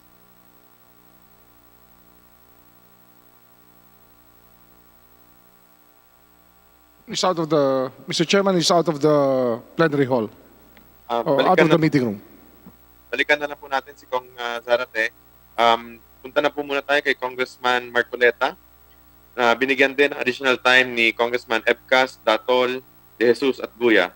Congressman Marcoleta, you're recognized. Maraming salamat po, Mr. Chair. Ang pinag-uusapan po natin ngayon ay itong provision sa ating saligang batas, Article 12, Section 11, na kung saan ay sinasabi nga po yung phrase na or for a longer period than 50 years. Dito po kasi, talagang sinasabi niya explicitly, no longer period than 50 years. Ngayon po, ang sinasabi natin, katulad po nung ako'y unang tumindig dito, ang sabi ko, kung ang ABS-CBN ay mag-aspire pa ng panibagong prangkisa, baka babangga na sa provision na ito. Bakit ko po sinabi yun? Sapagkat sa totoo lamang po, dalawa po ang magiging interpretasyon dito. Alin man dito is within the complete prerogative of Congress. Yung pong restrictive or strict interpretation o kaya yung liberal interpretation. Totoo po na in the final analysis, it will be Congress who will use its discretion kung palalawigin yung maximum na 50 years. At sa maraming pagkakataon, totoo rin po, na lumampas ang maraming mga kumpanya sa limit na yon. Bakit ko po sinabi, in particular, ang ABS-CBN, sa aking palagay, ay hindi na kailangang lumampas pa doon sa limit na yon. Mr. Chair, in my own analysis, I am applying the restrictive and strict application or interpretation of this provision of the Constitution. Unang-una po, isa-isa po nating ipinakikita yung nakikita nating napakaraming paglabag sa ating mga batas, lalong-lalo na po sa ating saligang batas. Kung discretion po ng Congress ang mag-extend.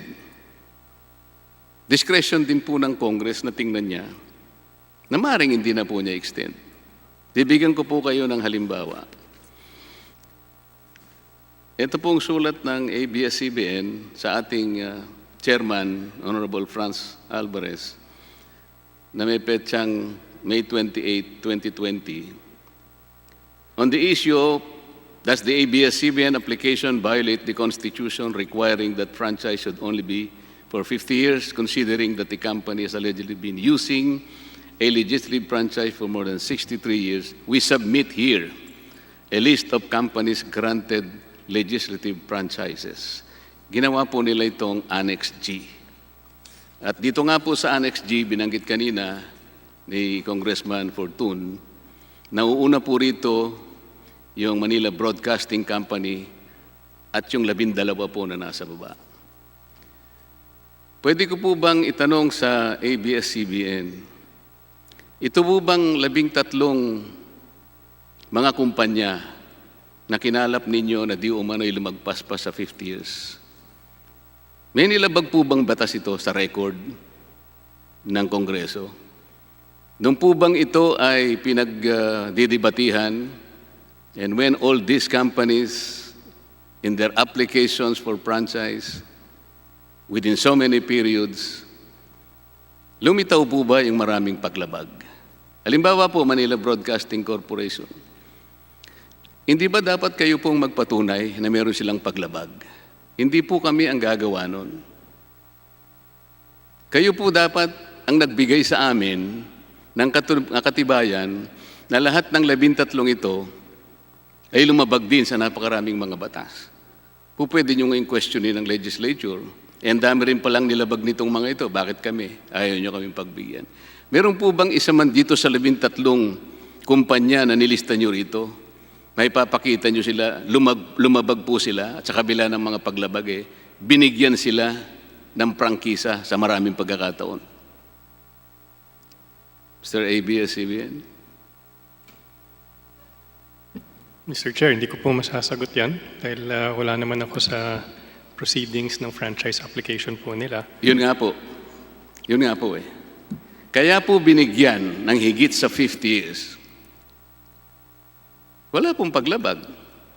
Ito lamang po yung most laudable conclusion dito Kaya po, ang sinasabi ko nung ako'y unang tumindig, mukha pong ang Congress ngayon, baka bigyan po ng mas striktong pananaw yung 50 years na yon. Ang katotohanan po nito, wala naman po kasing, maski po tingnan po ninyo yung record ng Constitutional Commission of 1986.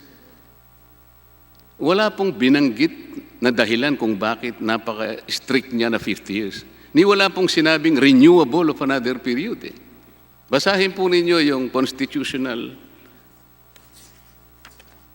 Commission records. Hindi po nakalagay.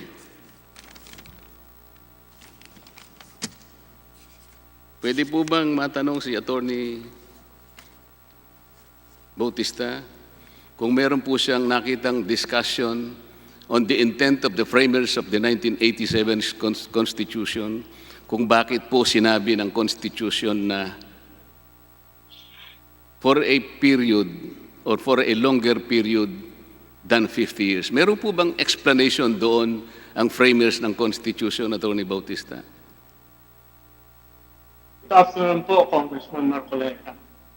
Salamat po sa tanong. Meron pong record o wala po? Ano po yun? Doon po dun sa phrase na or for a longer period than 50 years. Ito po kasi yung limit. Meron po bang discussion o meron po bang paliwanag kung bakit sinabi ng mga framers ng Constitution na hanggang 50 years lang? Wala po sinabi. Wala po. Totoo Gaya po po yun. ng in-explain ko earlier, yan pong 1987 framers of the Constitution. Hindi po, yung tanong lang po. To know that under the 1935 and 1973 Constitutions, which have exactly the same wording as the 1987 Constitution. Attorney, ang sagot niyo po, wala po, di ba? as Wala to po. how the Congress, the Senate, and the President have interpreted and implemented that provision. Eh, hindi naman po nila pinalitan. Kaya ang aming pong intindi is they are accepting the way Congress, the Senate, and the President, through those many decades, have interpreted and implemented the 50-year provision, which is to limit it to the franchise or certificate only and not to the operation of the public utility. At isa Attorney, pa, Congressman Attorney, Marcoleta, sorry po, Attorney. Para hindi po tayo magtagal, kung ano po yung tinanong lamang, ang tanong ko lamang po sa inyo, meron po bang further discussion? Ang sabi po natin, wala. Yun lamang po. wala po. Okay. Pero kailangan po bigyan ninyo kami ng pagkakataon na magsalita rin po. Ito nga po, may susunod pa po akong tanong eh. Okay po, sige Okay. Wala rin po sigurong nakalagay sa discussion ng mga intensyon ng ating framers ng 1987 Constitution tungkol sa pagpapalawig. Ang totoo nito, wala pong sinabi ron kung palalawigin pa ng the same year. Hindi po ba totoo na wala ring record tungkol doon, Attorney? Wala rin po. Salamat Sa totoo po. Pati sa Supreme Court, wala kaming nakita. O yun nga po, susunod ko pang tanong sana, meron na po bang desisyon na nanggaling sa Korte Suprema na kung saan napagtalunan doon at in the final analysis, the Supreme Court made a decision explaining that the 50-year franchise limit is renewable. Wala pa pong kaso ngayon eh. Wala po. Salamat po.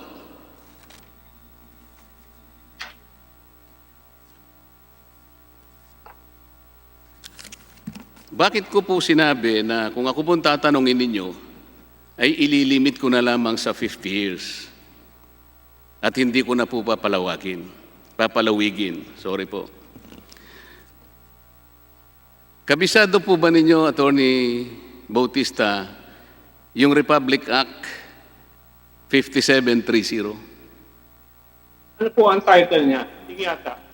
An act amending the title and certain sections of RA 511 entitled An Act Granting Bolinao Electronics Corporation, etc., etc. Hindi po ako familiar dyan. Okay po, para po malaman po ninyo ang ibig ko sabihin, nakalagay po kasi sa Section 1 noon, subject to the provisions of the Constitution, the ABS-CBN Broadcasting Corporation is hereby granted a franchise for a period of 50 years. Ulitin ko po, ABS-CBN Broadcasting Corporation is hereby granted a franchise for a period of 50 years from the approval of this amendatory act. Ang date po nito, Attorney Bautista, is June 21, 1969. Familiar po ba kayo sa Republic Act 5731, Attorney Bautista? Ito. Ito po ay batas na pinagtibay June 21, 1969 uli po. Kaparehong araw po, nung binanggit ko kanina. Ang title po, An Act Amending the Title and Certain Sections of Republic Act numbered 1343, entitled Granting the Manila Chronicle a Permit to Construct, etc., etc. Sa Section 1 po ng batas na ito, babasahin ko, subject to the provisions of the Constitution, the Chronicle Broadcasting Network is hereby granted a franchise of 50 years from the approval of the Amendatory Act. So kanina po, may 50 years, dito po another 50 years, 100 years na po yun. Attorney Bautista, kabisado po ba niyo yung Republic Act 5733? Ito. Ito po may petsang June 21, 1969. Pare-pareho po ito, isang araw lang po, 3 batas ang pinagtibay. Ang title po nito, An Act Amending the Title of Certain Sections of Republic Act number 512, entitled Granting the Bolinao Electronics Corporation a Temporary Period, etc., etc.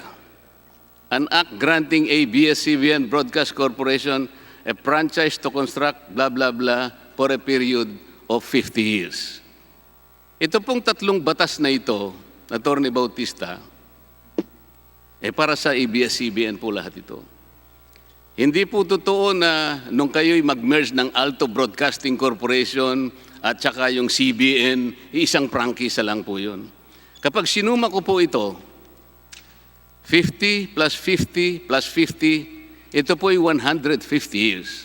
Kanina po sabi ni Congressman Portun, wala pa naman daw naging batas na kagad binigyan ng 50 years. Ito po 3 batas na ang recipient po is ABS-CBN Corporation and Chronicle Broadcasting Network.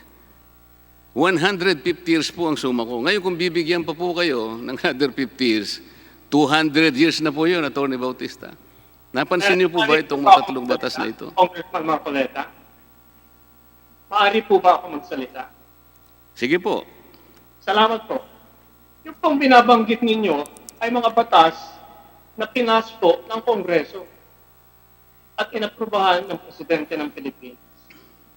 At yung sinasabi ninyo, pagpalagay na natin kung totoo, kasi po sinasabi ko, inaamin ko, hindi ko alam, I'm not familiar with the provisions of those laws which you cite.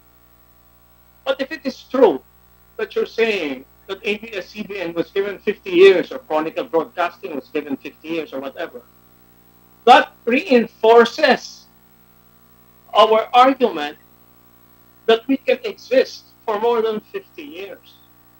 That supports our theory, our position, that we can go beyond 50 years. It does not diminish or weaken our position. On the contrary, it reaffirms our position. At yung pong sinasabi ninyo na 50 years, ang bintang po ay hindi po dahil we violated any law or the other mass media companies violated any law. Ang subject tulong natin ay Article 12, Section 11 of 1987 Constitution. Whether a public utility or a mass media company can operate more than 50 years. Given na po that you have the discretion to grant our franchise or not, hindi po namin may question yun. Ang sinasabi lang namin ay kung i-deny ninyo, hindi po dapat dahil nilabag namin ang Section 11, Article 12, 1987 Constitution. Pwede po magsabi kayo ng ano pa, kahit na walang dahilan, kung gusto ninyo, i-deny ninyo yung prangkisa namin. But you cannot say that we violated a constitutional provision on the basis of the 50-year limit. Yun lang po. Mr. Chair, can I reply? Kong Marcoleta, please proceed. Thank you, Mr. Chair. Mr. Chair, there is no debate. I myself would concede that the 50-year limit is subject to the discretion of the state. A franchise is a special privilege. Only the state, subject to its discretion, can extend the 50-year limit. Ang pinag-uusapan po nito, kung sakasakali po ang isang applicant ay mapapatunayan na napakarami pong paglabag at questionabling hindi pagsunod sa mga kondisyones ng kanyang prangkisa, katulad ng napapatunayang isa-isa sa pagdinig na ito. Nagamit ko na pong halimbawa yung isang manliligaw, sapagkat kahit karapatan niyang manligaw, Mr. Chair, kinakailangan naman po sigurong ipakita niya na deserving siya kung sakaling sagutin man siya nung kanyang babaeng napupusuan. Ito po ay isang special privilege. Isang pribilehyo para sa isang binata na ibigin siya ng isang babaeng napupusuan niya. Kung halimbawa po kakakitaan siya ng hindi mabuting asal, palagay ko po yung babaeng nililigawan, Mr. Chair, hindi magdadalawang salita, nabiguin niya po yun. Ito po ngayon ang punto ng pinag-uusapan. Isa-isa pong napatutunayan kasi. Ang dami na po ng paglabag. Nandun pa lang tayo sa citizenship, reacquisition of ownership, pagkatas nandun tayo sa PDRs, ngayon po dito naman. Sabi ko nga, this is a subject to the state's discretion. Kung ako pong tatanungin ninyo, hindi ko na po palalawigin. Saan pa po kayo makakakita ng isang kumpanya na sa isang araw lamang, ulitin ko po yun, sa loob ng isang araw lamang, 3 batas ang pinagtibay para bigyan ng ABS-CBN at ang kanyang subsidiary ng 150 years. Isang araw lamang po yun. Saan po tayo hahanap ng isang kumpanya na nagkaroon ng ganong pribilehyo? Pagkatapos makikita po natin sa pagdinig natin ngayon, ang napakarami nga pong nakikita nating alingas-ngas dun sa pagsunod sa mga kondisyones na inilatag sa sarili nilang prangkisa. Kaya po sabi ko, kung akong tatanungin ninyo, I will apply the strict and restrictive application of that discretion on the part of the state. Wala pong debate na pwedeng palawigin. Ito pong 13 na kumpanya na inyong isinumiti rito. For the record, Mr. Chair, itong 13 ito, wala pong report na kinakitaan ng paglabag. Kaya po siguro ako naniniwala, pinalawig ang kanilang prangkisa. This is not the way to prove an argument, Mr. Chair. The burden of proof is in the application, in the applicant. Hindi po kami ang tatawag isa-isa rin dito. Ibig po ba ninyo sabihin, tatawagan namin ang Manila Broadcasting, Cebu Broadcasting, Philippine Broadcasting kung bakit kayo nabigyan ng prangkisa for more than 50 years? At the very least, Mr. Chair, siguro, pinuntahan nila, in-interview nila, nakita nila kung ano-ano yung mga paglabag siguro, tsaka natin siguro iisa-isahin. But this is not a comparable case, Mr. Chair. 13 in-approve ng Kongreso, maaaring sumobra sa 50 years. That there is no iota of evidence that these companies who were awarded repeated franchises ever committed any violation in the respective franchises. Unlike and in contrast to ABS-CBN, which is under the consideration of this August Hall. Salamat po, Mr. Chair. Maaari po ba ako mag-comment, Mr. Chair? Sige, Attorney Bautista, one last na po bago tayo lumipat sa next Maraming po salamat. Thank you po, Congressman Marcoleta. Unang-una po, kami po ay kumaharap sa Kongreso ito. Dahil sinabihan kami, nabibigyan kami ng patas at patag na hearing. Ang purpose po nitong congressional franchise hearings ay to determine the truth. Yan po ang sinabi sa amin. Ang ibig pong sabihin nun, bibigyan po kami ng due process. And an element of due process is a fair and impartial tribunal. Yan po ang nakalagay sa batas natin, due process. Kaya hindi po dapat nagko-conclude ka agad na ang ginamit pong salita, nag-aalingas-ngas at meron po kami violations. Hindi po namin tinatanggap na meron kaming violations. Sa aming pong puso, wala po kaming violations. Yun lang po. Maraming salamat po, Attorney Bautista. Salamat po. Ngayon po, susunod po si Congressman Edsel Lagman para sa kanyang manifestation. Kong Lagman. Thank you, Mr. Chairman.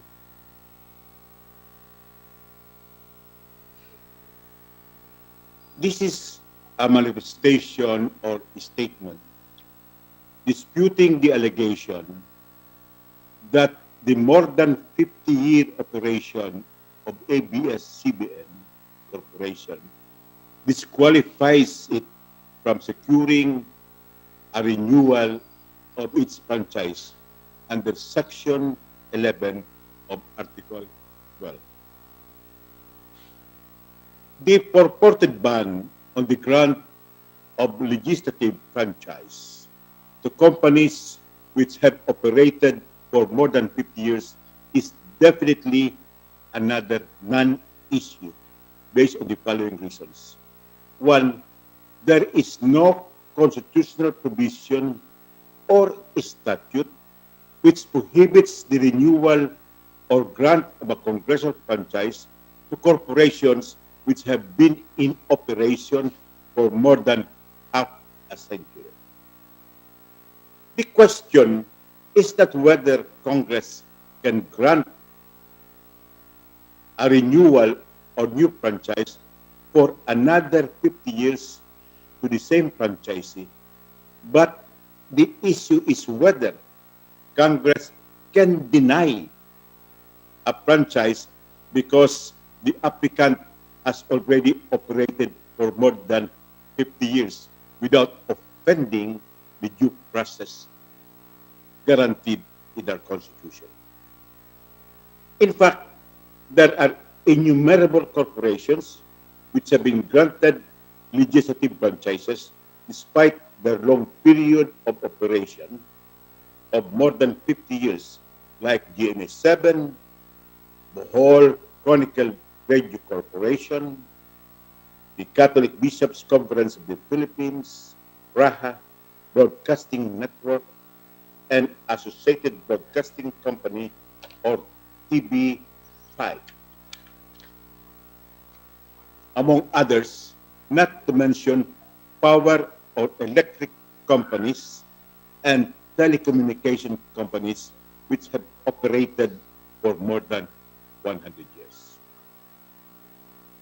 The provision in Section 11 of Article 12, which reads, and I quote, "No franchise, certificate, or any other form of authorization for the operation of a public utility shall be granted, etc., for a longer period than 50 years," only means that there must be a cap of 50 years for each franchise that the Congress may issue at a time.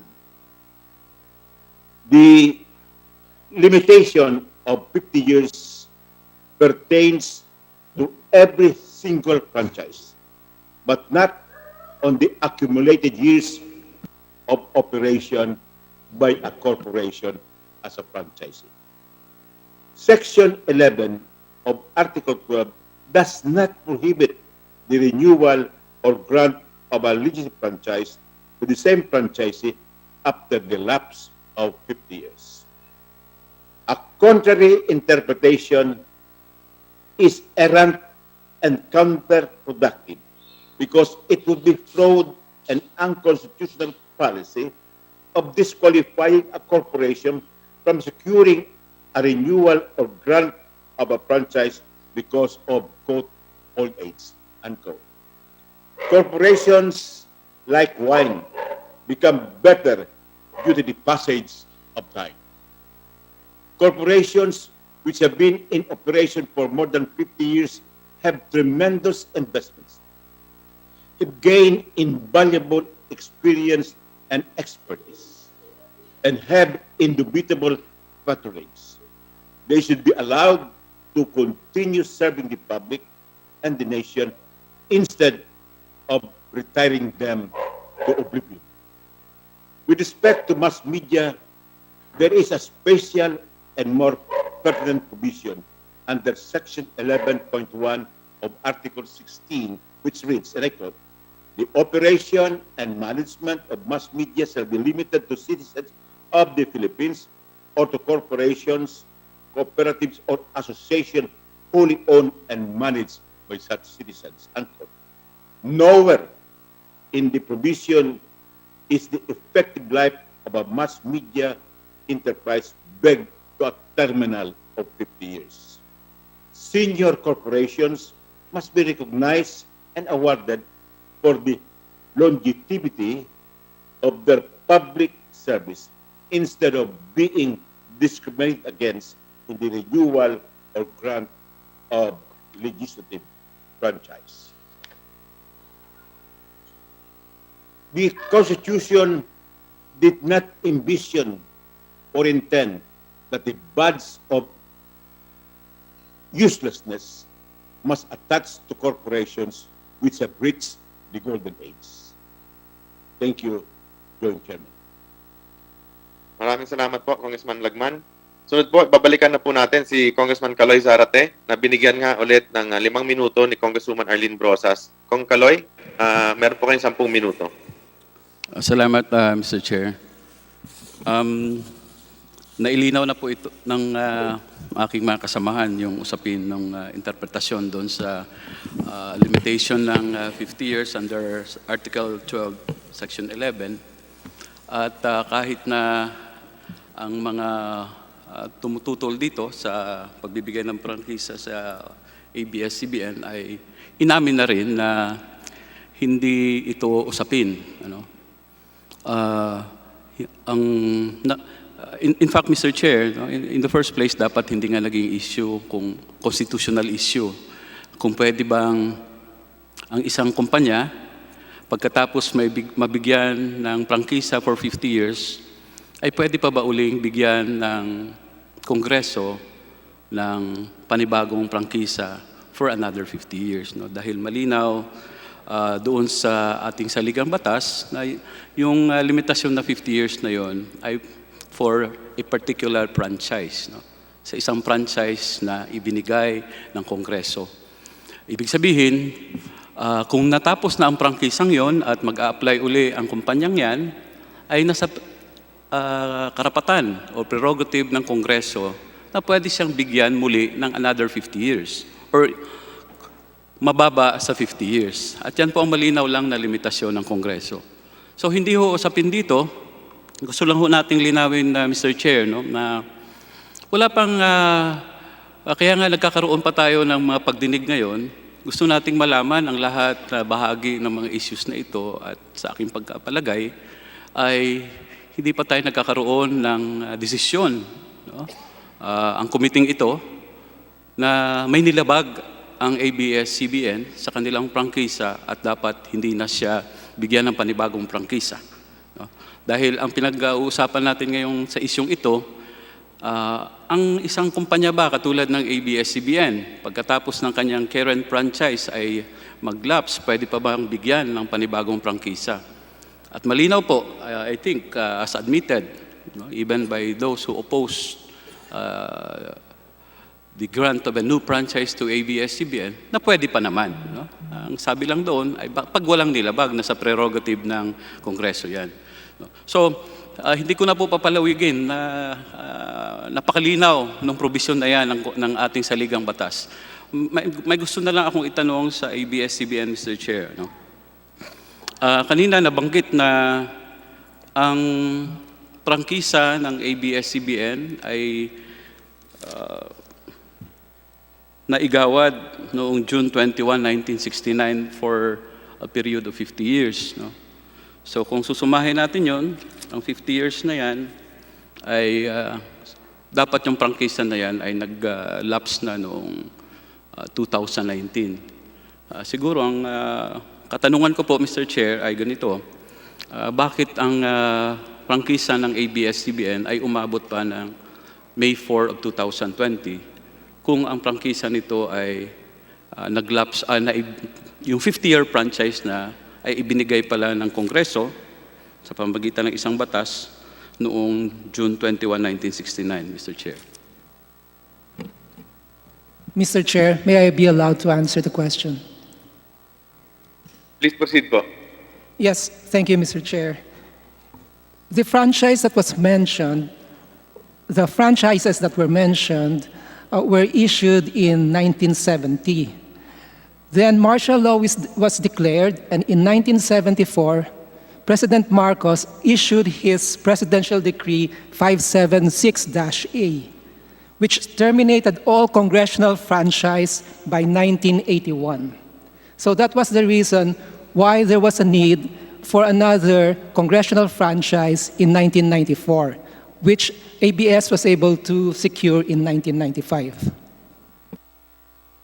Thank you for that answer, Attorney Poblador. So, nung magdeklara ng batas militar, tinake over ang lahat ng mga broadcast facilities ng ABS-CBN, and then nabanggit ninyo, in 1981, naglabas ng isang kautusan si Marcos na ang lahat ng prangkisa ay wala nang silbi. So ang tanong ko po, in 1986 when ABS-CBN went back on air, April or September of 86. Ano po ang naging basihan? Until 1994, ano po ang naging basihan ng inyong operation? Attorney Poblador, Mr. Chair. Thank you for the question. We should go back to Act 3876 of 1931. That Act of 3846 is the first law which required congressional franchise for TV broadcast. However, with this PD 576-A, the congressional franchise under that act were all terminated effective 1981. After the termination of the congressional franchise, the permission was all granted by a regulatory agency, which was later on transferred to the NTC. Because of the cancellation of all franchises by PD 576-A, there was a confusion. Kailangan ba talaga ng congressional franchise or si NTC pwede na mag-issue ng permits?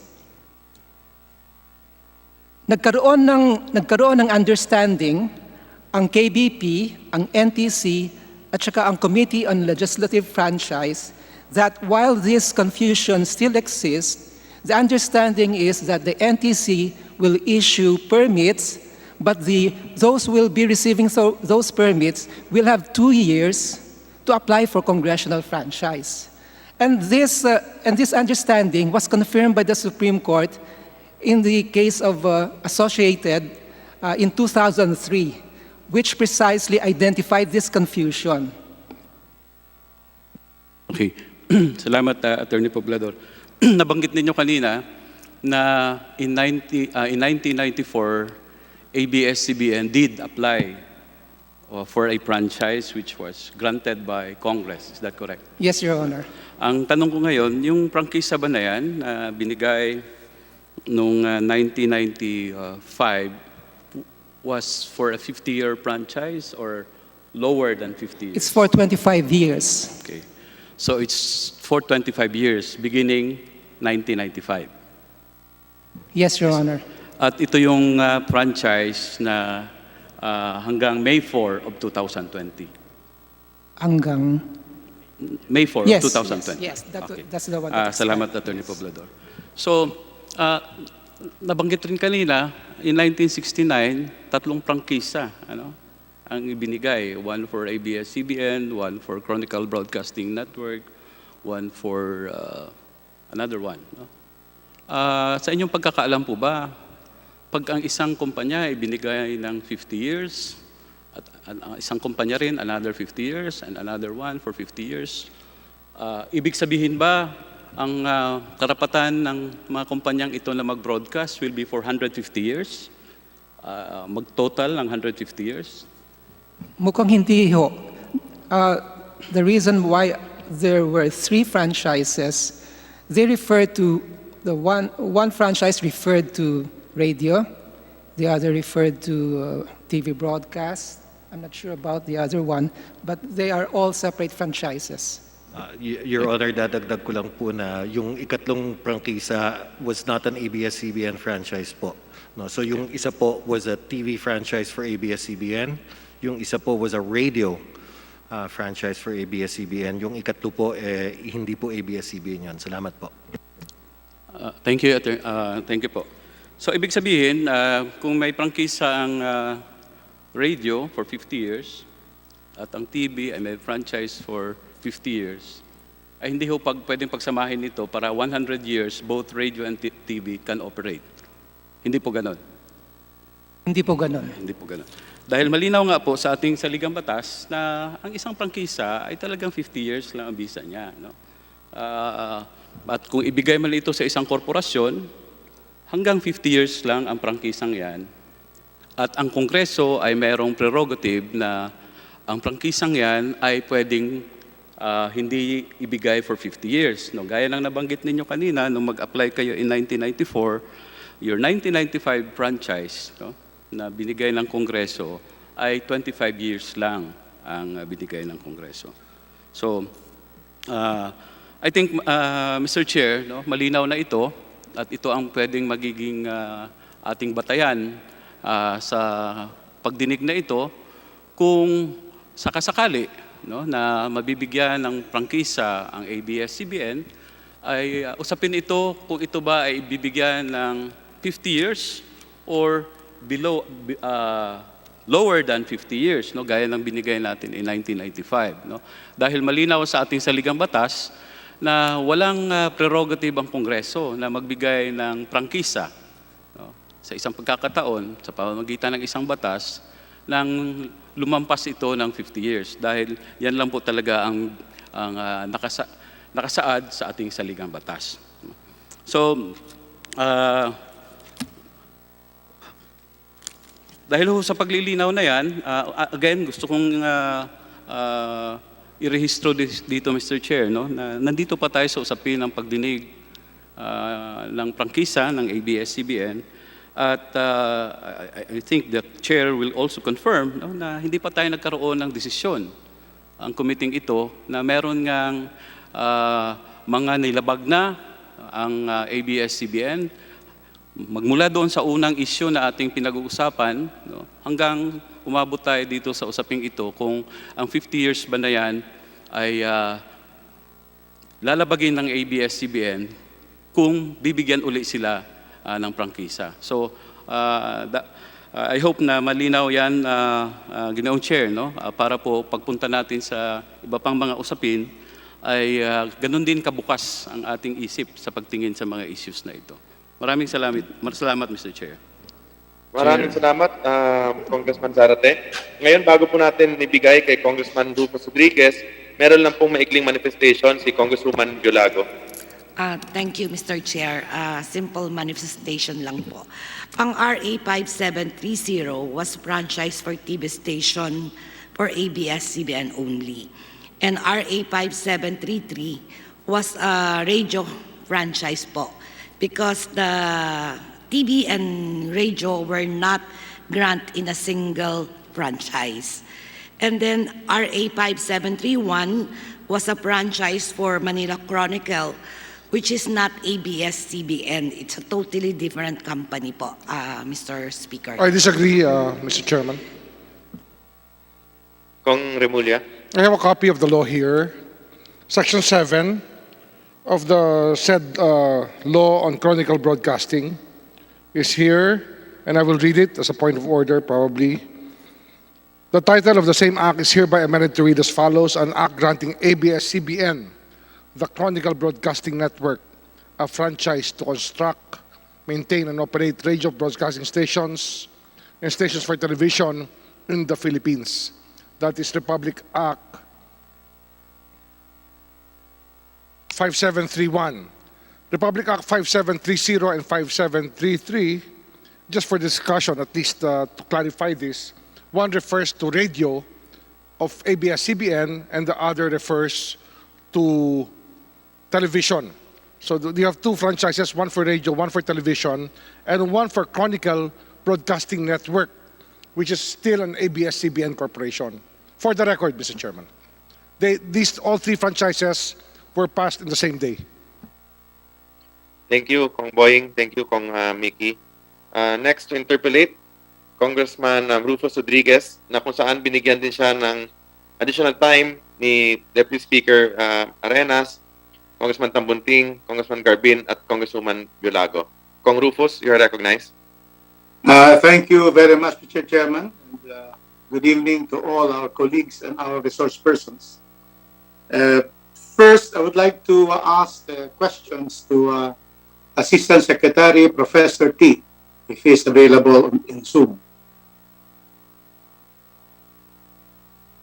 ASEC T. Hello, Congressman Rufus. I am here. Good evening, Professor T. Good evening, sir.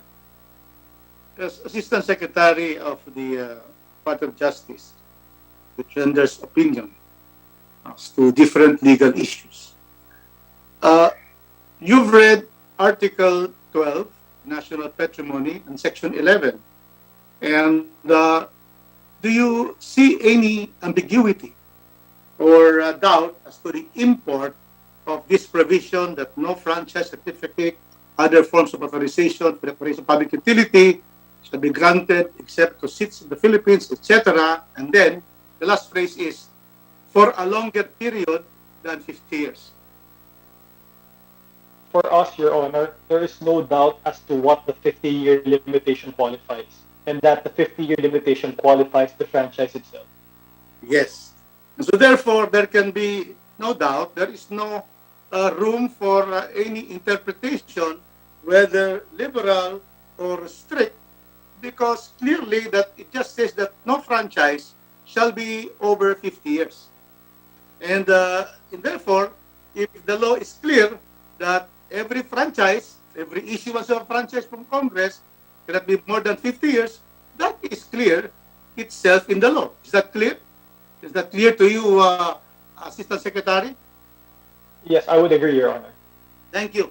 And of course, in the case of the leading case of Republic Flour Mills Incorporated versus Commissioner of Customs 39 SCRA 269, it was stated there that when the law is clear, it is the duty of courts to apply the law. Is that correct? Your Honor, I would have to refresh myself on that particular case, but on the principle that you stated, that is the correct principle, Your Honor. When the law is clear, therefore, we apply the law. There is no need for Congress to consider whether to give a strict interpretation to this Section 11 or to apply a liberal interpretation, because the law is clear and there can be no more room for interpretation. And I would also ask you about whether when the law is clear and there is no interpretation, according to the Latin maxim, index animi, sermo est, speech is the index of intention. Speech is the index of intention, as decided in Alamo Garments versus NLRC 268 SCRA 497. Indeed, the speech that is written into this clearly states that every franchise, no franchise, can be issued but not more than 50 years. Is that again very clear in the law, ASEC T? Your Honor, I'm not completely familiar with that particular maxim, but it appears to be just a version of what you stated earlier, that if the law is clear, we must not give further meaning to it. So I would agree, Your Honor. Yes. So in that particular case, also, it comes to mind that there is another Latin maxim that is very clear in this particular case on the clear provisions of Section 11, Article 12. And it says, verba legis non est rescindum. From the words of the statute, there should be no departure. Would you agree with that particular saying, that when the words of the statute is clear, there can be no departure, there can be no putting of words into the section when it is very clear that the words of the statute say so? Your Honor, you agree we would with agree its with verba that. legis non est rescindum? Yes, Your Honor, we agree. We agree with the verba legis principle. Thank you very much. And so therefore, in this particular case, is there a provision here that after this, is there a provision in the section that says that no franchise shall be renewed by Congress? Is there anything that is found here?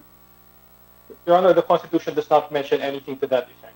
Yes, so it just says that for every issuance that no franchise more than 50 years. In other words, the Constitution says that Congress can issue franchises not more than 5 years at one given time. Is that correct?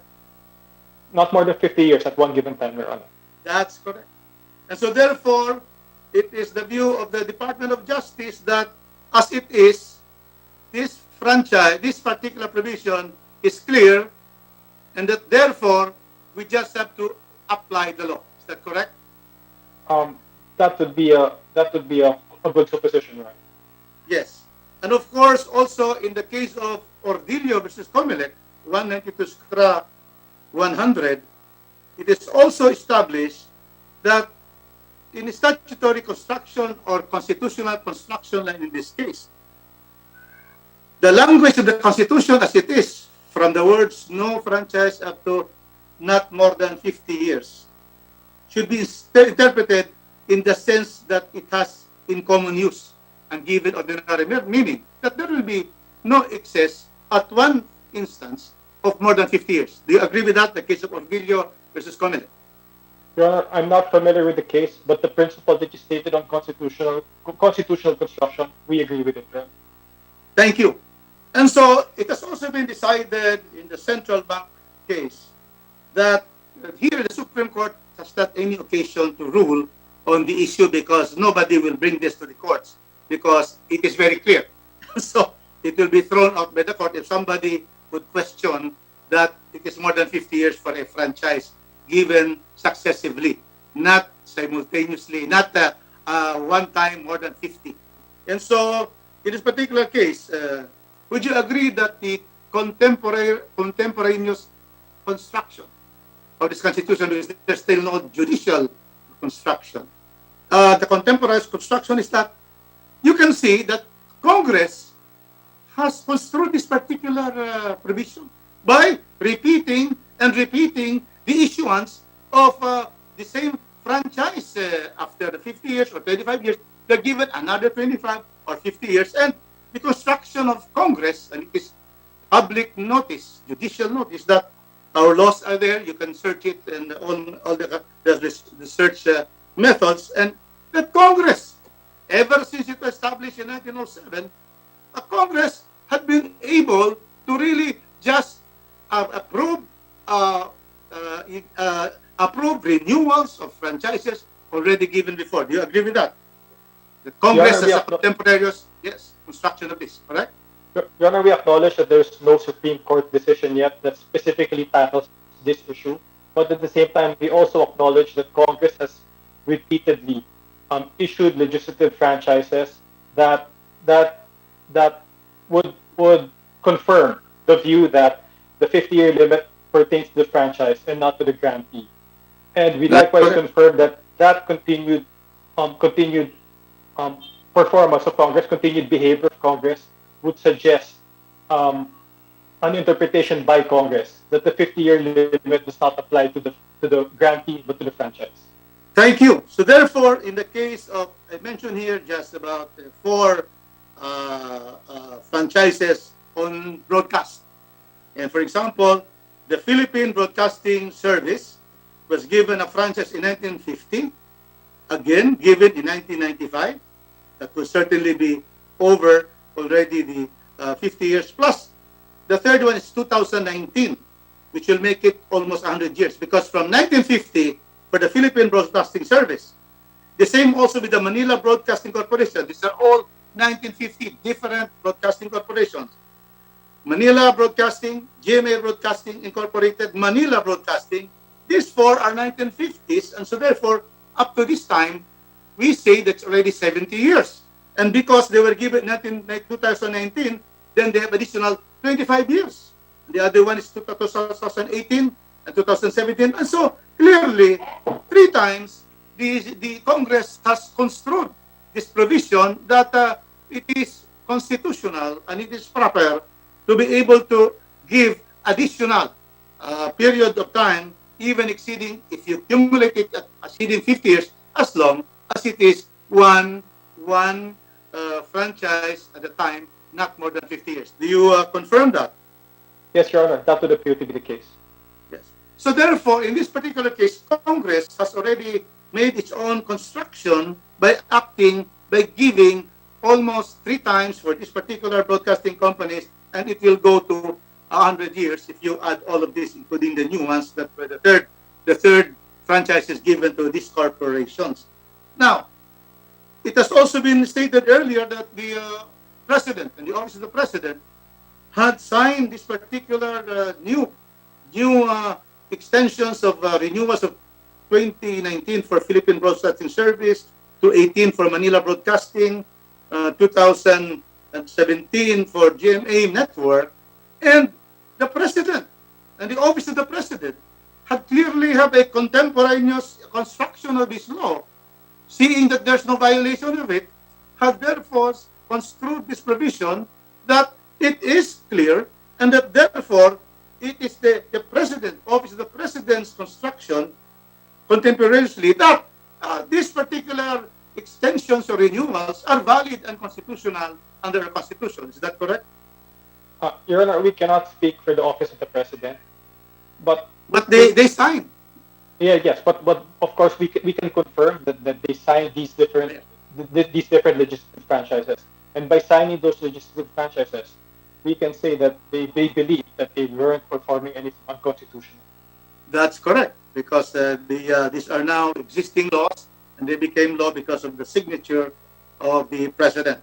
So we thank you, ASEC, and I would like go now to the NTC, because the NTC also had contemporaneous construction under the central bank case of this particular franchise. So thank you, ASEC and Professor T. Thank you for your answers. And let me go now to Commissioner Cordova, Mr. Chairman. Thank you. Present pa po si Commissioner Cordoba. Kong Rufus, please proceed po. Yes. Good evening, Commissioner Cordova.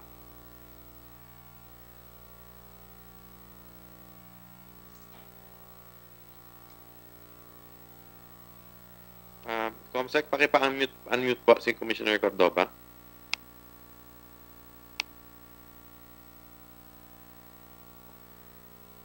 Ayan. Magandang gabi po, Congressman Rufus Rodriguez. Good evening, Commissioner. Apo. I would like to ask that we lost you, or Nandito po. okay, good. You're back on the screen. And mentioning about, for example, Philippine Broadcasting Service, 1950, franchise for 50 years, 1995, 25 years, 2019, 25 years. Now, do you agree that in the franchises given to them, the ones I mentioned, 4 of them, given in 1950, the same year, and were also renewed for twice, renewed. The franchise requires that after the franchise, they go to the NTC, correct? Yes. And what is the action according to the franchise? What should the NTC do after a franchise is given to, for example, these 4 companies, including also ABS-CBN? They would ask for the provisional authorities, Your Honors, dun po sa kanilang mga radio stations and television stations. Yes. And so, you being the commissioner of the NTC would confirm that successively, Philippine Broadcasting Service, Manila Broadcasting, GMA Network, the Radio Mindanao Network of 1961, these particular franchises, you gave commensurately, gave the provisional authority, and later on the certificate of convenience and necessity. Is that correct? That is correct, Your Honors. So therefore, as a body which has primary jurisdiction under the doctrine of primary jurisdiction, you have also contemporaneously constructed interpreted the Constitution by saying that there is really no obstacle in you giving 2 renewals that would exceed the total of 50 years for these particular companies. Is that correct, that you have did issue this even if they are over 50 years already? Actually, Your Honors, we just follow the law which is issued by Congress. Pag in-issue po ng Congress, that is a valid law at valid naman at okay naman po siya, then we just follow it and issue the required permits and licenses, Your Honor. So therefore, you admit that Congress, the laws passed by Congress, including franchises, unless it is decided by a court to be invalid, is valid. And therefore, Yes, you yourself had been giving the provisional authority and giving the frequencies to these companies, even if they were more than 50 years already in existence. That is correct, Your Honor. So therefore, we can say that the NTC has been able to give that, and the companies, through the doctrine of appetitive fact, realize that their particular provisional authorities and certificates are valid because the NTC had been issuing after every franchise, even if it exceeds in total 50 years, but one, each franchise having a maximum only 50 years, then you therefore are saying that you have done this act.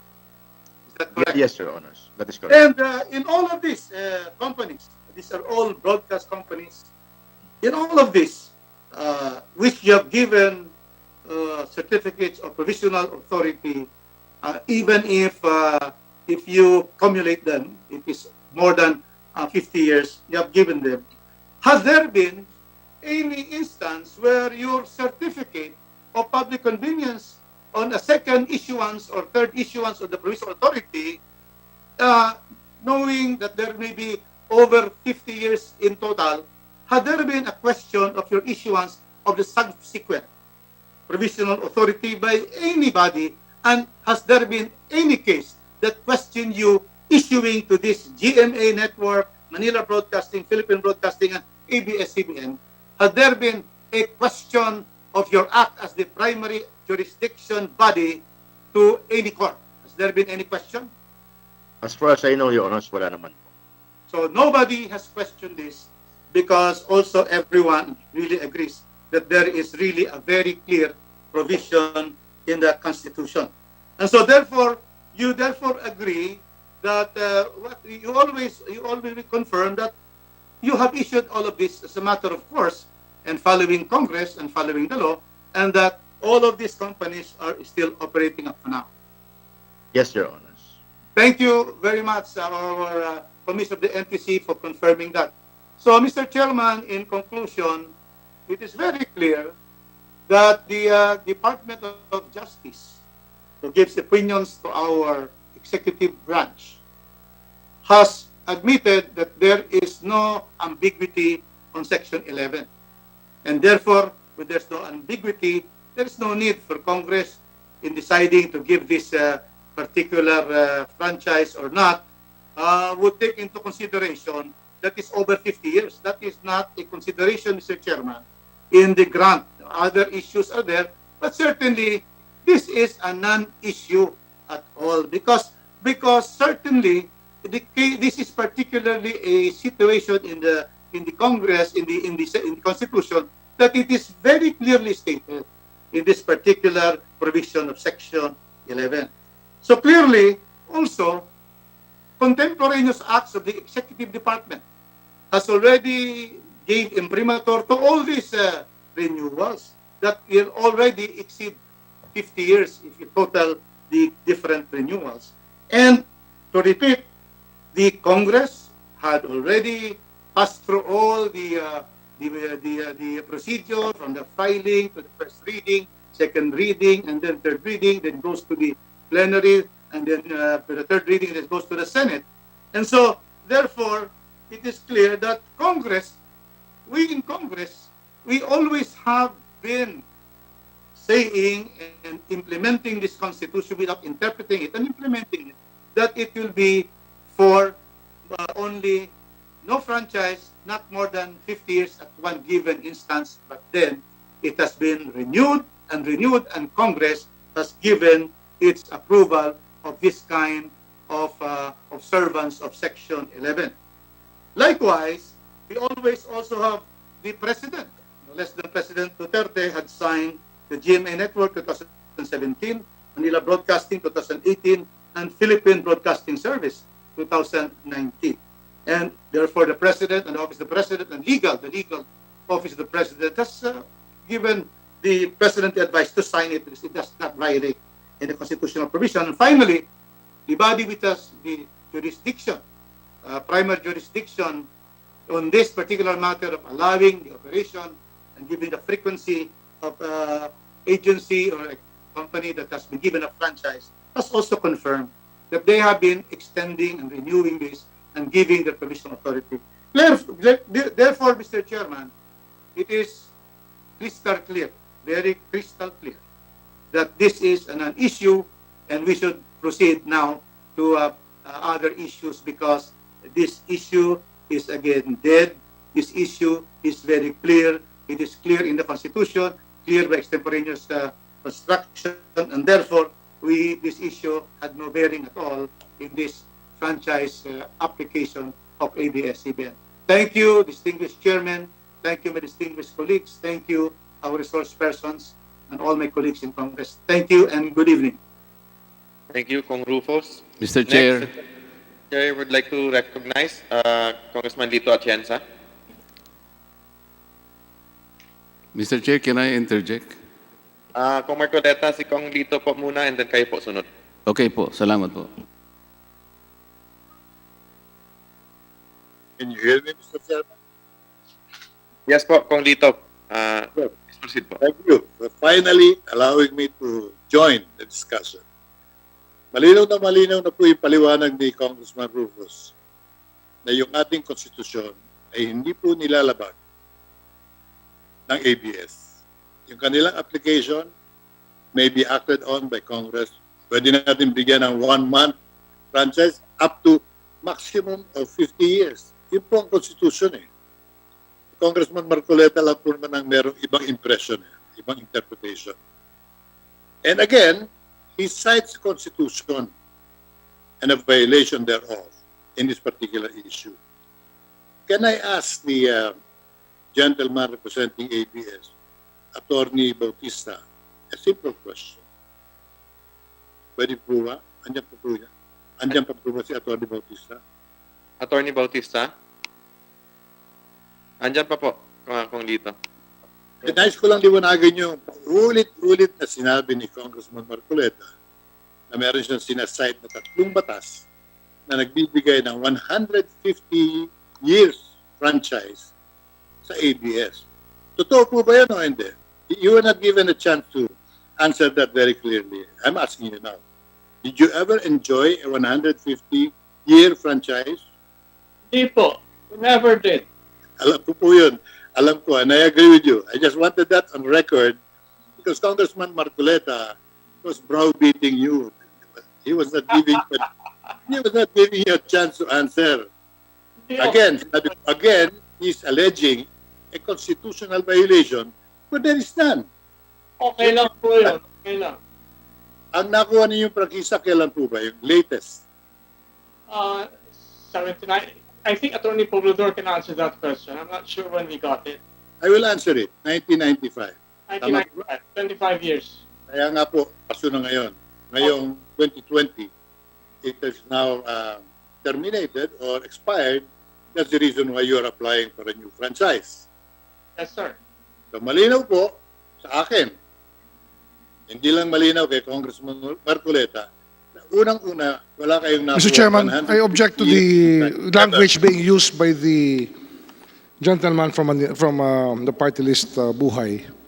He used the word bro-beating, very unparliamentary language, and I move to strike off the record the remarks of the gentleman from Buhay party list, which have to do with Congressman Marcoleta in the sense that he demeans the character and person of Congressman Marcoleta. I'm not willing to be corrected by you because you also have Move to strike, Mr. Chairman. These proceedings. This is a congressional Mr. Chairman, hearing. can you kindly suspend the rules, Mr. Chairman? Suspended for a few minutes.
Hearing resumed.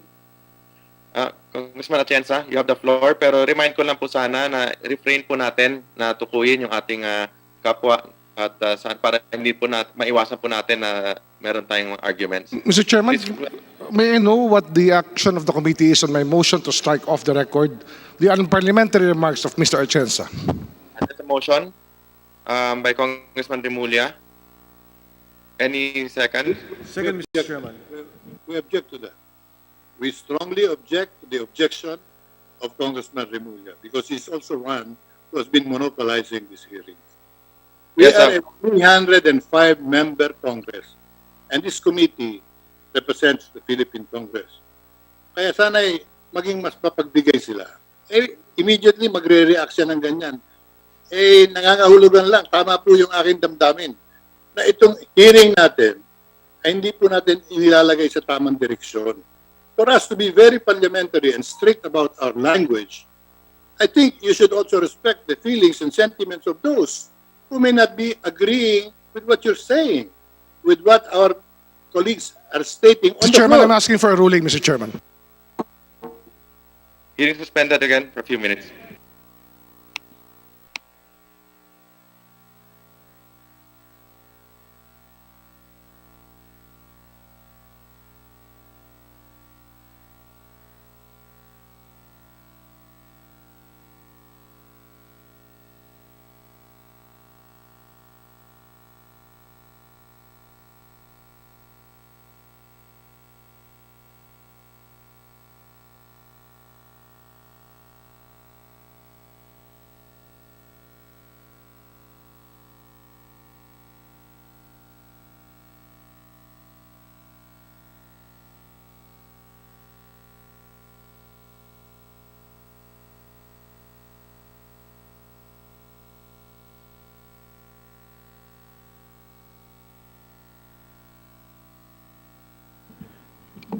Session resumed. Sa ating pong kagalang-galang na Honorable Lito Atienza, sa ating pong elder statesman, ang hiningi lang naman po ng ni Congressman Remulla ay yung pong wag po tayong magtukuyan dito sa loob ng ating hearing sa ating komite at kinikilala naman po yung mga puntos na niraise ninyo. Doon po sa binanggit nyo, Honorable Atienza, tungkol po doon sa pagkakasunod-sunod ng mga nagtatanong at nagsasalita. Pagpaumanin nyo, hindi po kami ang nagde-determine yan yung nasa floor. Everyone is welcome to attend the committee hearings. Ito po yung dinedetermine ng chairman ng Legislative Franchise Committee and the Committee on Good Government. So, Congressman Atienza, with your indulgence, I will rule to strike off the word probity and your reference to Congressman Marcoleta. Pero maaari na po kayong magpatuloy sa inyong mga pagtatanong. So ruled. Congressman Atienza? Mr. Chairman, Opo. may we continue by way of manifestation. Dahil wala na po yung issue constitutionality nitong franchise application. Opo. Under the Constitution, it's very clear. No one franchise should be more than 50 years. They're not applying for a 51-year franchise. They're applying for a renewal of their 25-year franchise. So it is within the powers of Congress to determine this. And all I request, Congressman Marcoleta, who is enjoying, obviously, immense advantage in these hearings because pag siya nagsasalita, hindi po niyo ini-interrupt. Hindi po niyo pinipigil. Pag kami po nagsasalita, masyado kayong maigpit. Ngayon, gusto pa ninyong paalis yung aking ginamit na kataga. Wala pong masama ron sa browbeating. Talagang meron po kayong... With your indulgence, Congressman Atienza, yung pong nangyari po kasi kay Congressman Marcoleta, yung pong mga oras ng iba ibinibigay sa kanya. Pero if you recall, Congressman Atienza, he never refers to anyone or any member of the committee. And if I may, Congressman Atienza, you're raising a good point. Please continue with that. Kung maaari po sana, wag tayo ang mag-away-away kundi po dun sa issue ng Constitution. Congressman Atienza, salamat po. Anyway, gaya na sinabi ko po, tapos na yung issue sapagkat malinaw po ang saligang batas. Hindi po totoo na hindi pwedeng tumagal na mahigit 50 taon ang nag-e-enjoy po ng prangkisa. Pwede pong 100 taon. At kailangan kurikin ko lang yung sinabi ni Congressman Marcoleta na nabigyan daw ng 150-year franchise itong ABS noong 1969. I'd like that question to be answered by him. Pwede po bang tanungin siya? Saan po ba ninyo nakuha yung impression na nabigyan ng ABS ng 150 years franchise noong June of 1969?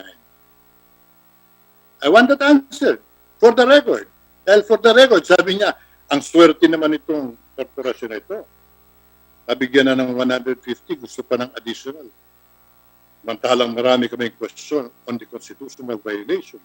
Again, ako po'y sinundan ko itong hearing na ito. From the beginning, although ting mag-a-apply ako for interpellation, ako'y number 30, 34, ngayon naman number 17. Kaya pinagsagaan ko na. Dahil gusto ko namang marinig yung tinig ko. Kami po sa Buhay Party List, patas. Kami po'y nagtatanggol ng karapatan ng lahat upang magkaroon tayo ng mas maayos pamumuhay. Buhay Party List kami. Anyway, to manifest my continuing strong sentiments on the continued allegation of violation where they have not proven anything up to this point in time. After 7 hearings, wala pa po silang napapatunayan, humihingi sila ng records, meaning they're on a fishing expedition. Congressman Edsel Lagman talks from records existing. Congressman Rufus Rodriguez talks from records that he's holding. Yours truly, although I'd like to accept some of their allegations, kaya sinusundan ko, baka merong sasabihin talagang may katotohanan na ang ABS na nag-violate. Katulad po nung pagkakasoli sa kanila. Ako po'y isa sa mga players ng EDSA Revolution. Kaya I am very well aware of what transpired during that period.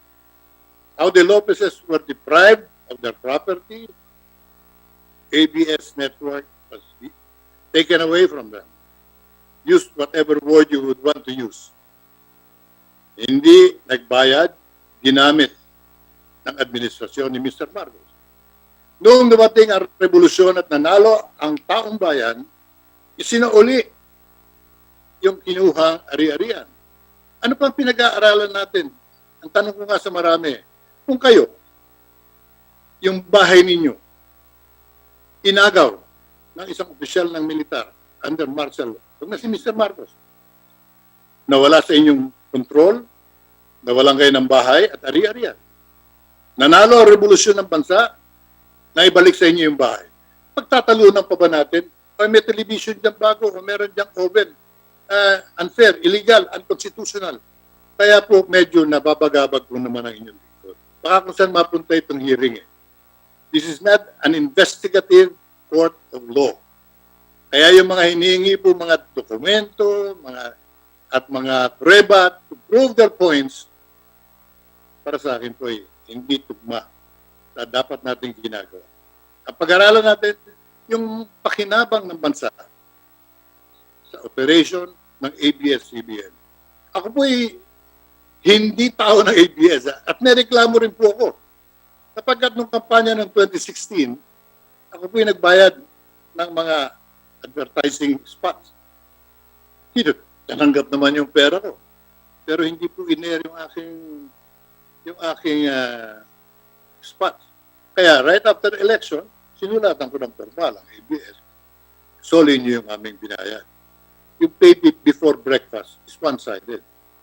You charge us, we pay, and then you don't air, you have to give us back our money. Immediately, binalik po naman ang ABS at nag-apologize.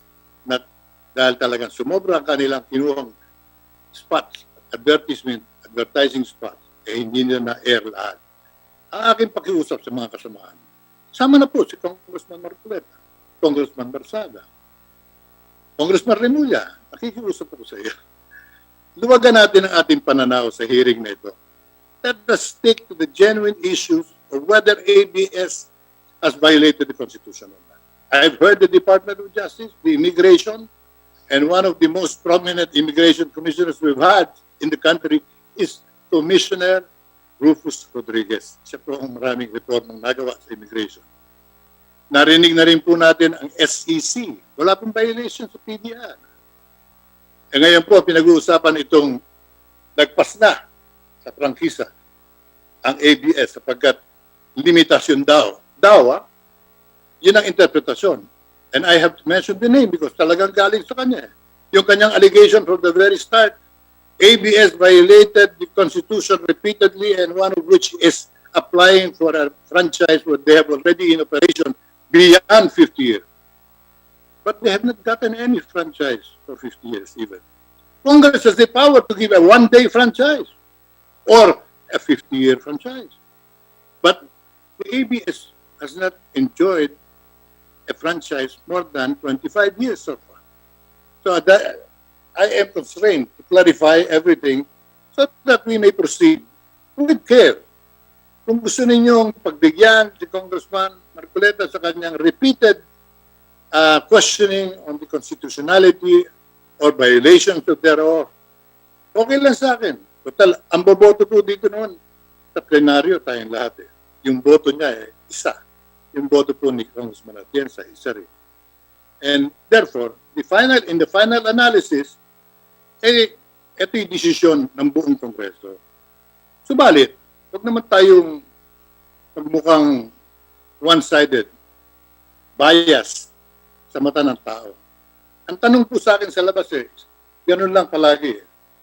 Kayo ba talaga bang desidido kayong magbigyan ng prangkisa?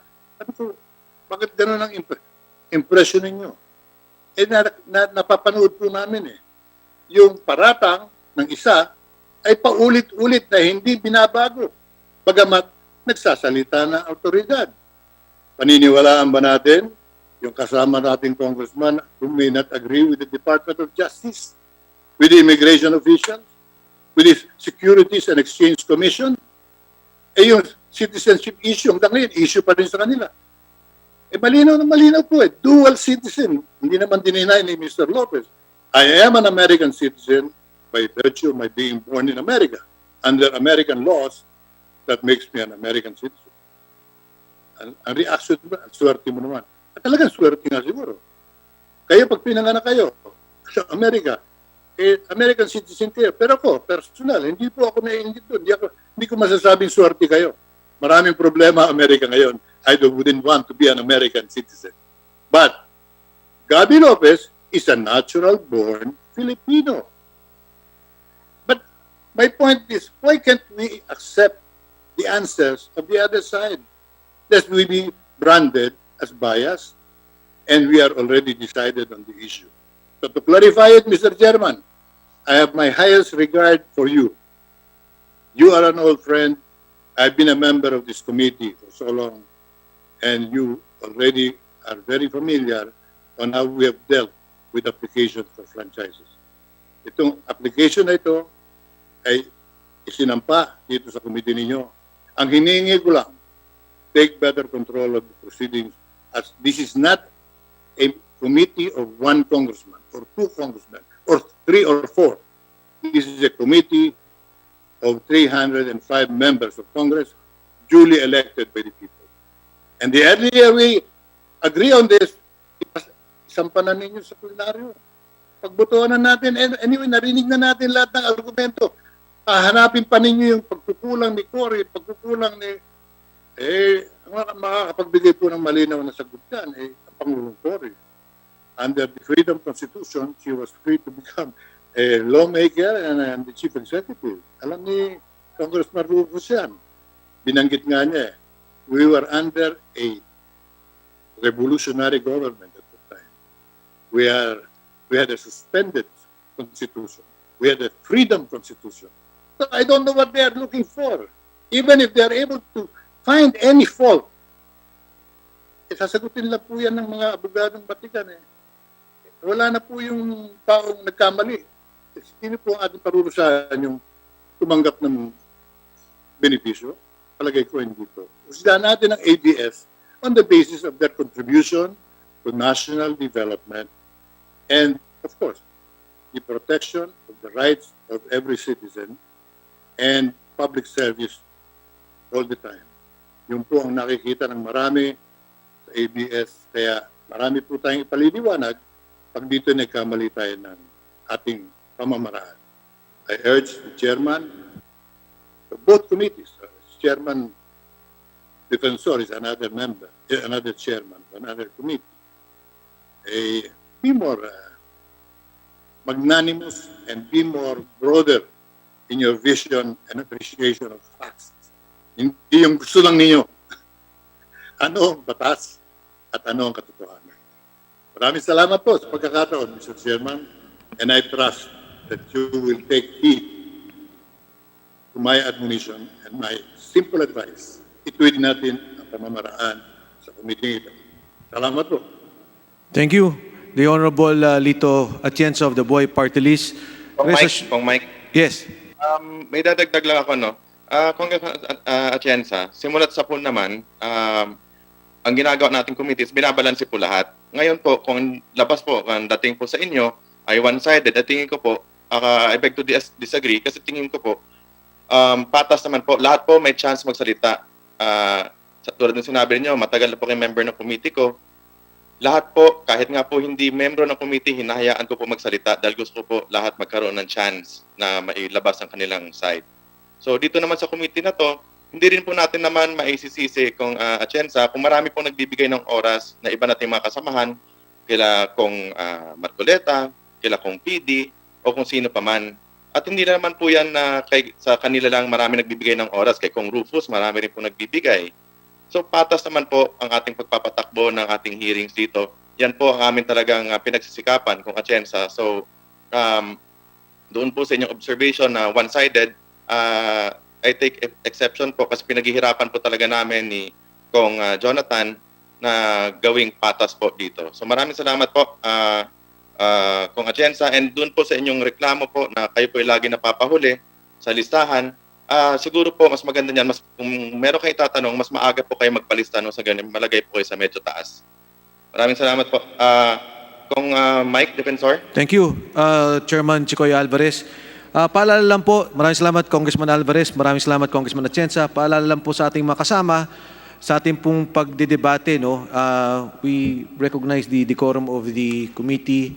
Now we conduct ourselves. Kung pwede po, wala ho tayong referral to one another. We address the hearings and we conduct ourselves and we address the chairman, the presiding officer of the committee.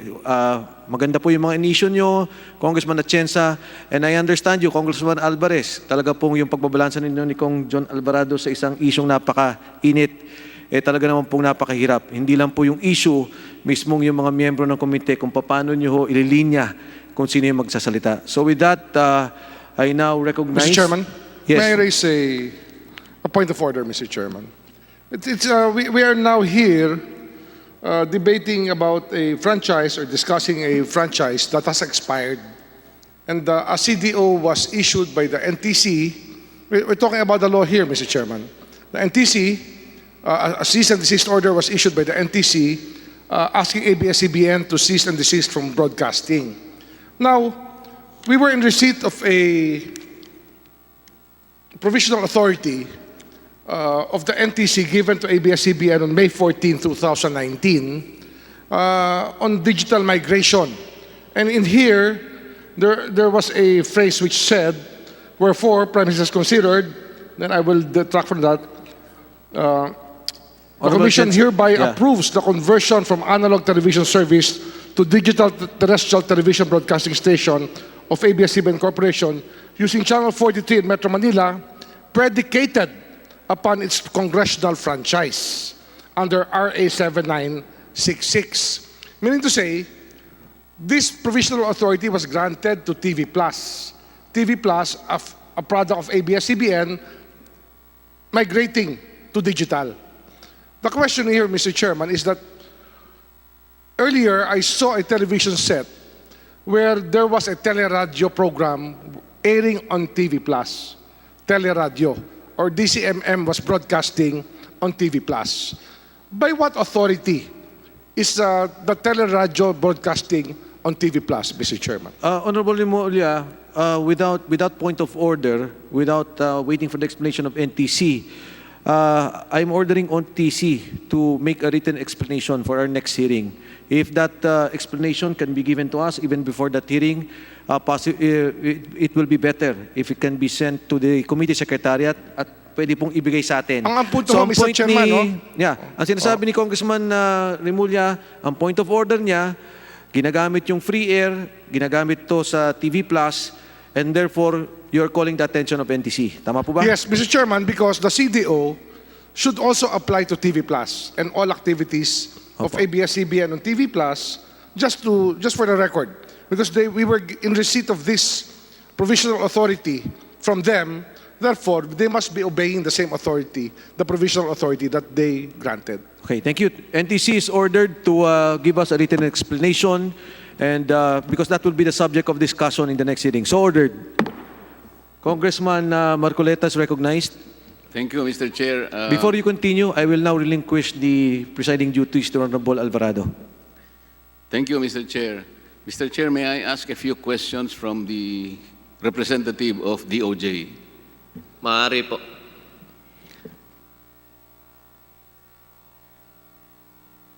Nandyan pa po kaya siya, Mr. Chair? Habang po hinihintay natin yung representative ng DOJ, ipaalala po natin sa lahat na kung po inyong nasubaybayan ng ating hearing, ay pinipilit po talaga nating maging patas ang ating hearing. Sa sobra po nating patas ay lahat ng sumobrang oras na kinonsumo ng mga nagtatanong ng antay sa prangkisa ng ABS-CBN, yung mga kontra po sa prangkisa ng ABS-CBN, ay ibinigay naman natin sa mga kampi sa prangkisa ng ABS-CBN. Sana po ay huling pagkakataon na pong masasabihan na hindi patas ang pagdinig na ito. Gayon din po ay parati pong kinakausap ng mga chairman ng joint committee ito, ang ating mga panauhin, kung meron silang mga panaghoy na gustong sabihin sa chairman, ay tutugon na naman natin. Maaari na po kayo magpatuloy sa inyong pagtatanong, Congressman Marcoleta. Salamat po, Mr. Chair. Nakikinig pa po ba yung representative po ng DOJ? Nandito pa po ako, Your Honor. Salamat po. The first question po ay, is your office, the DOJ, competent to interpret any provision of the Constitution? Your Honor, whenever we render opinion for different government agencies, our opinion is always, the focal point of our opinion will always be the law and the Constitution. So yes, Your Honor, this is one of our powers, Your Honor. You're saying that your office is competent to interpret the Constitution? Your Honor, we render opinions, but these opinions are not binding, unlike court decisions. They are merely persuasive. But you are limited to issuing opinions, is that correct? Yes, Your Honor. And it is Hamburg doctrine that whatever opinion that you formulate in the DOJ is only tentative. It's preliminary. It's not conclusive, and it is not even binding to the court. Your Honor, the more appropriate word for us is persuasive. The opinions of the DOJ are not binding. They are merely persuasive. Mr. Chair, medyo nahihirapan po kung what did you say? Sorry, Your Honor, mahina po signal. Our opinions are not binding, but they are persuasive. That is the word that we usually use to describe our opinions. They are persuasive, but they are not conclusive and binding to the court, correct? They are not. Yes. They are not binding on the agencies to whom we render opinions. The agencies are free to disregard our opinions if they want. And the answers you have just given to the questions of our colleagues earlier were also opinions. From your point of view, these are basically opinion, and they are not binding to this body. Is that correct? That is correct, Your Honor. They are merely persuasive to this body as well. Because only the Supreme Court is empowered by our Constitution to finally settle dispute, legal dispute, and even in interpreting any provision of the Constitution. That is correct. Okay.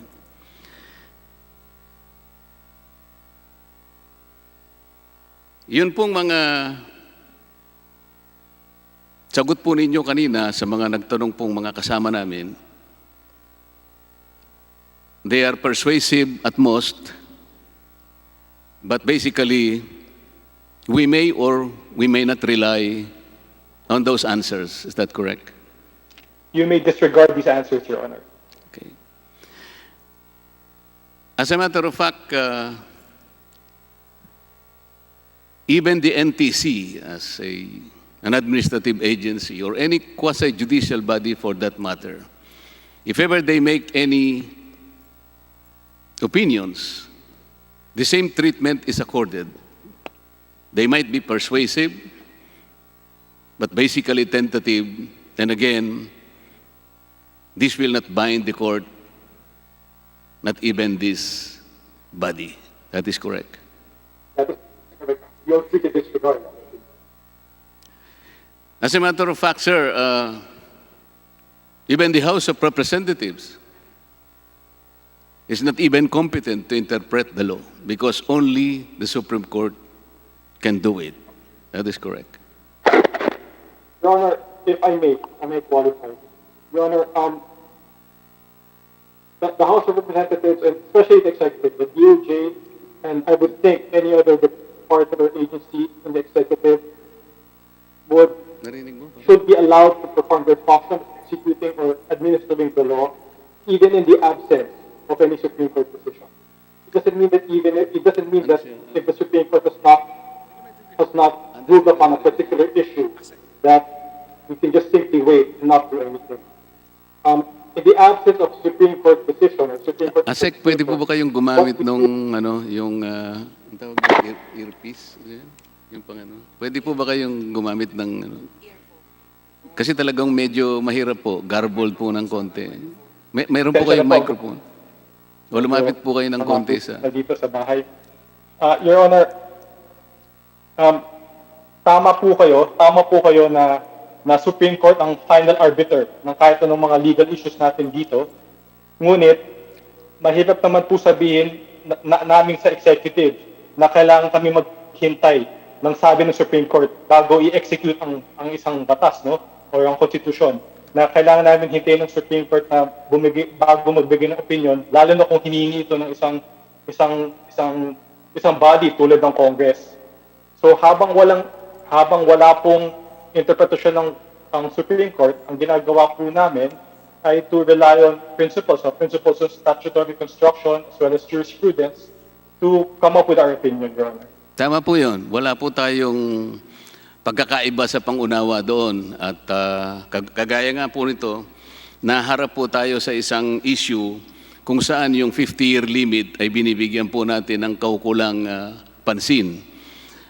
Mapapansin po ninyo kung babasahin po natin yung provision kanina, ito po yung not more than 50 years, not longer a period of 50 years.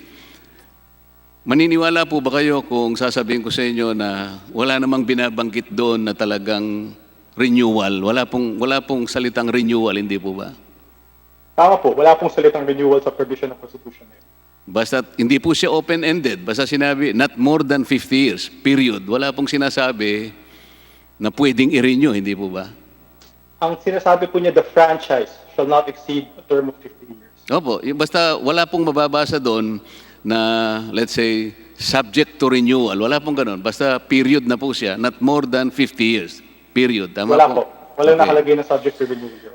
Ngayon po, dahil sa wala namang napagbabasihan na record sa Constitutional Commission na pinag-usapan man lang nila na naulinigan man lang natin na nakalagay, pwede ba nating i-renew ito o kaya ano kaya sa tingin natin? Gusto mo bang ilagay natin yung condition na pwedeng i-renew? Wala po tayong mababasa kasing nakalagay doon ASEC, hindi po ba? Opo. Okay. Opo.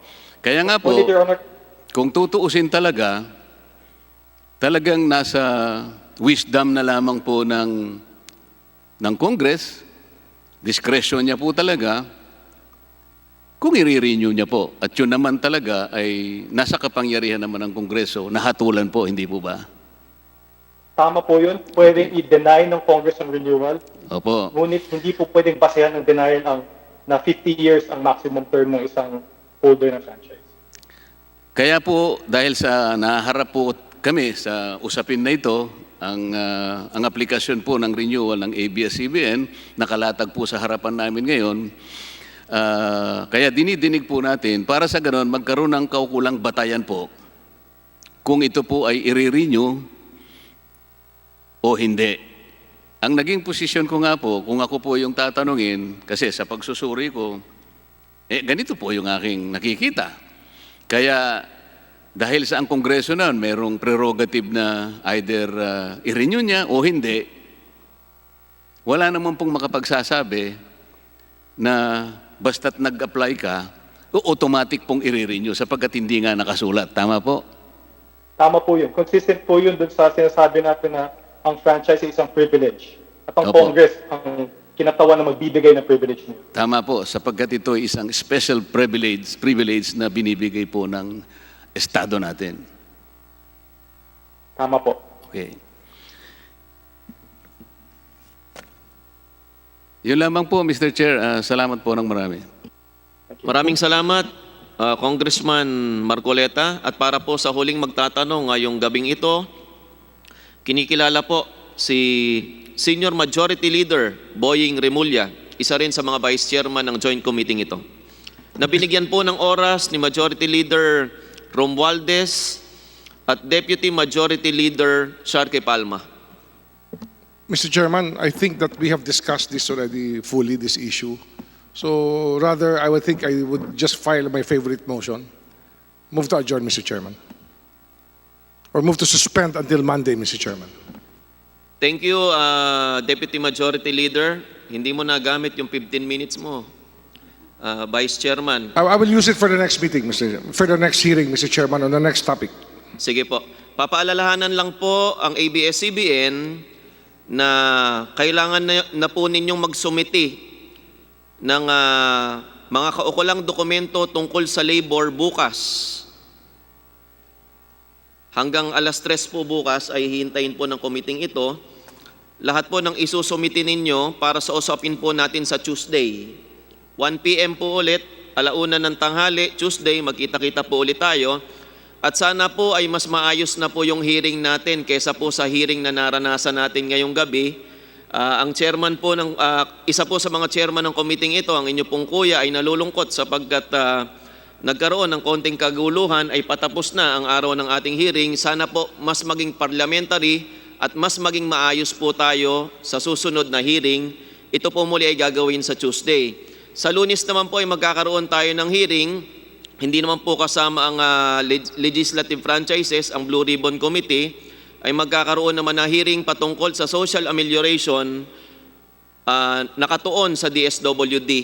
Para po sa may mga katanungan tungkol po sa usaping ito, kayo po ay inaanyayahan via Zoom at dito sa loob ng plenaryo. Maraming salamat po sa inyong lahat. There's a pending motion to suspend, duly seconded, hearing no objections, hearing suspended. Hearing suspended.